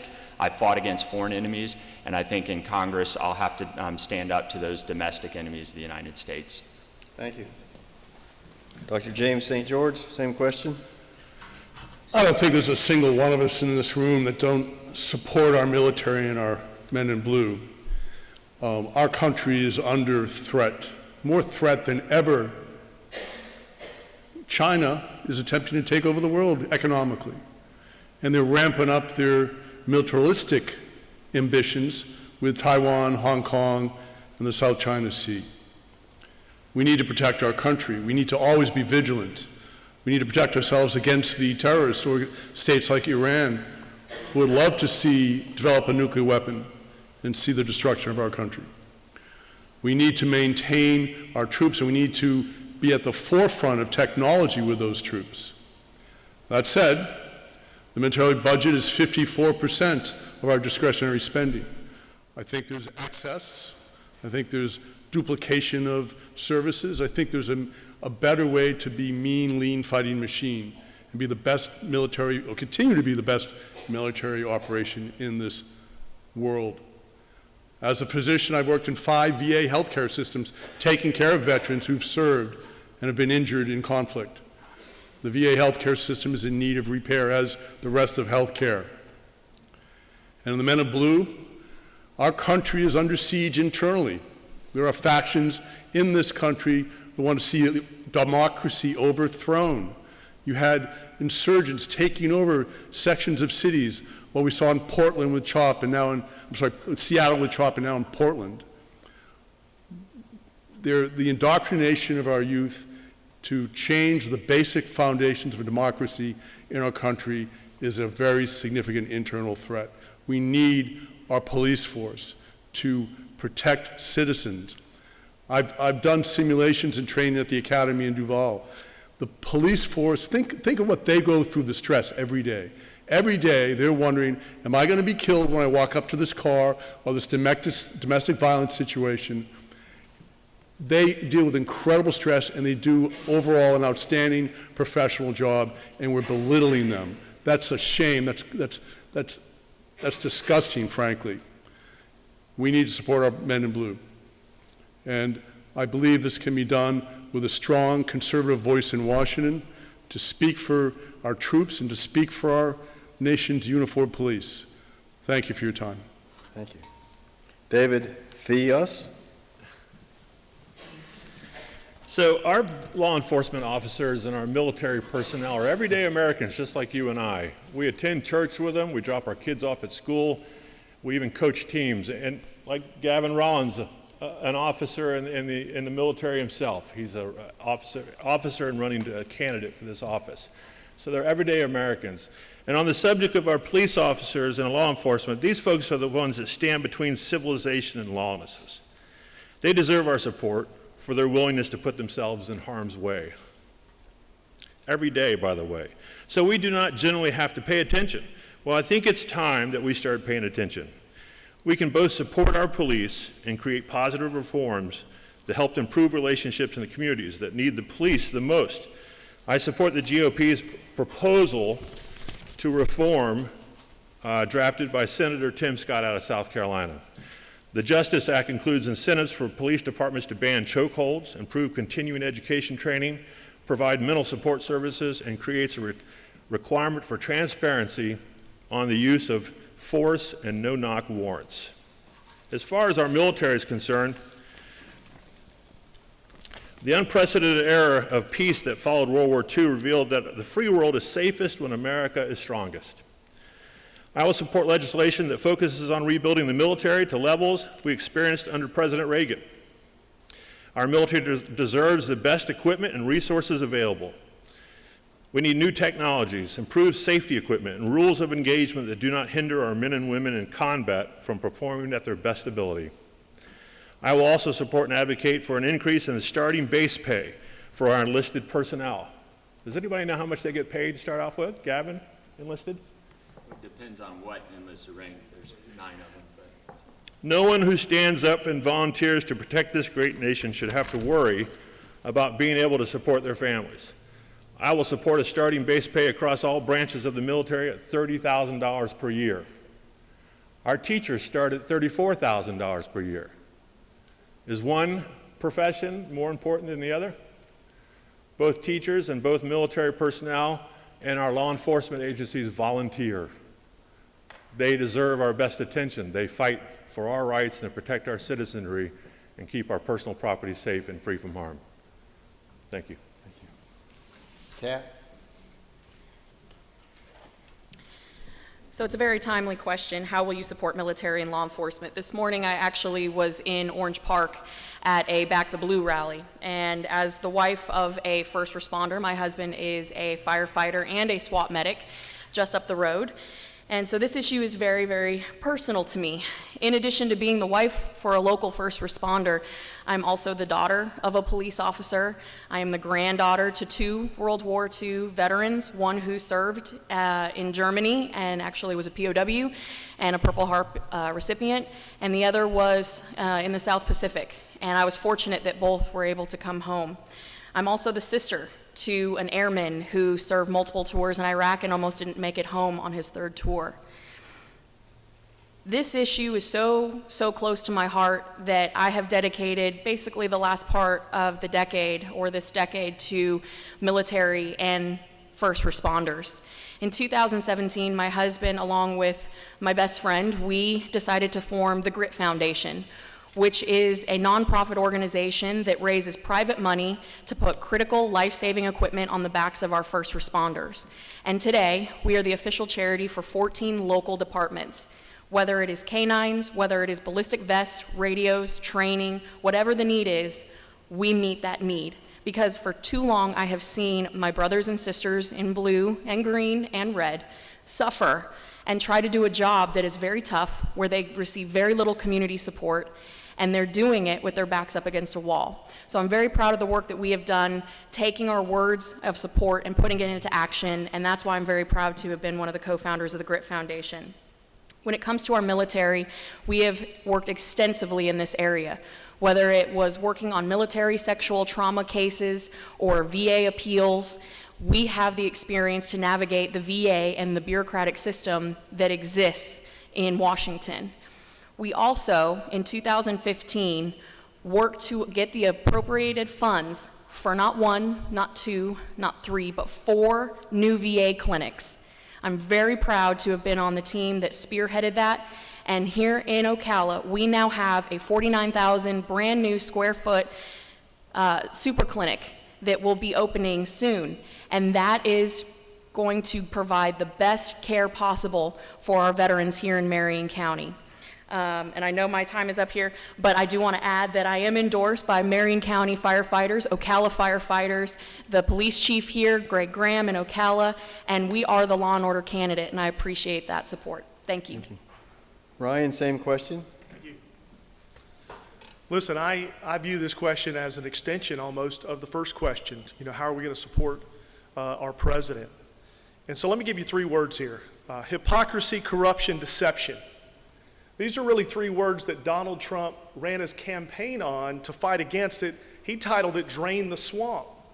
See, we've got to go help our president drain this swamp, and that means we have, as Republicans, have to recognize that we are, to a degree, fighting the establishment. And we know we're fighting the Democrats, but we have some corrupt Republicans that have compromised their values as well, that are really making it difficult for our president to get some things done. And although I think there's tremendous areas that we can cut expenses, and we absolutely need to across the board in this country, we're wasting money, and our politicians are wasting that money for us in a big way. I do support increasing funding for our military. I believe we need to have the biggest military, the best military in the world. And that goes along with increasing, what first responders and our police officers, defunding police, it's ridiculous. They're putting their life on the line for us daily. If anything, their pay needs to be increased. So here's what we need.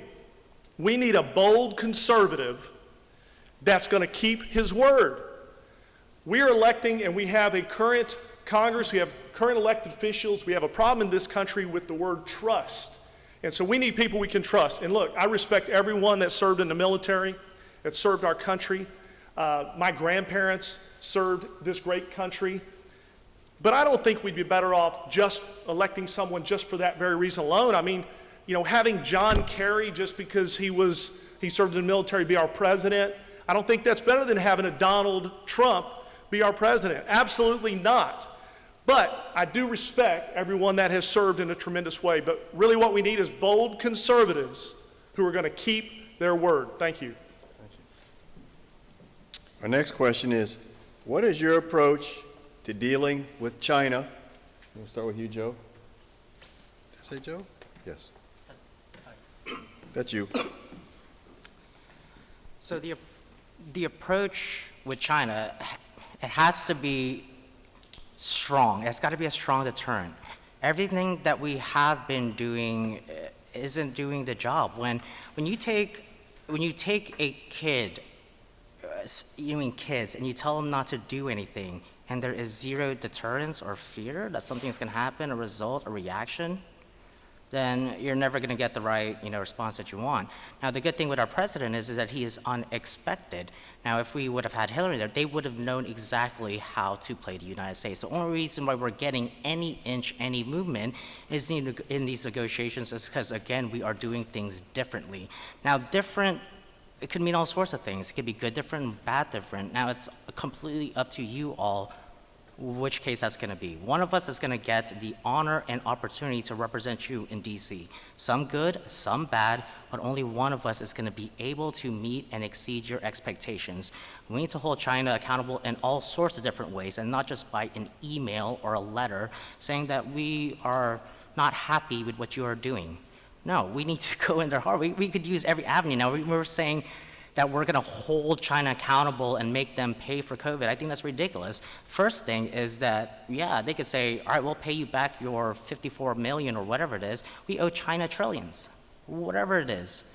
Now, how we hold China accountable is we get our house in order. We can't do anything if China is our landlord, per se. So get our house in order. We got to start making our own money. We got to bring public trust back. And the next time somebody cuts an American head off out there, we send every F-35 we have. We don't send a press release. We show people that we are serious. And I'm not saying that we got to resort to anger and violence all the time, but understand that there are people where logic doesn't matter. And when there's lives, American lives, and your children's future on the line, that's not a chance I'm willing to take. You send me to Washington, D.C., I make everybody pay that wants to hurt this country. Gavin, same question? So the Chinese communist threat is similar to the Soviet Union in some ways. It's different in some ways.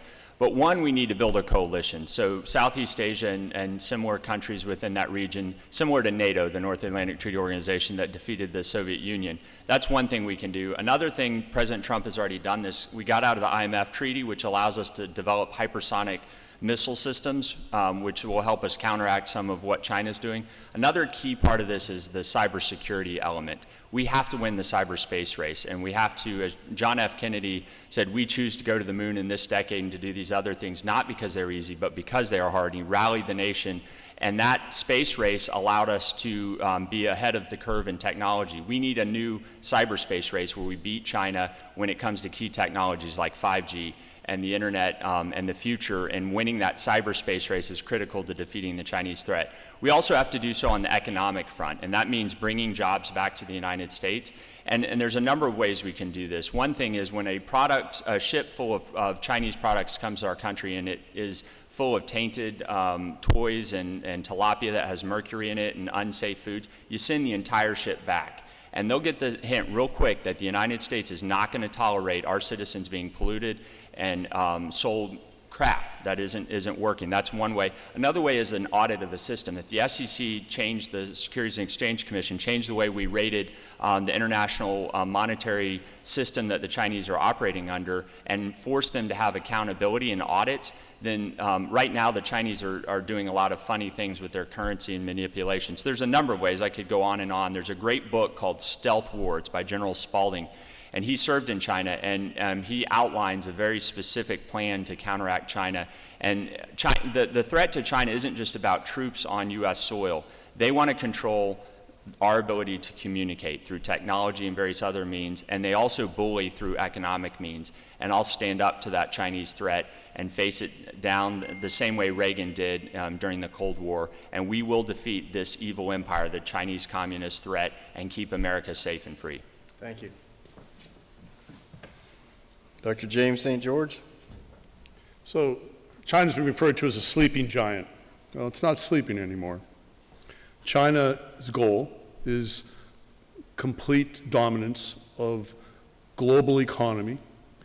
They've done that through authoritarian means and subsidies within their own country supporting their factories. And we have largely ignored China for far too long. Our President Trump stopped that. He's the only president to call them out and address these issues. China seeks to overwhelm the world, if not just our country, with their ability to produce and economically dominate. All our products are made in China, we know this. Medications, every antibiotic, every cancer drug is made in China. If not the drug itself, the precursors for those drugs. China's gotten ahead by excelling in technology. It's not what you think. They're taking our intellectual property and they're just copying us. They're doing very well on their own. They just recently sent a probe to Mars, and they're developing AI, artificial intelligence, that far exceeds our own capabilities. Our country's lost the ability to keep these industries at home, this innovation at home. What made us great in the past was our ability to innovate and produce and be a country that is economically successful. We've abdicated that to China, and they're taking over. The only way we can address China is to bring those jobs back, bring those industries back. Just like under Reagan, how did Reagan beat the USSR? Innovation. We developed systems and military innovations, economic innovations, industrial innovations that overwhelmed the USSR, and the USSR collapsed. We have the ability as Americans to do this. That's our strength. That's what we do best. But we can't sit idly by while China continues to dominate the world. Now they've stepped up their dominance militarily. They're sending ships into the South Sea and claiming territories that are not rightfully theirs. And that's just the beginning. So President Trump is taking the right steps by addressing these issues. Some say we're entering another Cold War. That may be. But sometimes things have to get worse before they get better. Thank you. Thank you. David? Thank you. So let's face it, folks, China is now what we remember the USSR being back during the Cold War. The problem is we rely on them for all of our manufacturing of products that we bring in from various stores. In order to have inexpensive knickknacks, we've turned a blind eye and ignored which that which is China, I will support U.S. action intervention that holds China to the line in the South China Sea. They are encroaching and grabbing more real estate. We cannot allow them to continue to strip countries of their autonomy, as we've seen in Tibet and most recently in Hong Kong. They're taking back their imperial empire. I will support legislation that reduces our dependence on China's manufacturing. As we learned the hard way through the coronavirus outbreak, we rely too heavily on China for our basics of needs. We need to bring the supply chains for prescription drugs, vaccines, personal protective equipment, medical devices, food production. All of this needs to come back to the U.S. I will support legislation that makes it equitable for companies doing business in these critical needs areas to return to the U.S. No country should be dependent upon another to secure the health and well-being of its citizens. We've laxed in that marketplace. It's going to take time, but we need to bring that back. I want to speak to Hong Kong real quick. It's a shame that China chose to act as it did and extinguish the freedom enjoyed by the citizens of Hong Kong. Freedoms given by our Creator to all people. Given China's actions to fundamentally undermine Hong Kong, their autonomy. I support the President's executive order declaring Hong Kong is no longer sufficiently autonomous to justify differential treatment. China, we're going to suspend or eliminate different and preferential treatment for Hong Kong as allowed by the law. Thank you. Thank you. Kat? So when it comes to dealing with China, and everyone on this stage, I think, will fall under the umbrella that we all see China as a major threat to the United States, but also the world. And as has been mentioned here before, China has a 100-year plan to become the world's next superpower. And they have zero regard for human rights. They have zero regard for any other country's sovereignty or independence, and that's evidenced by the work that they have done over the years. So for me, I subscribe to a strong deterrence policy and would support the continued use of phone ops in the South Pacific, which is the freedom of navigation operations that are conducted sometimes in joint operations, but it's important because when you have the Chinese Navy that is steamrolling through the Straits of Malacca, or they're going through claiming territory and dredging up coral reefs and building military zones that never existed before, it's a problem, and they need someone who's going to push back. So we can do this by strengthening our relationships with key partners and allies like South Korea, Japan, and Taiwan. Taiwan is at a tipping point. They recently just had a presidential election. President Tsai was reelected, and it's a strong sign that there are a bunch of people in Taiwan that want to say no to the mainland, but they need our help and they need our support. They're a nation of 23 million going up against the behemoth that is China. We can also deny them the 2022 Winter Olympics. That is an honor to host the Olympics. And if we as the international community allow them to do that, we are sending a sign that we agree that they have no right for human rights or human life, and that is something that they should be denied. We need to continue to expose their abuses of human rights and their predatory lending practices. In Haiti alone, they have lent the Haitian government $1 billion for deepwater ports, which they will eventually take over because the terms are in no way, shape, or form able to be paid back. I support President Trump's move to shut down the Chinese consulate in Houston. I think that their espionage efforts are continuing to be emboldened, and we need to crack down when it comes to the Confucius Institutes that are breeding grounds for communist think tanks in our country, and we need to employ the ABC policy, anywhere but China. Bring American manufacturing back, and we need to protect our food supply. Do not buy Smithfield, it is now owned by the Chinese, and if we can do those things, we can start taking back control of our national sovereignty and keep China from growing in strength. Thank you. Ryan? All right, this is a good example of some of the hypocrisy that's going on in our country today. We're in a country where we've got people that are concerned with Black Lives Matter. They condemn America through this movement as a racist country, while they say nothing about Cuba, Communist China, or Venezuela. We have to recognize that in these other countries, China, for example, the slave labor that's creating most of the products that we buy, I mean, how in the world could we, it's just so much hypocrisy going on to be able to support these types of countries. So I say cut them off. Let's bring everything back to the USA, made in the USA that we possibly can, and let's continue to help our president lower regulations, because you know what? We do it better than everybody else. And we can figure out how to get the cost to where they need to be, where we can keep it here in the U.S. and create more jobs. Now, I subscribe to a leadership model called the ACT leadership model. I've had the privilege of traveling the country, teaching on leadership, productivity, high performance. I've authored 4 books on this subject, and I love to help people grow in leadership. And I believe that we need to act on leadership. That stands for accountability, communication, trust. Until we begin to have these 3 principles within our leadership, we will never attract and grow the Congress that we need, especially with those leaders, because they're lacking accountability. They're lacking that responsibility that comes within accountability that holds them to the decisions that they make. So we need to send people there that know how to be accountable. And I want to operate this way and have operated this way as a father with my 4 boys. You know, if I'm not accountable, if I don't communicate properly, and if I don't develop trust in my household, I'm going to have a problem with my kids. I'm going to have a problem with my wife. I've been married 26 years. She might tell you it's been the best 10 years of her life. I don't know. But, and I'm kidding about that, okay? That was kind of a joke. You can go ahead and laugh.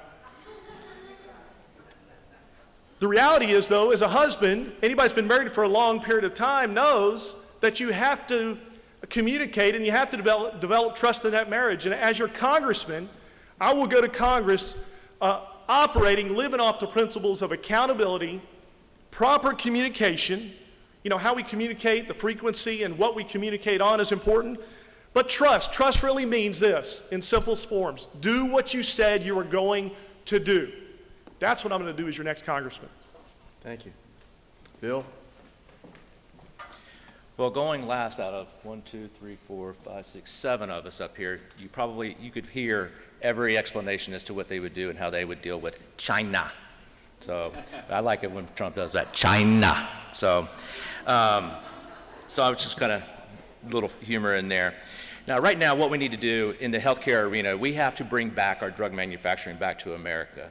Right now, 13% of our drug manufacturing is in China, so we need to bring that back. However, 90% of the active ingredients in most of our medications is manufactured in China. So right now, if they really wanted to hurt America, they could actually say, you know what, we're done. We're not going to send you anything. We are left to the hands of the Chinese. We are so vulnerable at this moment. So we need to bring that back to America. Take away the regulations of our drug manufacturers, get the FDA to enhance and encourage the research and development, and bring this back to our America so we are not dealing with this.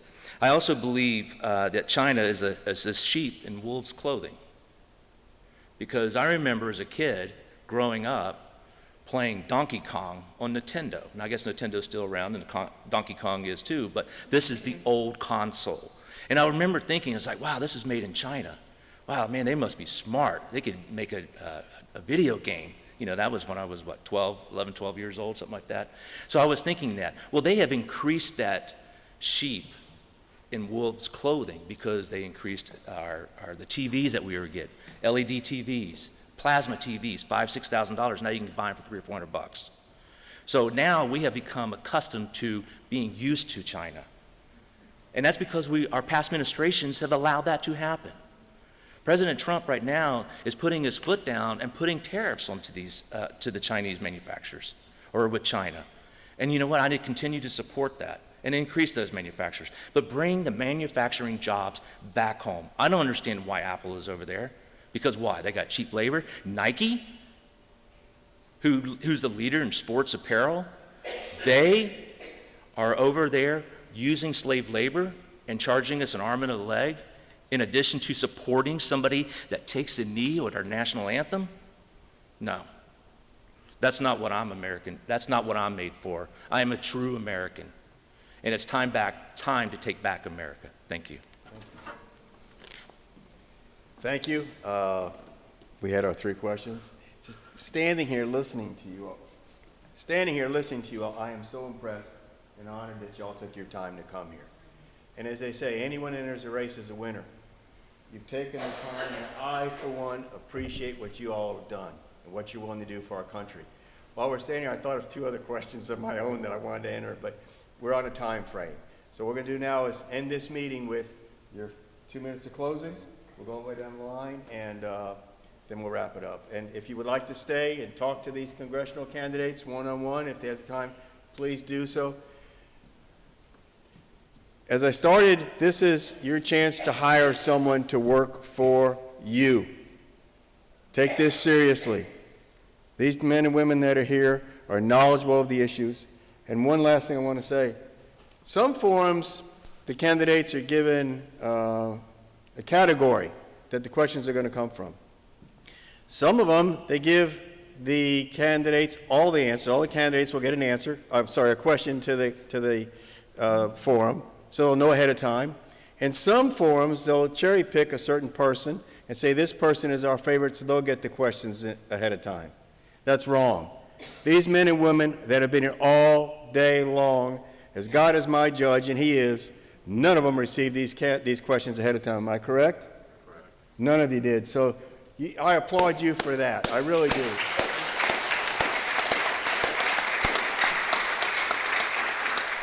That being said, 2 minutes, please. Perfect. Thank you. Well, the reason I'm running is because I believe our freedom is under attack, and we've all talked about where that freedom is under attack. But who is best suited to go to Washington, D.C. and fight for that? And I don't think military service alone does qualify, but I do think you learn some valuable leadership skills. But that's not the only leadership experiences I've had. I've also taught the Constitution in the classroom.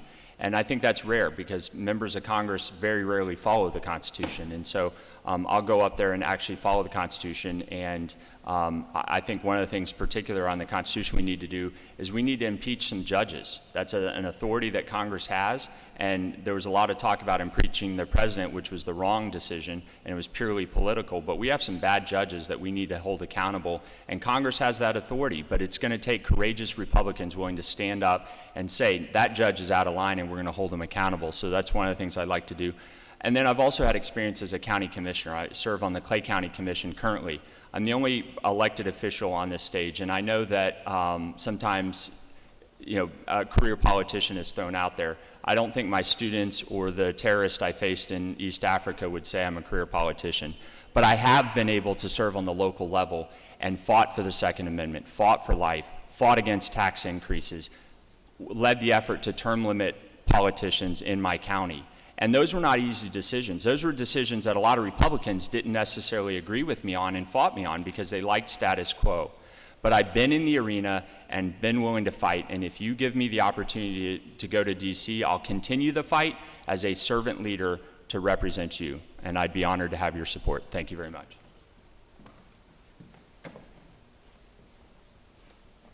Well, again, I want to thank you all for coming here today and taking interest in your community and the future of our district, and to those of you seeing this online. This is how democracy works.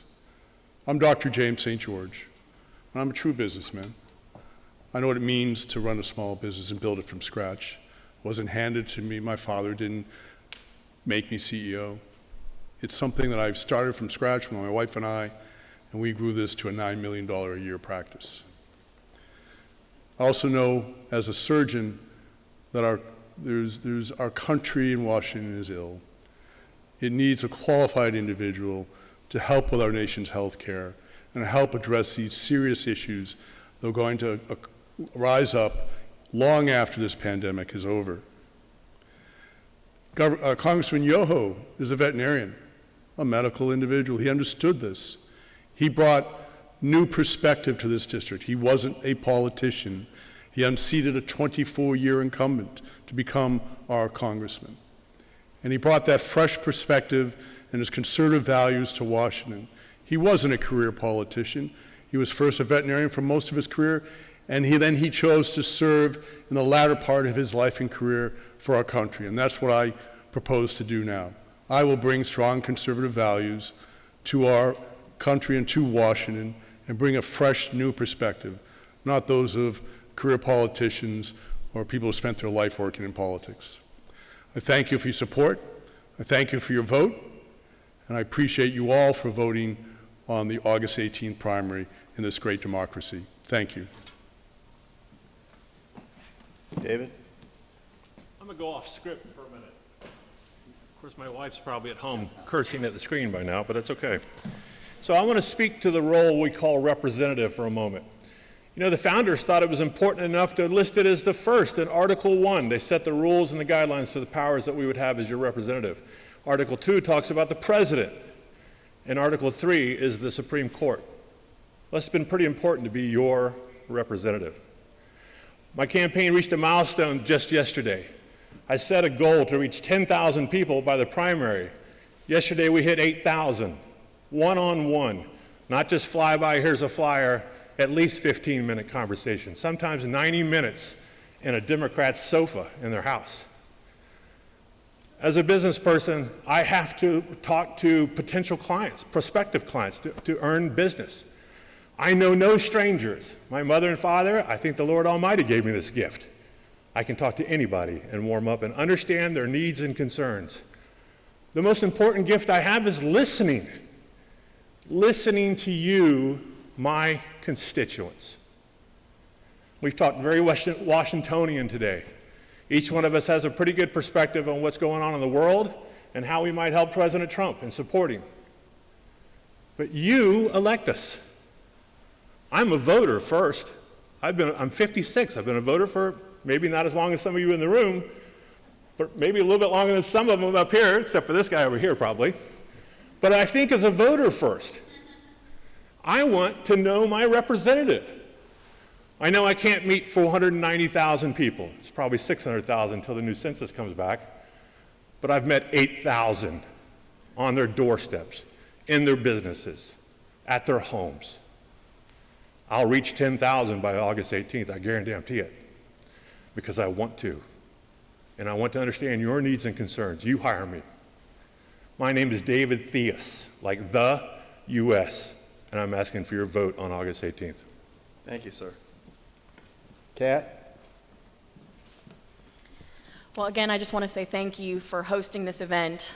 A constitutional republic doesn't function without the engagement of the electorate, and having so many people who are wanting to audition essentially for this job. It's not a career, it's a job. If you're looking for a career, this is the wrong place for you to be, because I believe that being a representative is a calling. I think it is a temporary job. Where you go, you represent your 710,000 constituents to the very best of your ability. And in this particular district, we are a very diverse, unique swath of the state of Florida. Whether you are in Brooker and you're looking at different infrastructure challenges, or if you're in Palaca and you are working on rural broadband, or if you're in Gainesville and you're fighting that ridiculous commission that is trying to shove a liberal agenda down our throats, every community and every sector of this district is different. And I'm proud that for the last 8 years, I've had the opportunity to work with people in every single one of these communities. We like to live our lives in silos. We know our communities and our neighborhoods, but when we step out, we start to see the various needs that this district requires. And I am that representative who can meet those needs. I'm proud to stand with the president. I'm proud to have helped get him elected in 2016. I'm proud to be the wife of a first responder. When we see people calling for calls to defund the police, it's personal. It's an attack on my family. But more than that, we've put action behind our words. I am so proud to be able to walk and have the opportunity and meet people in this district, because I do believe that our constitutional republic is the greatest country in the world. But if we don't start sending different messengers, young people, people who believe in our Constitution, we're going to lose it. So I appreciate your consideration and your vote on August 18th. Our website is catforcongress.com, cat with a K, Congress with a C, and thank you all so much for being here today. Thank you.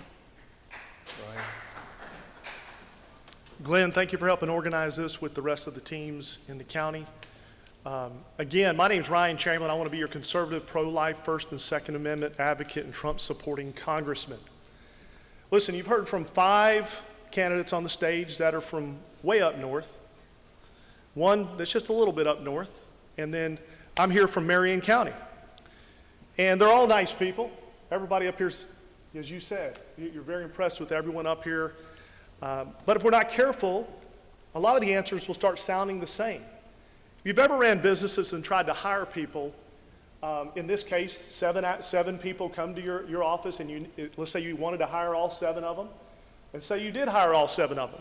I can promise you this, not all 7 of them will perform at the same rate. Some are going to outperform others, and I think that's what we have on this stage. We have great people, but some are going to outperform others. I believe I will outperform all the candidates on this stage based on what I brought to the table before. Now, I will say this.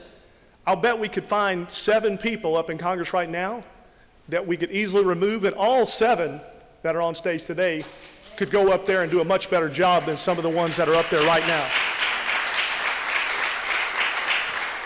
But we're going to work for you. You're looking to hire us, so here it is. You know, our Congress and our Constitution need to work hand in hand. Our Constitution currently being trampled on. We're called morons if we believe in God. We're called idiots if we support Donald Trump. And we're called bigots if we say the words all lives matter. And we're bankrupting this country right now and asking our kids, your kids, to pay for the problems that are being decided upon today. And I want this to change. I have a track record for getting things done. I want my kids and your kids to respect and love this country that I know that we can be. I'm not a politician. I believe our country's best days are ahead of us. I truly do. Ryan. But not with the current Congress that we have today. Got to cut me. Listen, I ask you for your vote for me August 18th. I'm going to stand for God, Constitution. I'm going to keep my word. Thank you.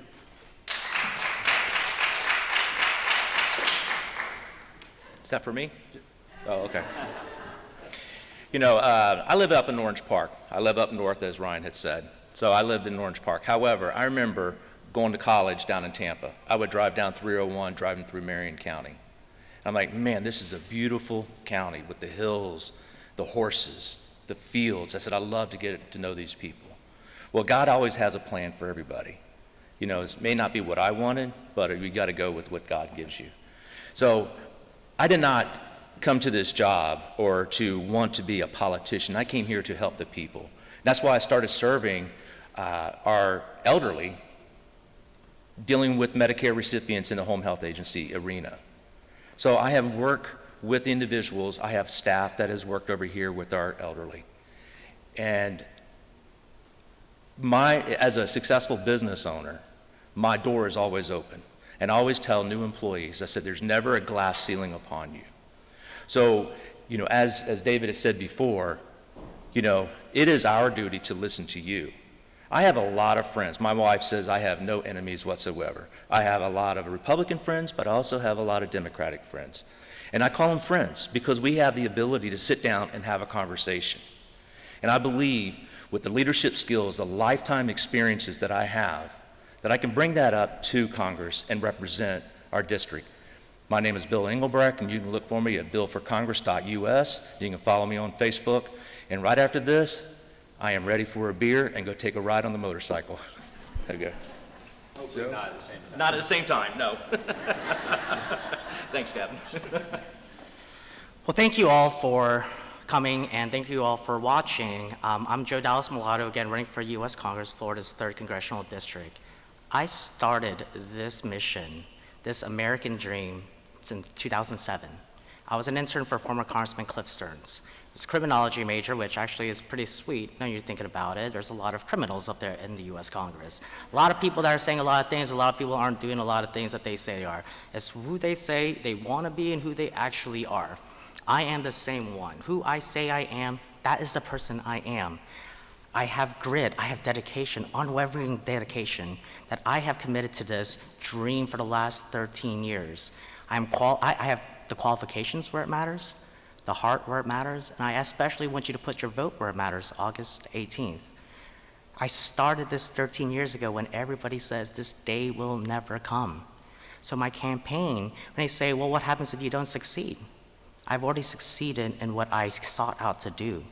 I sought to inspire people, to break all sorts of things that people, just believed in, that you don't need $1 million, you don't need the right name, you need your last name. And any money, any friends, yeah, money helps, but it's not everything. You need to take that step forward first and foremost. So when everything is on the line, think about everything you've worked for. Think about what's at stake here. When you look at your children tonight, your children, any friend, and when you think about what decision you have to put in sending one of us up there to solve these problems, who do you want to go fight for you? The person that put in the work, in early, out late, put in the work? Send the MVP, send Joe Mulatto, not empty promises. Do you send somebody that actually worked hard, or do you send the person just because their daddy's the one who bought the team? I'm the MVP. Don't send the person whose son's there just because their daddy owns the team. Send the person that you want. Send the person that will fight for you. I'm Joe Dallas Mulatto. You go to mulattoforcongress.com. We'll give you a voice in Congress, not an ear in Washington. Thank you. Ladies and gentlemen, that's going to conclude our meeting and our forum. It's been a long day for some of us who've been here since early today. You've heard from the property appraisers. That was in the morning. County Commissioner District 1, County Commissioner District 3, School Board 1, Republican State Committeemen, and then in the afternoon, the state representatives and candidates for Congress. I hope when you leave here, you have a better understanding of who or whom to vote for in the voting booth. And if you'll please share this information, I've sent most of y'all out the link to review this. Please watch it and learn from it and make an intelligent vote. America needs you to vote intelligently. I thank you for this and thank you for all of your help.